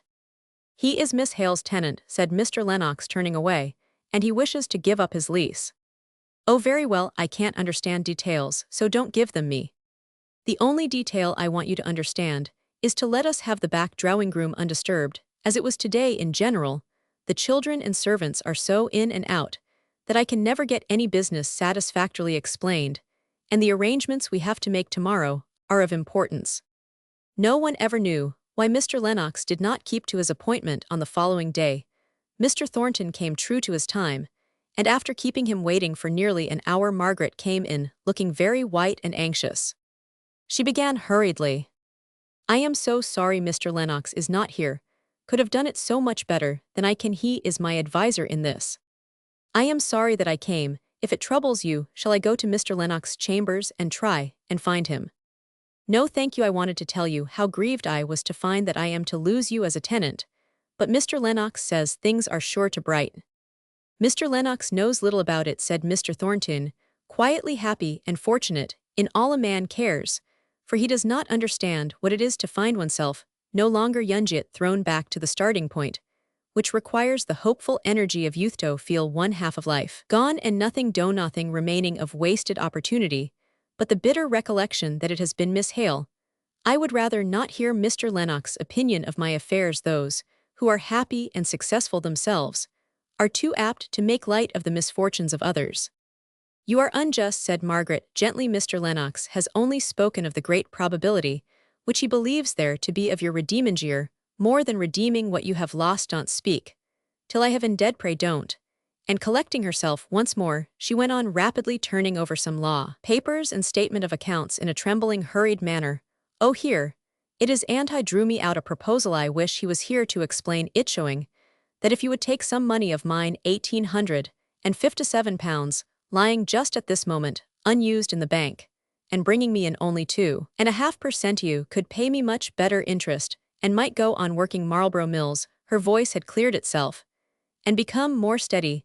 Mr. Thornton did not speak, and she went on looking for some paper on which were written down the proposals for security, for she was most anxious to have it all looked upon in the light of a mere business arrangement, in which the principal advantage would be on her side. While she sought for this paper, her very heart pulse was arrested by the tone in which Mr. Thornton spoke. His voice was hoarse and trembling with tender passion as he said, "Margaret!" For an instant she looked up, and then sought to veil her luminous eyes by dropping her forehead on her hands again. Stepping nearer, he besought her with another tremulous, eager call upon her name. "Margaret!" Still lower went the head, more closely hidden. Was the face almost resting on the table before her? He came close to her, he knelt by her side to bring his face to a level with her ear, and whispered panted out the words, "Take care, if you do not speak I shall claim you as my own, in some strange, presumptuous way. Send me away at once, if I must go, Margaret." At that third call, she turned her face, still covered with her small white hands, towards him, and laid it on his shoulder, even hiding it there. And it was too delicious to feel her soft cheek against his for him to wish to see either deep blushes or loving eyes. He clasped her close, but they both kept silence. At length, she murmured in a broken voice, "Oh, Mr. Thornton, I am not good enough. Not good enough. Don't mock my own deep feeling of unworthiness." After a minute or two, he gently disengaged her hands from her face and laid her arms, as they had once before been placed, to protect him from the rioters. "Do you remember, love," he murmured, "and how I requited you with my insolence the next day? I remember how wrongly I spoke to you, that is all. Look here, lift up your head. I have something to show you." She slowly faced him, glowing with beautiful shame. "Do you know these roses?" he said, drawing out his pocketbook, in which were treasured up some dead flowers. "No," she replied with innocent curiosity. "Did I give them to you?" "No vanity, you did not. You may have worn sister roses, very probably." She looked at them, wondering for a minute. Then she smiled a little as she said, "They are from Helstone, are they not? I know the deep indentations round the leaves. Oh, have you been there? When were you there?" "I wanted to see the place where Margaret grew to what she is, even at the worst time of all, when I had no hope of ever calling her mine. I went there on my return from Havre." "You must give them to me," she said, trying to take them out of his hand with gentle violence. "Very well, only you must pay me for them." "How shall I ever tell Aunt Shaw?" she whispered after some time of delicious silence. "Let me speak to her." "Oh no, I owe to her, but what will she say?" "I can guess. Her first exclamation will be that man." "Hush," said Margaret, "or I shall try and show you your mother's indignant tones, as she says that woman." The end. The Walter Scott Press, Newcastle and Tyne.